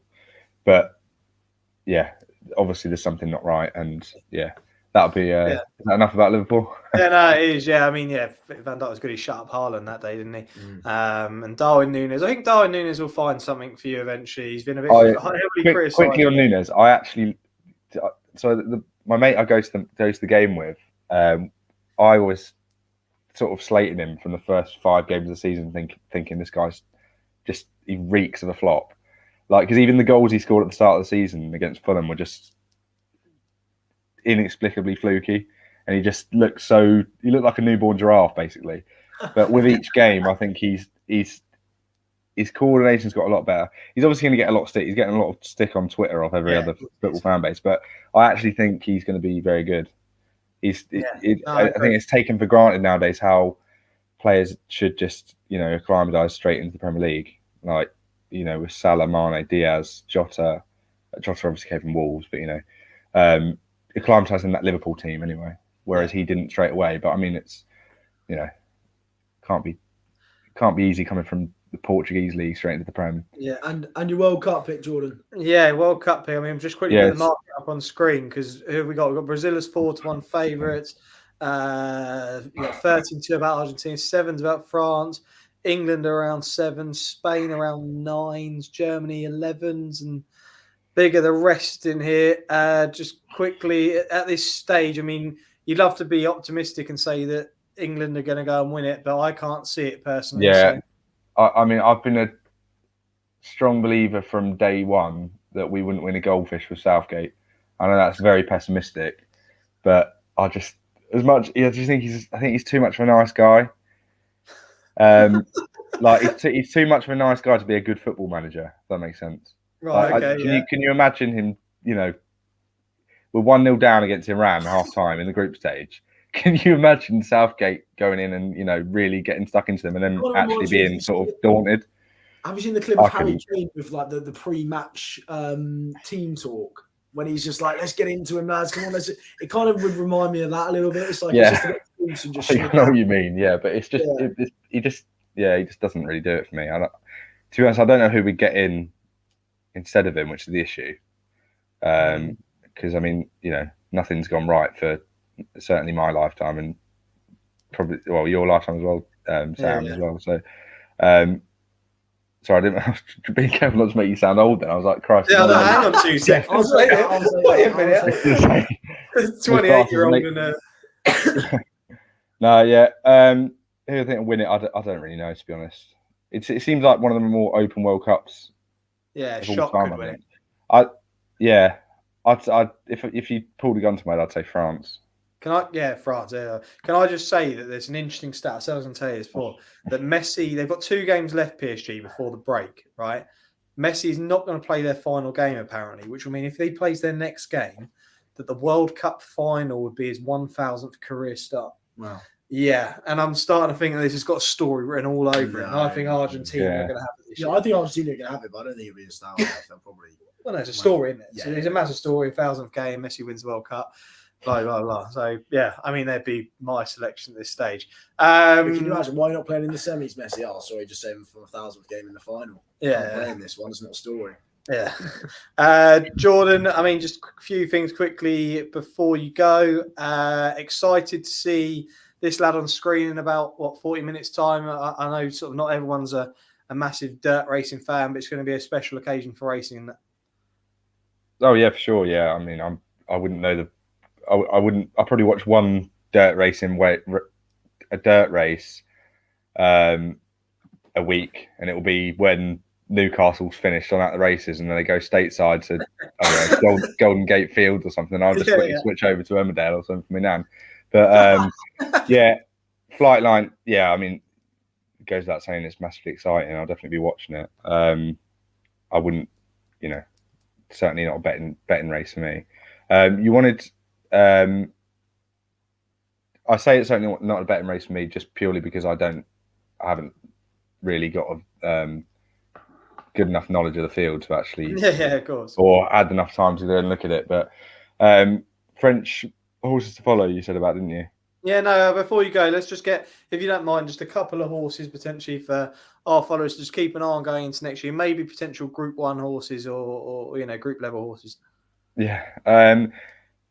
Older horses, I would say there's a horse called Zegray, trained by Jan Barbro, by Zarak, who is, I think he's the next sort of, he already is a great stallion, but I think he's going to go down as like, a top stallion. Zegray, yeah, he got injured. He had a fractured buttock in the pre-Eugene Adam when he got beat by My Prospero. after the race they collided and just, I don't know, it was a bit of a weird one really. He just landed on his backside and had a bad fracture. But he came back in the, what's the race called now? Prix du Nord, I think it was, listed race a few weeks ago, and absolutely hacked up and looked no worse for wear there. He's very ground dependent, and he's definitely going to improve with age. I think he's probably at least a Group 2 horse in France. Okay. And you know where he's going to start out. I don't know. He might start out in something like the. I can't think of the name of the race, but there's a Group 3 Prix for older horses, I think it is. At Saint-Cloud, at the first Saint-Cloud meeting, so he could start out there every mile. That'd probably be the race he'll start him out in. And I think he might be one for like back end of the year in a Group 1 somewhere. 2-year-olds, just quickly. Sorry, I'm just conscious of that. You want to probably kick me off, but no, it's all right. Yeah, well, once you're gone, Hannah comes in. Cool, Sam. 2-year-olds, yeah. To be honest, it annoys me people talking about the French 2-year-olds, to be honest, because the French, they don't. I'm gonna put this as correctly as possible, but like 2-year-olds has never really been the French way, so they don't. Whereas here you'll see, you know, say for instance like a race like the Brocklesby, like that just isn't really a thing in France. Certainly in Paris, like you won't get a 2-year-old race in Paris until I think July, August time, or I think it is August actually. And the early 2-year-old races, I say early, will be I think March, but sorry, they won't be that early. Of course they won't. April. Anyway, what I'm getting at is the early 2-year-olds in France. There's such a lack of precocity in the French breeding lines that you're not going to get, or you're very unlikely to get a massive bunch of really early, you know, precocious 2-year-olds that are any good. So like when the British 2-year-olds go over and farm the group races earlier in the year, and everyone's like, "Oh, the French 2-year-olds are crap." Well, it's because they're not bred to beat these British 2-year-olds at this trip. Like it's like you can't have a horse by See the Moon in a 6 furlong race against a horse of similar level, or has reached similar level so far, that's by, I don't know, Harry Angel or something like that, and expect, you know, or be surprised if Harry Angel got stuffs in. Anyway, the back end 2-year-old maidens are normally where it gets more exciting, but I haven't really seen an awful lot that I've been massively excited by, which is a bit disappointing. The two, I'd say, there's a horse called Padishak of Rouges. He's 2 from 2, and the horse also the horse that he beat on debut in the Fontenoy halfway line of Graffars. He looks nice. Yes, doesn't. And then lastly, it's a bit boring as well, but Rajapour of Rouges is going to be. I'd be mortified if he isn't running in one of the classics unless he gets injured. Yeah. Same with Padishak, really. They both look like, you know, bona fide Jockey Club horses. So hopefully they'll be all right. There we go. Brilliant. That's an excellent insight into French racing. We've got a few little bits on Liverpool World Cup, Breeders' Cup turf, and like I say, you can follow Jordan on Twitter. His Twitter handle is there. Big thanks, Jordan. Best of luck for the rest of the year, and I'll be in contact. Yeah, cheers. Thanks a lot. Jordan, thanks very much. Have a good one. Cheers, Jack. Thanks, Sam. Appreciate it. There we go. That was Jordan, who was absolutely fantastic. It was really interesting, wasn't it, with the really French racing? I was actually so into that. I'm sure a lot of followers have put down those horses to note. He's an excellent judge, Jordan. So, yeah, keep those in your notebooks. And whilst Jordan was there, we had Hannah sit in what I've now called our green room. So we can bring her in just like this. And here she is. Hello, Hannah. Please tell me you can hear us. Hello, I hope you can hear me all okay. This is super fun. Firstly, I just want to apologise for my non-best turned out. I'm absolutely shattered, and I've had such a crazy day, as you know, Sam. Yeah. So, not looking my best, but here we are, glasses on. You've got your glasses on. Good to be here. This is very exciting, this whole thing here. Different, this, isn't it? We've been live since 5:30, and it's actually gone quite smoothly, to be fair. Don't speak too soon. No. We've had plenty of winners. We've had some great guest chats. I mean, Jordan then was absolutely fantastic, giving us a French racing insight and Ash talks plenty of jumps racing with us. What was your evening? What were you doing this evening? What have you been up to? Well, so of course the morning started. Firstly, let's start with last night. Let's start the So whole day, shall we? So I'll sit back and listen. it's going to be a bit of a diary, okay? This is Diary with Hannah. No, so last night, I live on a horse yard, for those that don't know, and we had a party here last night, and it was super fun. It's sort of like an end of summer party. And anyway, had to get up early this morning. Felt a bit groggy, but it was all good. Did the mucking out, and then joined a preview this morning on Twitter. Then it was a bit of panic at the station because I was thinking, I have 2 horses to ride and I have to go and do a job. How am I going to do this? So yeah, it's just been a bit manic, and the weather's rubbish, and travel in London's a bit mad because obviously strikes, and then there's no strikes, but then all the trains are delayed. So yeah, it's just all happening, and I am so excited to get a pizza later and collapse. Yeah, that's it. Well, Jack and I mean, it's very cold now, but Jack and I have both got pizzas sitting by the side of us at this moment in time. I mean, we've enjoyed the racing from the Breeders' Cup. Obviously, you haven't managed to catch any of it this evening. No. And I did speak to you on the phone, and you said that, you were starting to want to learn more about racing, especially more international racing and the US. I guess the FLIGHTLINE style thing, I mean, let's just put it up again because we like putting the picture up. I guess this horse here is kind of caught the imagination of people who don't, know massive amounts of American racing, but want to get into it. And I guess you're looking forward to seeing this horse. You might not know too much about him, but just from what you've seen on Twitter and social media, how special he could be. Yeah, definitely. And the thing is, so what is he going for now? His 6th win, hopefully. Yeah. A completely clean record. And I mean, I like big, powerful horses anyway, and he's a big, powerful horse. I mean, his finishes are just unbelievable. And I think what is special is always, of course, to have a horse in the history books. And see, why I love jump racing is because you've got a long time to follow horses, and you can really get behind them and support them. Whereas with the flat, you don't have long, and you can love a horse and then it's gone for breeding. And then, of course, it's exciting to see if it's going to produce and go to stud and what comes out of that. But it's nice to have one for the history books. And with the likes of FLIGHTLINE, like you said, it will get a lot of people interested in international racing. And, for me, this weekend especially, it's going to be one of those things where I watch a replay, but it's fine because I have a weird timetable. So if I've got to watch racing at 2 a.m., that's completely fine. But it's a bit like I was at a wedding last week and I was like, how am I going to watch Weatherby? So it's one of those where you've got, actually, oh my goodness, I'm just remembered, we were having food, sat down, and I was literally like this on my phone watching it. I thought, I can't do this at a wedding. So it's a bit like it today, just catching up on bits and bobs.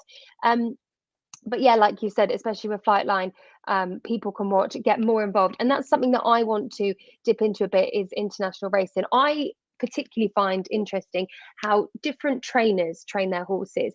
But I'd be interested to know, for instance, the impact on horses after travel, right? So if they've gone a long way, especially over to America or Australia, how that has impacted a horse, say, from the UK or Ireland, and its performance because of the travel. So things like that with statistics, I want to look a little bit more into, the trainers in America, how they train, even down to things like bedding preferences, how they hay, do they steam their hay, all things like that, because every trainer is different. So that's what I kind of want to delve into a bit more and look into. And this is like a start, isn't it, looking at all the international. I'm sure many people are the same. It will tickle their interest.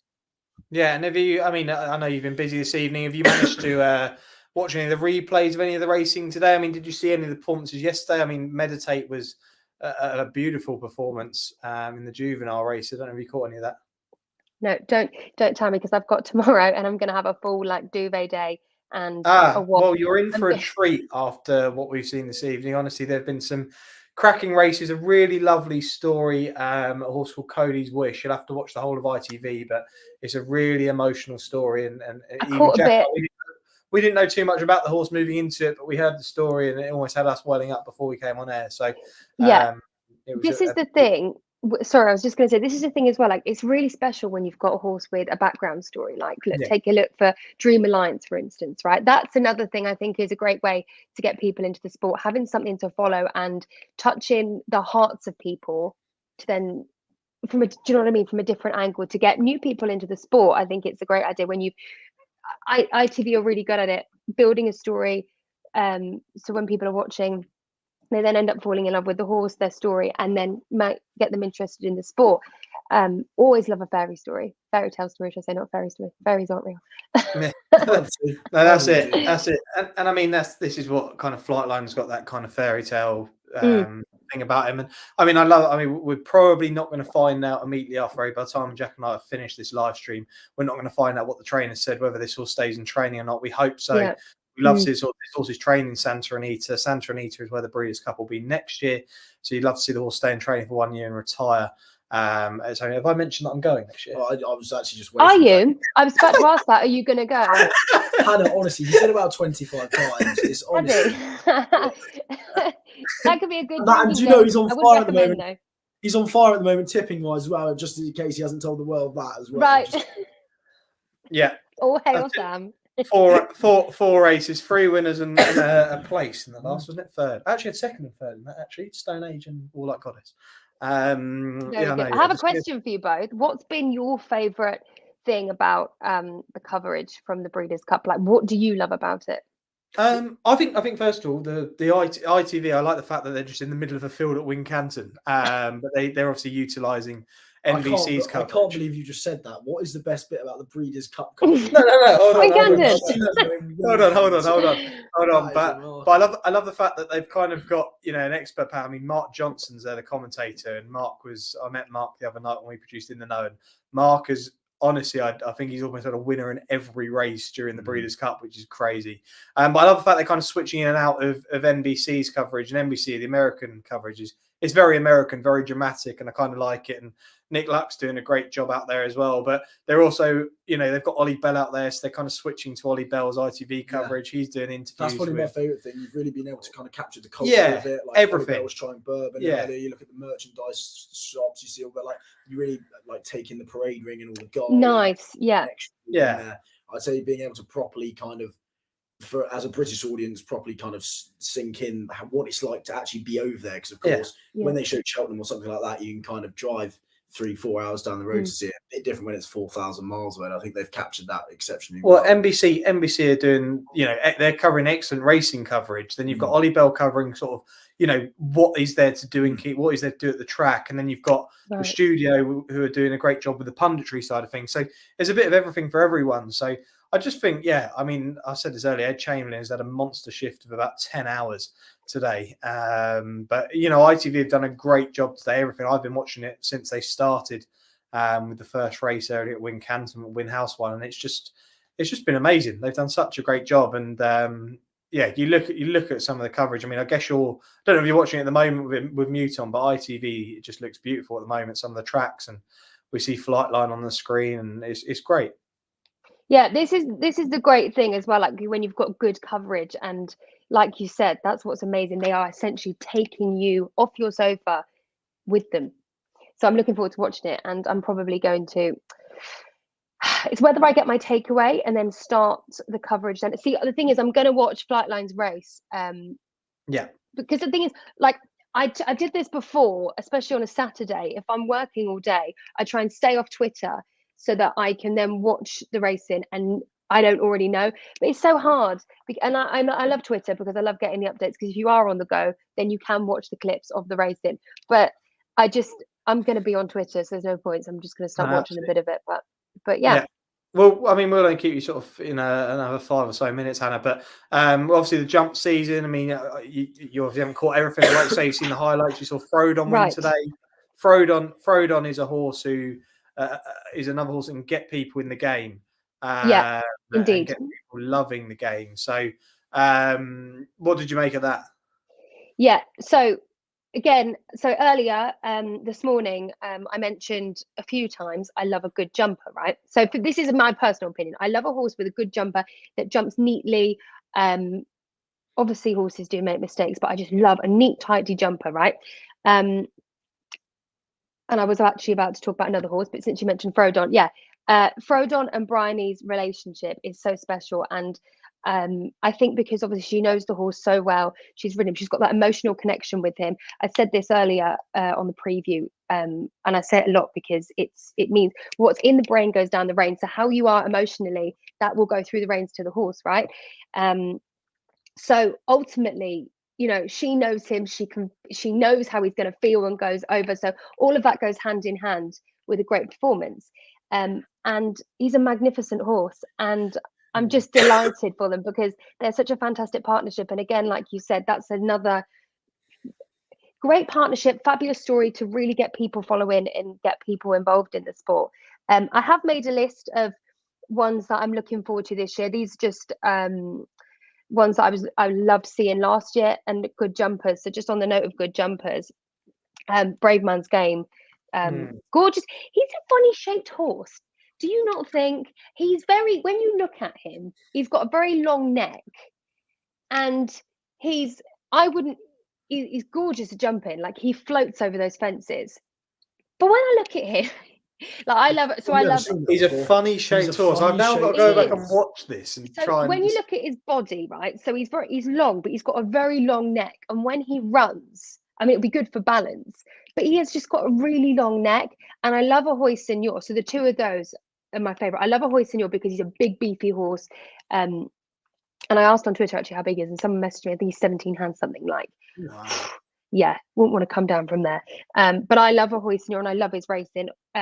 Obviously underperformed last time out, but I was glad to see Brave Man's Game back in action, and he's definitely one that I love to watch, and I'm excited definitely for the King George. I'm really going to try and go there again this year because I enjoyed it actually after Christmas, and yeah, I love a favourite for me. I love watching them in the parade ring, seeing how they move, what they look like there, what they're behaving like before they go into the race. It's obviously really important. I was interested to read actually that because Brave Man's Game, he was scoped for ulcers, wasn't he? That's right. Last season, I do believe that was the issue. And obviously at the moment, I'm learning lots about ulcers because I have this issue with my own at the moment. But interesting that going back to parade ring and behavior and stuff, like how they are, like, are they nervous, are they excited, and how that can impact their insides, and obviously how they can perform. And obviously he had an issue, but that's rectified. So anyway, pleased about him and really looking forward to seeing him run more. I know that last year with Third Time Lucky especially, it was mixed reviews. People were excited about him, and then people weren't, and it was sort of one of those things where people were saying, oh, is he really that good? But I really enjoy his jumping. I think he's such a neat jumper. You know, he didn't do as well on Friday, but he's right. If you watch him walk, okay, his hinds, he really steps with his hind legs. I filmed him when he was in the pre-parade ring, and when you look back, I have to send it to you. I was watching he's really up with his hind legs. But anyway, he's a gorgeous horse, and I love to watch him. That's somewhere I definitely just talking about future and what I'd like to do. I'd like to go and visit that yard because there's so many amazing horses at Dan Skelton's, and he's one that I love to watch and look forward to see. Overseas, Fatal Vega, Allaho, I'm sure we'll see all those in December. What else? Nappers Hill today. Yeah. So much more to come from him. Obviously, only a 6-year-old. 6 wins out of 9 now over hurdles. He's a great horse, and he jumps nicely as well. I'm not like, I love fences as opposed to hurdles. I'm not a fan of them going crashing through them, but yeah, I mean, the reason why I love jumping because I love show jumping, and I just love the way a horse moves over fences, and it's so satisfying seeing a really powerful horse lift, and I can't explain it. You know what I mean? It's just so satisfying to watch. So anyway, there's some that I've noted down. Obviously the ones we've seen already, but they're who I really look forward to. And I'm looking forward to seeing some of the returns of the amazing ones we saw last season, Shishkin as well. It's so exciting to be back in jump season, and I just think jump season is so special because you have such a long time, hopefully, fingers crossed, all goes well, to follow these horses and have something to look forward to. And Hannah, just quickly, obviously you love going to the parade ring. What is it that you would look for as a positive and a negative with regards to a horse? What are the main things you're kind of looking for those people watching? Depends, because the other day, and let me just get hang on, because there was a horse in the parade ring. I can't think of its name. It won. It was really fizzy, right? So it was walking around the parade ring, very fizzy, very agitated, just wanted to get on with the job. And it wasn't, I mean, they're clipped now, so you're not going to see a lot of sweating up, but obviously you think, oh God, they're going to burn out steam, but she didn't. It was a mare. She went and won the race. So I think it all depends. Like, obviously, if they look really anxious, right? So say in the summer, they're looking really anxious. They're sweating a lot. I suppose if you've just seen them for the first time, you're probably thinking, me personally, I'd be thinking, oh, probably might burn out, going to run its race too soon. But then again, it could be a different horse that we've seen a lot. We know that it sweats up a lot, so that could not be an issue. I like a horse that steps out well. So when the front feet, so imagine, they make little prints on the floor when the back hoof extends further than the front hoof. I look for that. I had a lovely day with Jim McGrath at Newbury, and he sort of did like a crash course on what he looks for in 2-year-olds, and it was so insightful. And I had a great day with my notebook, and it was really interesting to see what he was looking for, and I was telling him what I was looking for. What I was looking for in the horses, and yeah, because I was like, sometimes you think, well, is that a good thing, or am I looking at the right thing here? Because I've told Sam before, like, I love horses so much, and I love watching them. I love looking at their mannerisms, how their muscles move. So I've made this really long, but I guess what I was about trying to say is, looking in the parade ring, is their behavior, are they happy? Chomping on the bit, like sometimes that can be anxious, or like grinding of the teeth. A lot of babies do that, so obviously that could be anxiety. But then there's a difference between, I like a happy mouth, like a horse that's happy chomping on the bit, as opposed to really anxious. It's so hard for me to explain, but I would love to be a horse whisperer in a different life. No, that's absolutely fascinating. No, it is. It's brilliant, and it will help a lot of people with going to the racing. From someone who is around horses every morning of her life, what to look for in a horse and what's so good to be. So thanks for that, Hannah. That was brilliant. Yeah, it was brilliant. Yeah, we've got FLIGHTLINE coming up in T-minus 18 minutes. So looking forward to that. Yeah, it's gonna be great. Hannah, I suppose, I don't know whether you've got a potential long-term selection for Cheltenham in March, or if there's any horse that you're really hoping can go and win in March at Cheltenham. That's a long way away, but maybe the argument of Constitution Hill versus Honeysuckle, who you'd be with. I was about to say that, because it's a tricky one, and I think Constitution Hill. I do, yeah. I really do. I'd love Honeysuckle to do it. We all Heart, she's a brilliant mare, but I do think Constitution Hill will. I definitely do. And do you know what? That race is going to be so exciting, and I'm hoping I really want to be on the pitch again, because gosh, it's so exciting. I saw you guys there, right? You came over. Yeah. When you are on a little pedestal and you are seeing the electric buzz from everybody, it is fascinating. Everyone is happy. Everyone is excited. All right, not everyone is happy with results, but everyone's having a good day. And it's almost like people watching at its best. And I love it, because obviously the Cheltenham Festival is extremely busy, and I just prefer to be working, because you can move around a bit better and get to places. I'll tell you what, as well. The champion hurdle, the Tuesday at Cheltenham, also my birthday. Oh, there you go. How good is that day going to be, hey? Champion hurdle, Constitution versus Honeysuckle, and my birthday. How's that? I'm hoping that I might be working there. We never know. But if Kieran's watching them, I really want to go to Cheltenham and do the morning shows there. Because I was supposed to meet you guys last year, but we didn't quite make it, did we? So perhaps we'll make it this time. Yes. I was probably in the centaur trying to dance to a live band. It was horrible. It was horrible. You don't want to see that. You don't want to see me dancing. No one wants to see me dance. I will give you dance tutorial. You will be fine. Oh yeah, no, we should. Yeah, from our Boxing Day preview. Oh, so yeah, had a basically. I don't know if you ever saw it, but when Jack and I did our Christmas preview last year, we were in a kitchen cooking a treacle sponge pudding. Basically, we want a fun idea of what we can do for our preview for the Christmas racing this year, and we don't want to do the same thing. So, if you have any suggestions at all, if anyone in the comments does, we will love to hear them. Something fun that we're able to still talk about racing, but something that we can do on the side whilst doing it. That is the aim. We'd love to do it in the snow, but we're not going to get that in this country. So,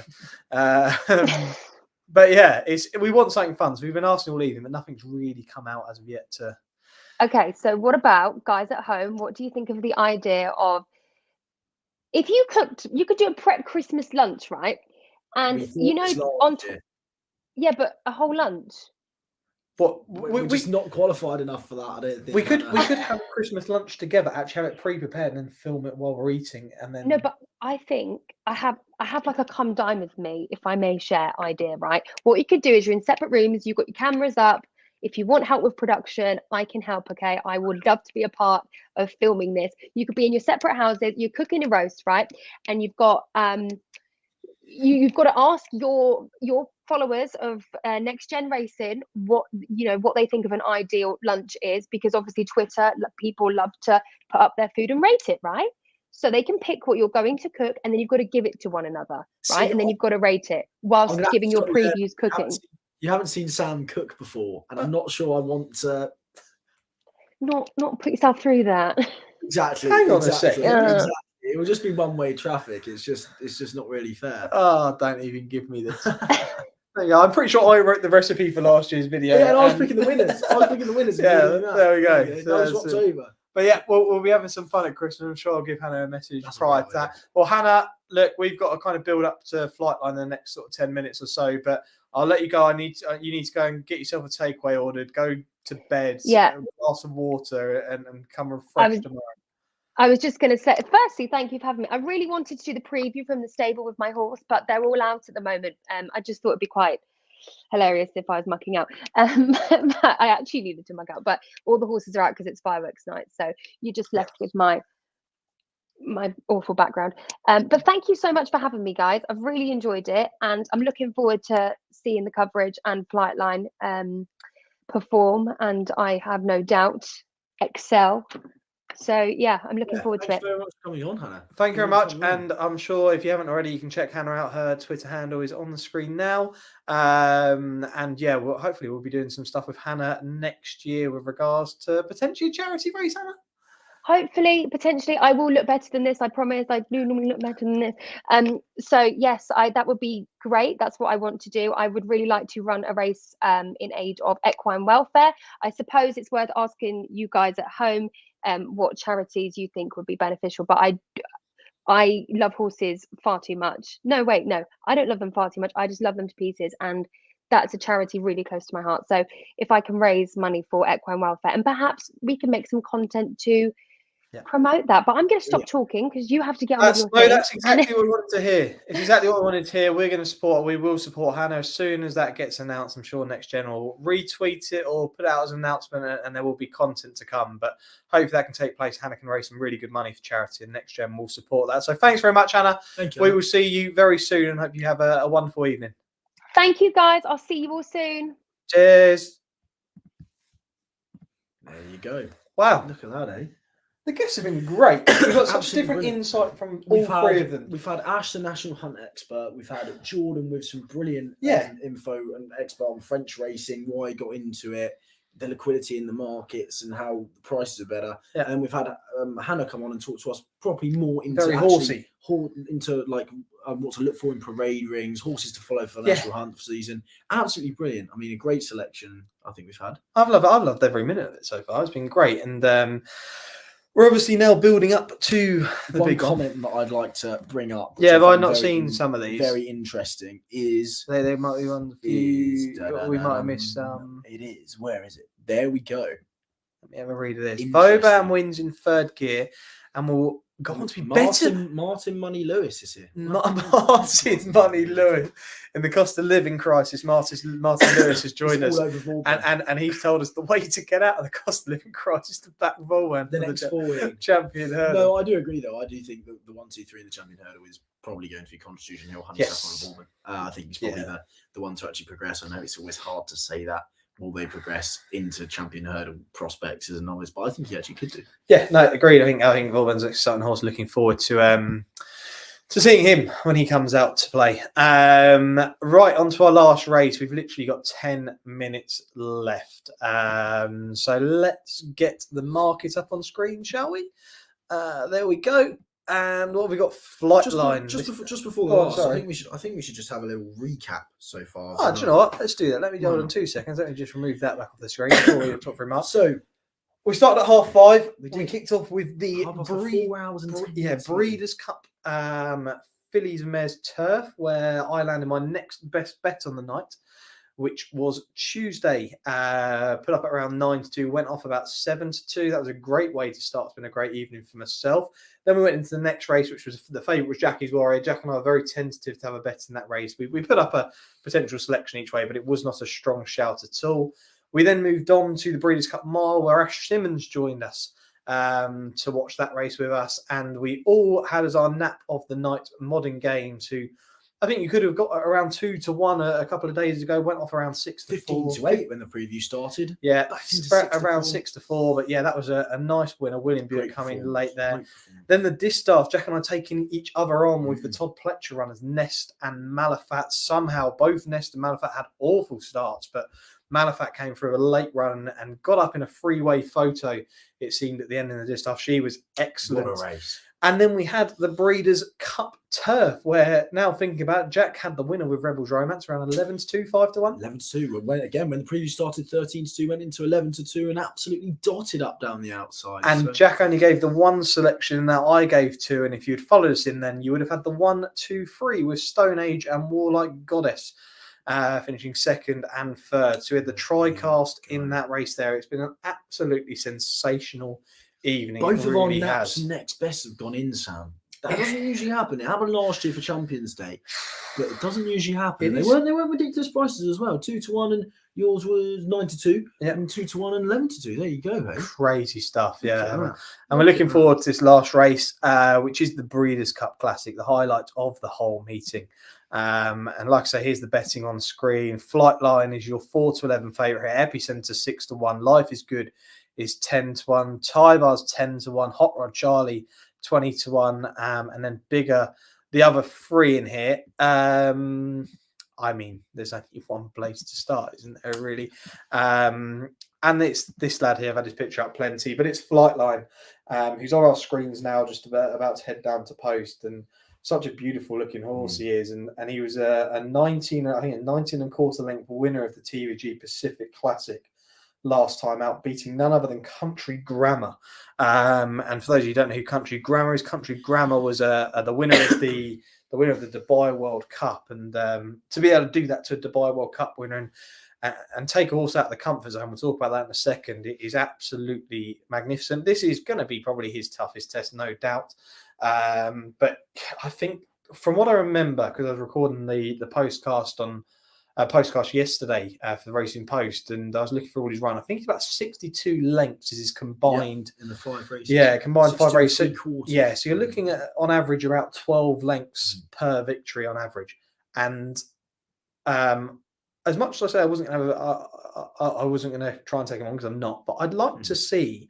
I don't know whether you're able to find a bookmaker that may offer it, Jack, in the next couple of minutes, but Flightline to win by lengths, because if you think Flightline's going to win this, I think he's going to do what I've just said earlier. He's going to take horses out of their comfort zone. That's what he's good at. He just goes at a relentless gallop, and just horses just come off the bridle one by one, and he just doesn't stop. And if we see the Flightline of what we saw in the Pacific Classic, I still think that he can beat some of these by a decent distance. So Flightline go on, by 6 lengths or more. Yeah. What price? I'd like to think it's at least 5-4. 2-1. 2-1. Flightline's win by 6 lengths or more. 6 lengths. Do you know what? That's going to be my last selection on the night. Yeah. I'm going to have him to win by 6 lengths or more. Yeah. I think it just gives us something to play in the race. You may want to play against it, but who do you think is going to finish second? I did have one in this that I thought was going to finish second. And I thought a horse who's been fairly consistent, Hot Rod Charlie, for Tyler Gaffione. And now Tyler, we haven't mentioned too much about Tyler, but Tyler coming into the Breeders' Cup this year was, I think, 37-0 for his runs here that had 0 winners. And he's already had 2 over the 2 days. So he's broken what Mark Johnson called the donut out there. And yeah, no, I think he could go a very consistent horse, but look, it's not a race that I'll be playing each way. I think the Flightline's going to win. I think it could end up being messy in behind. So I'm going to play Flightline to win by 6+ lengths at 2-1 as my final selection of the evening. Trying to make it, for me, it'll be 4 from 5, I think, although we end up having places in the last race. So, yeah, that's me, Flightline. 6+ lengths. Yourself, Jack, you're obviously going to talk about Flightline for a minute and how excited you are to see him. Yeah, I mean, I'm obviously very excited to see him. He travels, he kicks, he's just an absolute superstar, isn't he? I mean, you look at him go down to post, he's awfully excited, mind. He's 5-2 on as a favourite. But I mean, you know I love my speed figures, and he's just recorded speed figures that we just don't see from a horse. I mean, he recorded a speed figure 128 when winning last time out, beating Country Grammar, as you said, by 19 lengths. It's just remarkable. Of course, this is his toughest test yet. Everyone knows that. But look, if he is what everyone thinks he is, I think it was Accelerator. Accelerator was trained by John Sadler, who won this in 2008. Accelerate, sorry. Who won this in 2008. He was asked by Matt Chapman, is FLIGHTLINE better than Accelerate? And I've never seen a more definitive yes. It was like he'd destroy him almost. Exactly. So, I mean, there's clearly a lot of confidence going around with FLIGHTLINE. I hope we see something special. I hope he stretches clear in remarkable style. The only plus I think would be if he didn't win is that we see him next year, definitely. But hey, look, he's definitely going to go to stud someday. If it is after this, then who knows? I hope we see him next year because I'm going to be there next year. Yeah. so yeah. If you're talking about who I think is going to follow home in the second, Epicenter, I was looking at after winning the Travers by 5.5 lengths, beating Cyberknife, who didn't run a bad race earlier this evening. But look, I've landed on Life is Good once again. Looking for a 4-timer, beat Happy Saver by a mere 2 lengths last time out, but I wouldn't be surprised if Life is Good picks up the pieces in second, although Epicenter could as well. Or if you're one who played a trifecta, I wouldn't be surprised to see the FLIGHTLINE, Epicenter, Life is Good trifecta go in. There you go, yeah, and you got an agreement there. This is by far FLIGHTLINE's toughest race. Life is Good has massive each way claims, so Jack would agree with you there. And the Cheltenham Exchange lads, evening lads, yeah, good evening. Thanks for joining us right at the end. Hopefully you're excited, even being the Cheltenham Exchange lads. Looking forward to seeing the world's greatest horse, potentially the greatest horse of all time. We would never know, but yeah, looking forward to FLIGHTLINE now, only a few minutes away. So yeah, Jack's got a. What are you going to play then? What is the play for you in this, or is there not one? Nah, there won't be a play. There isn't. So if there was going to be a play, just myself, with the luck that I've had, I'm having FLIGHTLINE to win my 6+ length to 2-1. If I was going to, it'd be Life is Good without FLIGHTLINE, which is 3-1. Okay, so there you go. So there you go. It's not. I'm not backing it. Not going to be a selection, but if you had to be pinned to a wall, then yeah, exactly. Look, it should be a great race. No, really looking forward to it. FLIGHTLINE looking very relaxed down the start. I wonder how relaxed the jockey's going to be here with regards to this. Are the nerves going to be kicking in? He knows he's on a strong favourite here. Flavian Pratt. Yeah, Flavian Pratt. Yeah, I know. Well, yeah, is it, or does he just know that he's just got to get out and go and just let the horse do all the work? It is interesting how he's 11-4 on, yet Bide was 9-2 on. I thought he'd probably be a bit shorter than 11-4 on, for being honest. Did you? I just think assignment yet, but I mean, let's say, look, the manner of let's say you put a World Cup winner in here in Country Grammar, right? And they'd never faced off before. Let's say they hadn't met in the Pacific Classic. What price would Country Grammar have been in this? Like, you'd probably say sitting in around the mark of Epicenter and Life is Good. Like, not after being beaten 19 lengths. No. I'm saying if they'd never met before. Yeah. Going into that, and he'd been stalled into this, and just I'm pretty sure last time out, Country Grammar went off about 3-1. This is what I mean. So you would have thought that they would have been around these sort of prices. So really, really exciting. Everything seems to have gone pretty much spot on down to post for FLIGHTLINE. This is the last race we're covering. I think there are more races from Keeneland after, but Jack and I will not be sticking around to watch those. There's one more. There as well. It's not a Breeders' Cup race, is it? No, it's not. You've got to remember that the Breeders' Cup. There are plenty of races at Keeneland during the Breeders' Cup, but not all the Breeders' Cup races. Great question. Where are we looking? Great question. It hasn't quite come up here. There we go. What did you mention to that? Chasing a hurdling for FLIGHTLINE. Seriously big. When you remove this. Scopy. No. Send him over a fence next year. Wow. Looks looking monster. Imagine what he'd be rated if he went over hurdles, like 300. I don't even want to talk about this. Yeah, I know. Let's not talk about something that's just never going to happen. He's huge though. He's the only one who's kind of made the pony look not. Yeah, I know. Yeah, I'm still in the argument that this pony thing is just it doesn't make too much sense. I mean, it's just to calm down. It does, but you watched it. Yes, you watched it yesterday. It was Chop Chop. You watched Chop Chop going down to post, and Chop Chop looked like he's trying to eat the pony. Like, I didn't But they're still going. I'll tell you what, summer hurdles, fast grounds, nothing. Dirt, Utoxeter, same kind of difference. Get them against Paros, I reckon, in a novice chase. I tell you what, there used to be all-weather hurdling. There used to be all-weather hurdling in this country. Yeah, I know, yeah. Would have suited. Tell you what I would like to see, that cross-country race in Germany when they have to swim. And that's not in Germany. That's the Czech Republic in the Parbaduka. That's the one. Yeah, that's it. Czech Republic. I'd like to go there. Send him to Christian Ware. Big fan of Christian Ware. I love him. We could have probably got Josh on just to say Cap and Kitty. I'm not even giving it a go. I gave it a go a few, last week? And I just want to hear Dan Scales and go on, Harry! Go on, Harry!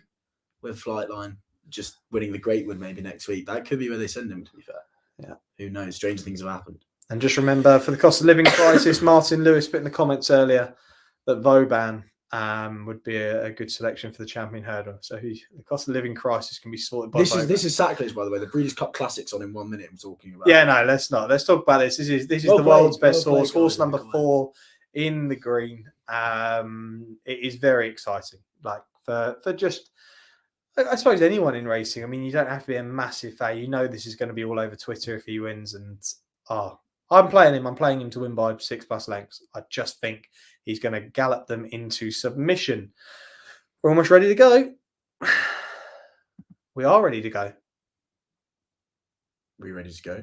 Are we? Something just going on in the stall, just waiting to get number 8 in.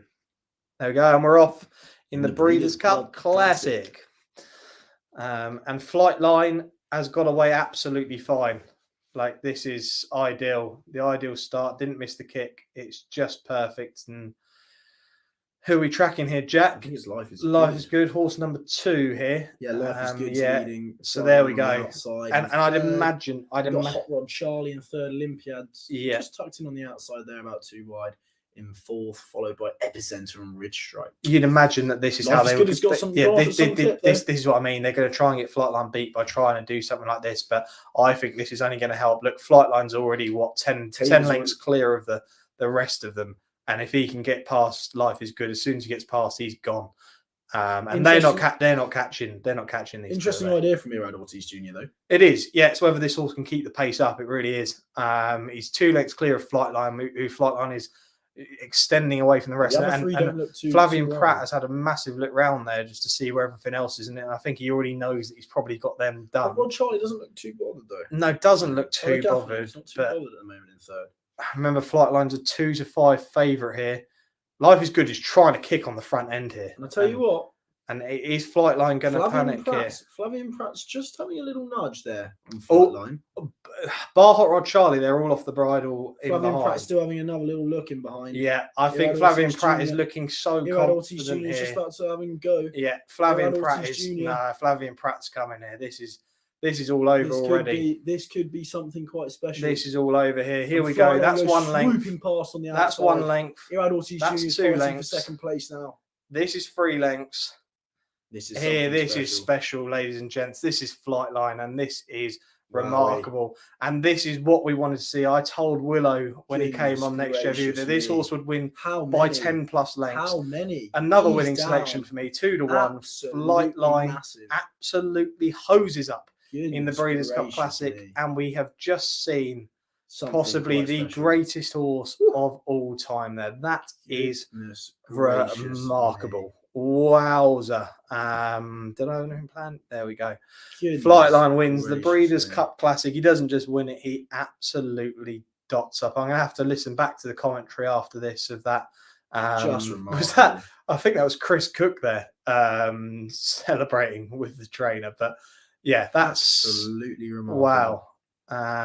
Over 2 minutes, just over 2 minutes. Goodness gracious me. I mean, like I said there, Life is Good did the right thing with an odds-on shot like that and tried to kind of take Flightline out of his comfort zone. But I think Flavian Pratt knew he had the rest of the field beat him behind, didn't he, Jack? He looked around plenty of times and knew he had them done. He just knew as soon as he got past Life is Good, that's game over. That's time for me to go, and you're never going to battle on with him. As soon as he was off, he was gone, and that is special. That is, my word. You'd love to hope he stayed. Look, here we go. This is the best shot. We need more of this in the UK. The drone footage.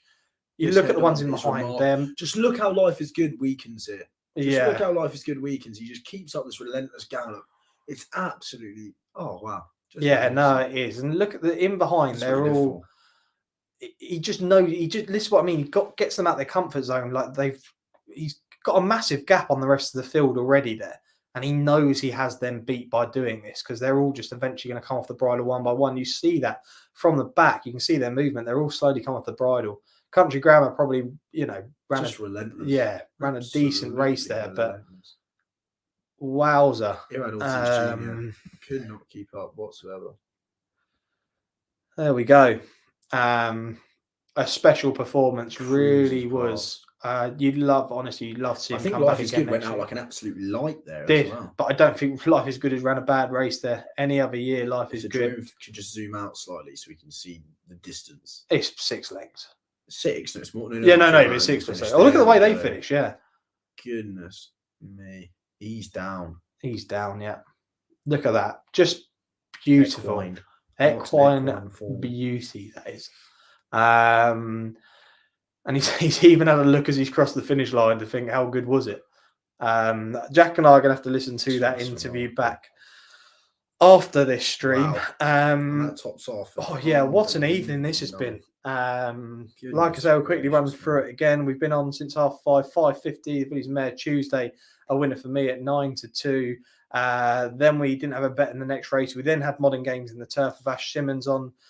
We then had who do we then have? Malafat then went and won for myself at 7-2. We then had we had the Rebels Romance, the winner, Stone Age and Warlock Goddess put up me. We had the 1-2-3 in that, and then I've managed to put up Flightline 2-1 by over 6 lengths, and it's all just paid off for us this evening. We had a fantastic evening of selections. We had a few people come in and out. We'll have to have a look after to see whether this was successful. We've just enjoyed it.